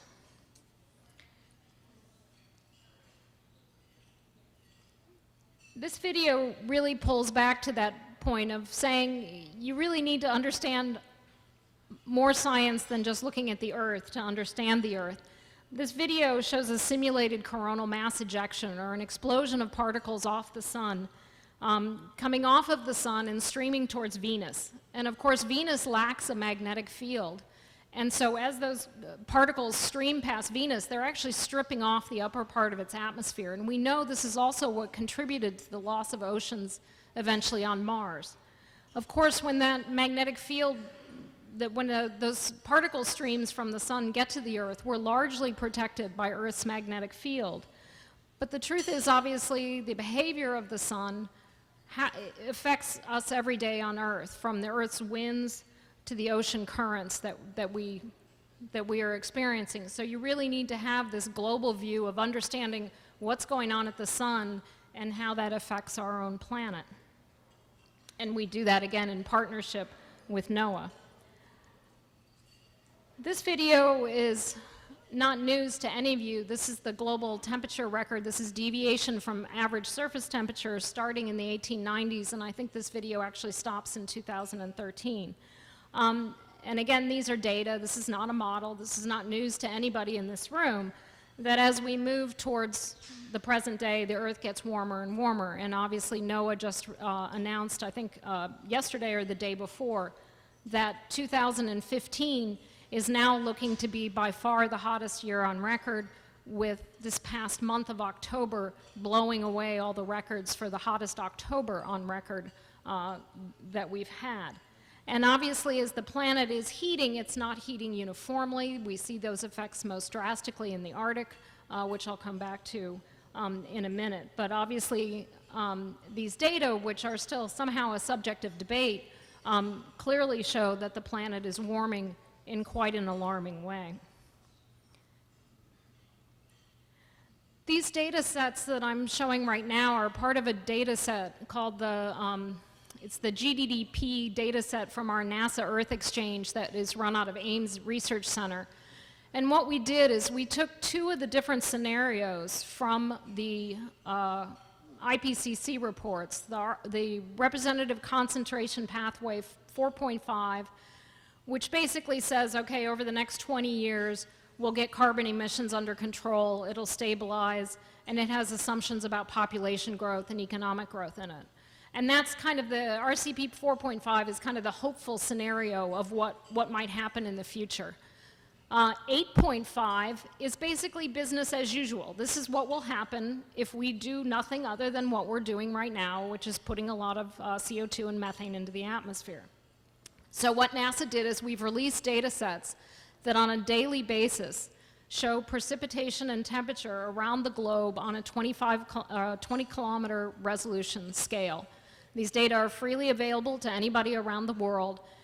And the reason that we released these data about 6 months ago was because climate change is something that's affecting nations all around the world. And obviously there are countries all around the world that are going to be hugely affected by climate change, as you can see from the quite alarming temperatures that show up in July of 2099, even under RCP 4.5, let alone under 8.5. It's to give countries around the world some ability to start planning for resilience to climate change. So whether you're an urban planner in Vietnam who is trying to protect against flooding, or whether you're somebody trying to plan for agriculture in Central Africa or in Asia, these data sets at least will give people a way to say, how can I start preparing for the fact that we're living in a changing planet? Now, many ways in which we are looking at using our satellites to understand how the Earth is changing right now is certainly the Arctic is one of the key regions, as you all well know, to be looking at. And as with NASA, along with the National Snow and Ice Data Center, we're constantly looking at what is the sea ice extent, how is it changing year to year, and obviously then for the scientific community, it's to try to understand what is that larger amount of dark ocean absorbing all that energy and pumping it back into the weather and climate system. What are the effects of that in the long term? And so this is something that, again, we're working on the scientific community to try to understand what these effects of climate change are going to be. And obviously the president was just up in Alaska a couple months ago to talk about the devastating effects of climate change that are already being seen in Alaska and how that's affecting local communities in terms of coastal erosion, loss of habitat for animals that they depend on for their well-being. Another data set that we've worked on very closely with NOAA and also with the French is measuring sea level rise, starting way back with TOPEX and going through the JASON series, and hopefully we'll be launching JASON 3 sometime in the spring. And this is basically showing you how sea level has changed over the last about 22 years that we've been gathering sea level data. So the more orange an area is, that's showing you that how sea level has risen over the last 20 years, and the darker blue areas are showing you how sea level has actually fallen. Fascinatingly, the Gulf Stream has actually moved slightly to the northeast over that time, which is what that blue line next to the orange line was telling you. And obviously the changes in the Pacific have been most noticeable in the Western Pacific, where the sea level rise has been quite noticeable as seas there have warmed distinctly. Of course, when you're looking at global scale trends, it also helps to understand what's happening in local regions. And this is just an example that we've had over the last year or so, where we've seen some anomalous warming along the west coast of North America. And again, working with the multiple data sets from multiple instruments that we have in orbit around this planet, we can use those data sets, working with our colleagues at universities, with other government agencies, to try to understand what's happening on a local scale, and to try to turn that information or that data into information that can actually help local decision makers cope with the changes that are happening due to the fact that climate is changing and the ocean conditions are changing so rapidly. I just wanted to mention a couple of new satellites that we have planned in the upcoming year. We have a program called the Earth Venture Program that actually does some suborbital work, and I wanted to highlight two of these, again, for we've talked a lot today about partnerships, for their nature and their fundamental fact that they're partnerships, but also the good work they're doing. The first is the NAMES mission, which is actually going on right now in the North Atlantic, where we're looking at phytoplankton health and how it's coping with changing temperatures. The ship is actually from the Woods Hole Institute. NASA's providing overflight aircraft. So again, a collaborative project. In the lower left, there's a coral watch mission that we're doing in collaboration with NOAA. There's been a lot of discussion today over the really alarming state of the coral reefs, and obviously that's something that we need to continue to be doing research on and to understand the long-term impacts of the changes in the ocean on coral reefs. The oceans are responding to Earth's changing climate in ways that we are only beginning to understand.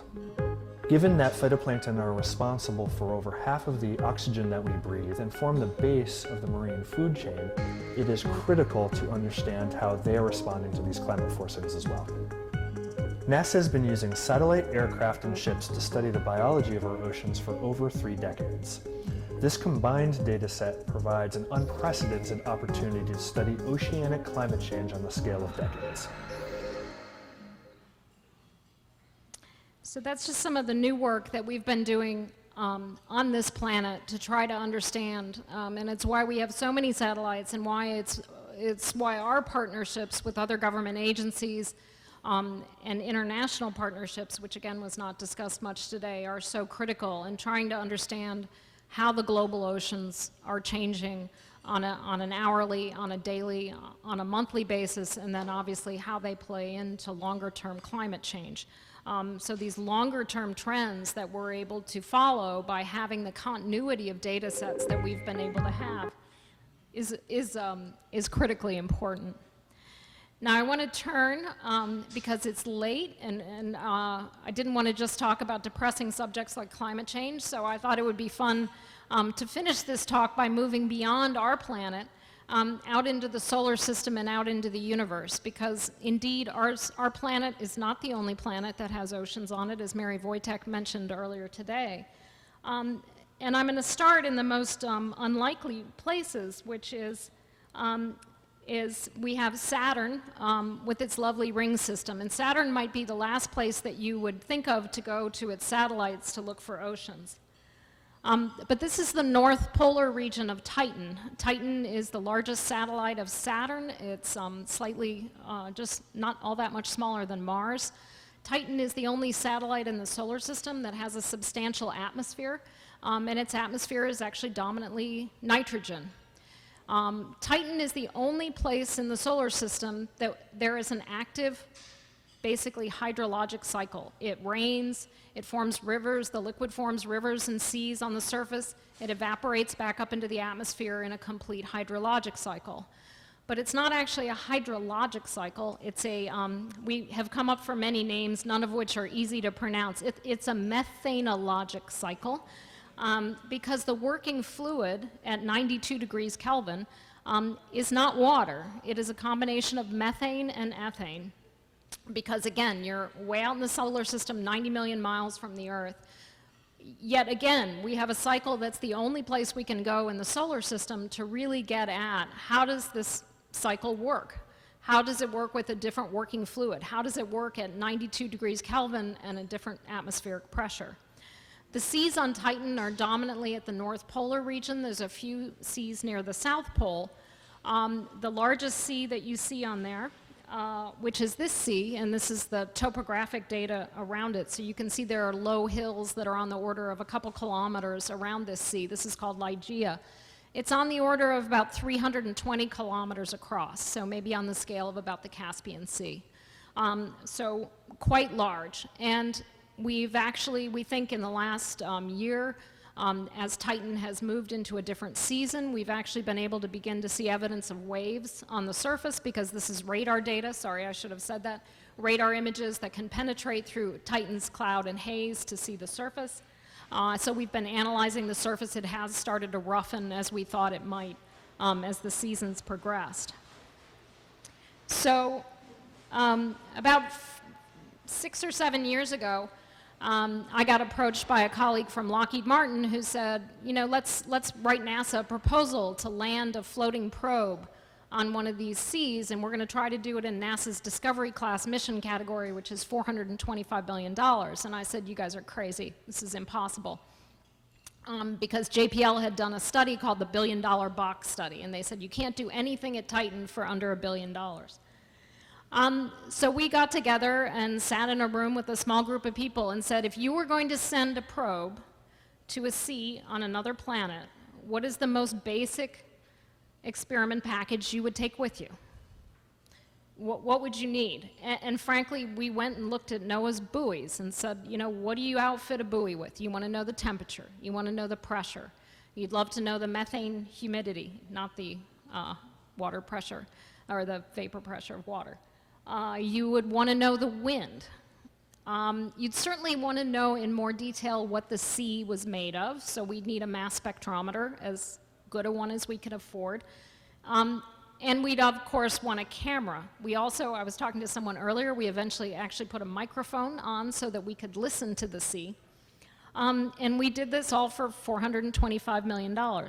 So what you are looking at here is actually some plots that we did for the proposal, using a lot of codes that were actually, I did this with the Applied Physics Lab at Johns Hopkins, where we were using a lot of codes that had been developed for basically the Navy to look at what would you happen given what we assume about the winds, the properties of the sea, where would the probe go after 3 months of floating around. So what you're seeing there is a Monte Carlo analysis of different wind regimes of what would have happened, where our probe would have gone. Because we certainly figured out right away we couldn't afford a motor, we couldn't afford a sail, we couldn't even afford, you know, I just wanted a sea anchor to make it a little more stable. We couldn't afford that either. So anyway, it was a really fun proposal, but we made it to the final round of 3. There were 28 proposals. They down-selected to 3. You got a year's worth of money. So we got a year's worth of study money, and then we lost to a mission that is going to Mars next year. So really disappointing, but at some point, someone, not me, will go study these seas on Titan, because again, the idea that we can go to another world and do oceanography, understanding wave generation, understanding sea-air interfaces, the exchange of gases between a sea and an atmosphere, but doing it on another planet is extremely intriguing. Our other targets in the solar system that have oceans are a little more complicated. This is Enceladus, which is another moon of Saturn. Enceladus has a thick icy crust, and underneath that thick icy crust is a subsurface water ocean. That water ocean erupts occasionally through large cracks in Enceladus's surface. And we know there's water because we've actually twice flown the Cassini spacecraft, the last time only 30 miles above the surface of Enceladus. We've flown right through those water eruptions. We've measured water, we've measured silicates, so we suspect that there are probably some sort of volcanic eruptions at the base of those liquid water oceans.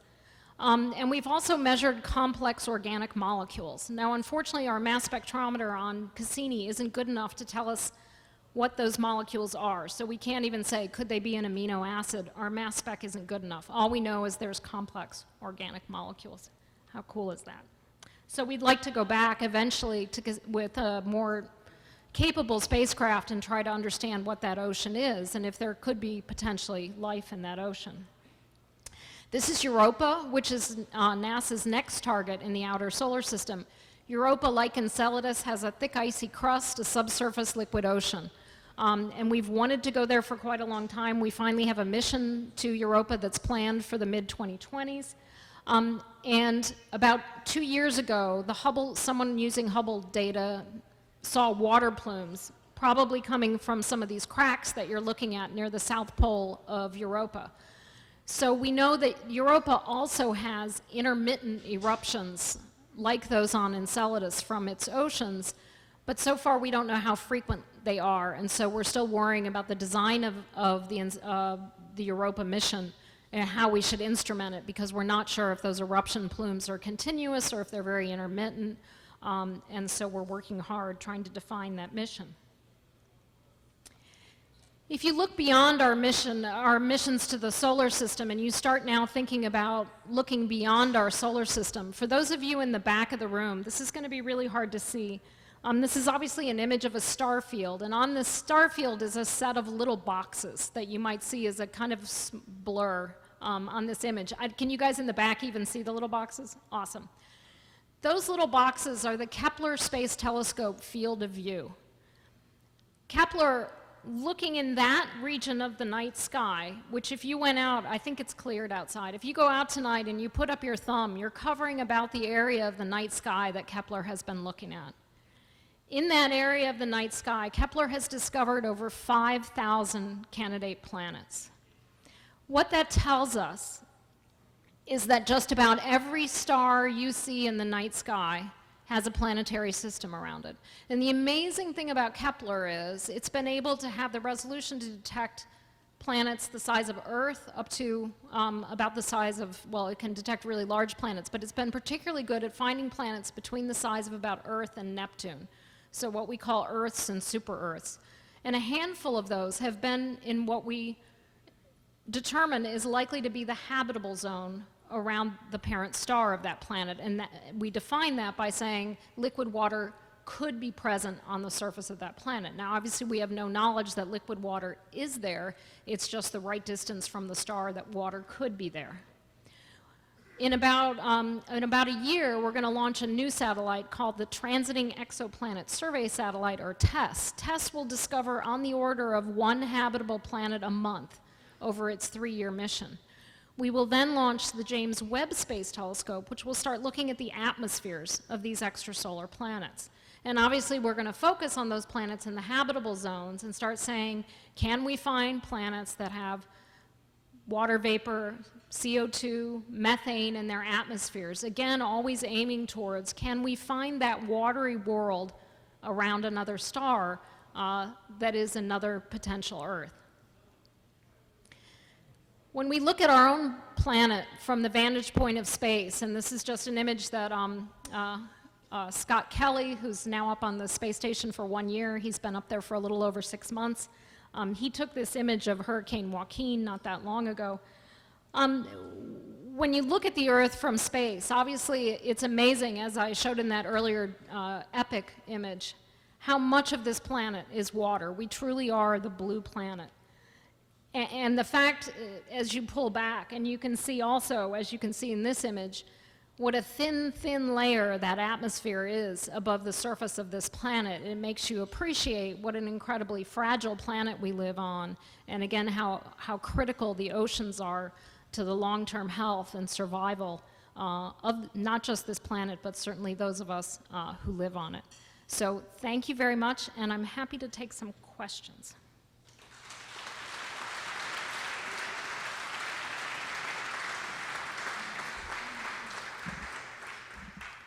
hope you guys are still eating. Eat. Yeah.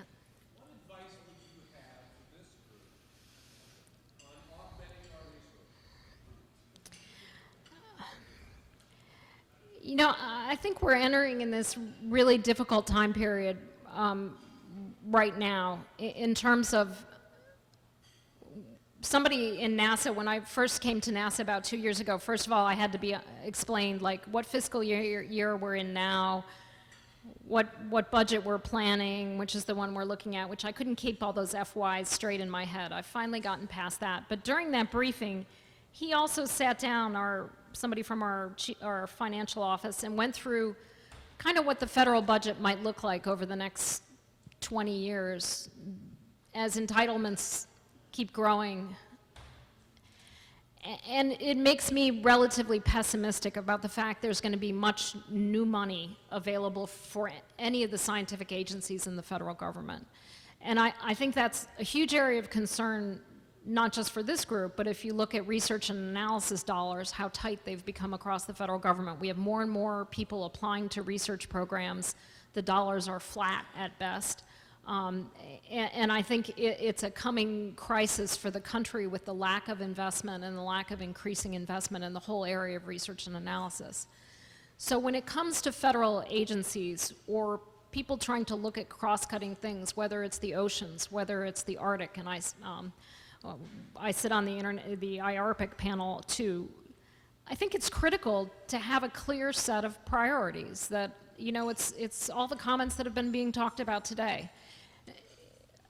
I think the money is there. If you can come forward and say, here are the priorities, here's why it's clear that here's the priorities, and here's maybe the things we're going to have to stop doing in order to be able to do the things we really need to, have to, must do. And we're having to do that within NASA. We're going through a huge self-examination because we're doing too many things. We have more things on our plate than we can afford to do. So we're having to go through and say, what are the things we need to stop doing? And that's painful for any organization to say, if we want to keep doing great things, there's things we're going to have to stop doing. And so to me, for an organization like this to provide guidance to the federal agencies to say, here are the things that are really important. These are the things that have to get done. And here's a clear explanation of why. And then the other aspects of the plan you were talking about today, public engagement and citizen science. And my office at NASA has really been working on citizen science because authentic experiences of involving the public in scientific research help them, first of all, understand. They eventually all become voters. It helps them understand what science is, what it's not. And it brings them along on understanding the why, which is, I think, the hardest thing. The other thing I've been doing at NASA is I've started a science communication course, and we've been getting our engineers and scientists to take a course that we run with the Alan Alda Institute for Science Communication out of Stony Brook to try to get our scientists to be better communicators, because we've failed at that as a community over the last, I'd say, 20 years. We can be better. We can do better. We have to. But it's not a cheerful picture. So I think I think groups like this are important because clear, coherent strategies are helpful. So you've outlined oceans, or you've described oceans on a number of other heavenly bodies, which have very different characteristics. Some are under ice and perhaps water oceans. Some are methane oceans. If you sort of think about in terms of prioritization, how would you prioritize the exploration of those other oceans? If we were getting together again 30 years from now, which oceans would we be talking about? You know, the way NASA's prioritized it, and of course, it's actually not NASA who's prioritized it. It's the scientific community through the decadal survey process. And so we have a decadal survey that has set the priority for how we're going to explore the outer solar system.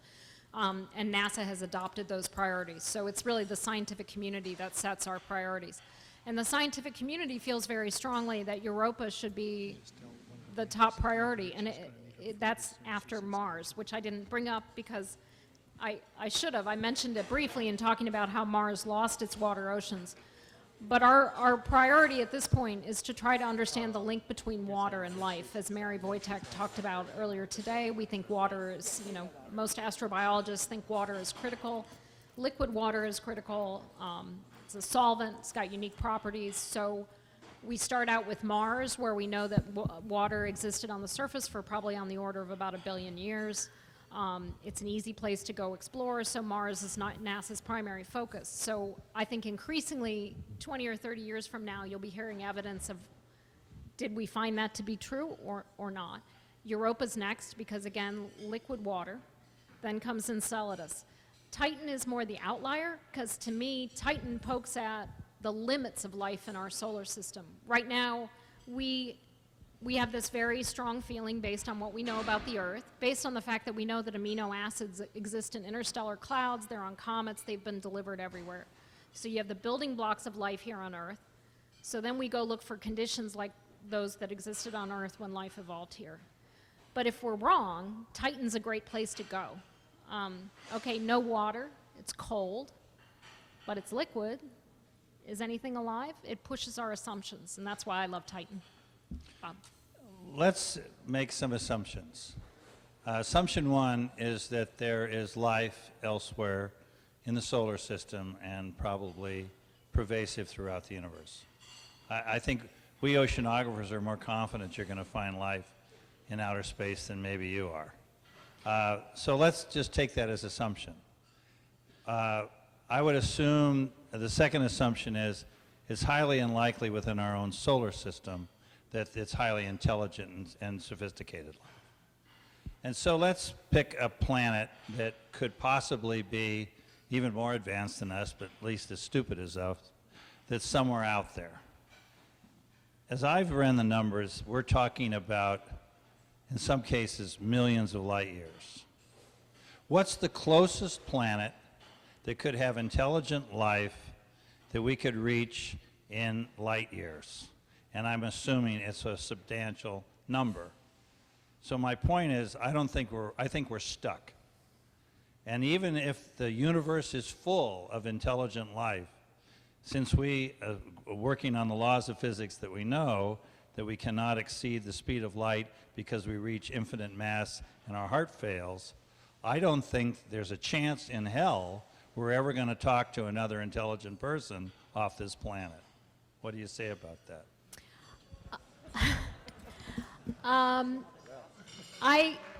I agree with you on both points. I think when you look at how rapidly life evolved here on Earth and how the building blocks that we're based on are everywhere, I think it's very hard to believe that we won't find evidence, fossil evidence of life on Mars. I'm a little more skeptical about extant life on Mars. I'm somewhat optimistic about Europa, a little worried. I'm even optimistic about Titan, so that shows you how optimistic I am. But again, we're talking microbes. I'm not talking about anything more complicated than that. I think when I go out and talk to school kids, which I do frequently, I give them many assignments during my talk. One of them is to grow up quickly because they're going to have so many extrasolar planets to study that they need to all become astrophysicists and planetary scientists because they're going to be studying all these extrasolar planets. The other one is to invent warp drive. Because most of you know, we use the same propulsion systems for rockets that basically we used in the 1960s. We can go no faster. And it's a minimum of 30,000, 40,000 years at current speeds to get to the nearest planet. So it's ridiculously far away. So I completely agree with you. I am also, while I believe there's likely intelligent life out there somewhere, I think it's really hard to get to us. I mean, you look at how hard it was for the life on this planet, how close it came to getting wiped out. You could argue the longevity of any species on this planet is not long. I'm concerned about the longevity of our own species. So to me, to get intelligent life that could go light years and invent their own warp drive, I'm very skeptical. But I'm really optimistic that about 40 years from now, hopefully, we will, if we're still around, we'll have really large aperture telescopes that we've built in space, and we'll be imaging planets around other stars. We're not that far away from being able to image planets around other stars. So I think there'll be plenty for the scientific community to do to really study extrasolar planets. And if you think that's irrelevant to our own solar system, I can tell you we've had to throw out the model of how we think solar systems form. A lot of it because of what we found. When we now have many, many solar systems to study. You know, originally we thought all solar systems will look like ours. You know, rocky planets near the sun, giant planets further out. Well, that ain't the way it is out there. It's pretty complicated. We're actually pretty unusual in our planetary arrangement, at least from what we've seen so far. So what we're learning out there is really informing us about the origin and evolution of our own solar system. So we have a ways to go, but intelligent life, I'm pretty skeptical.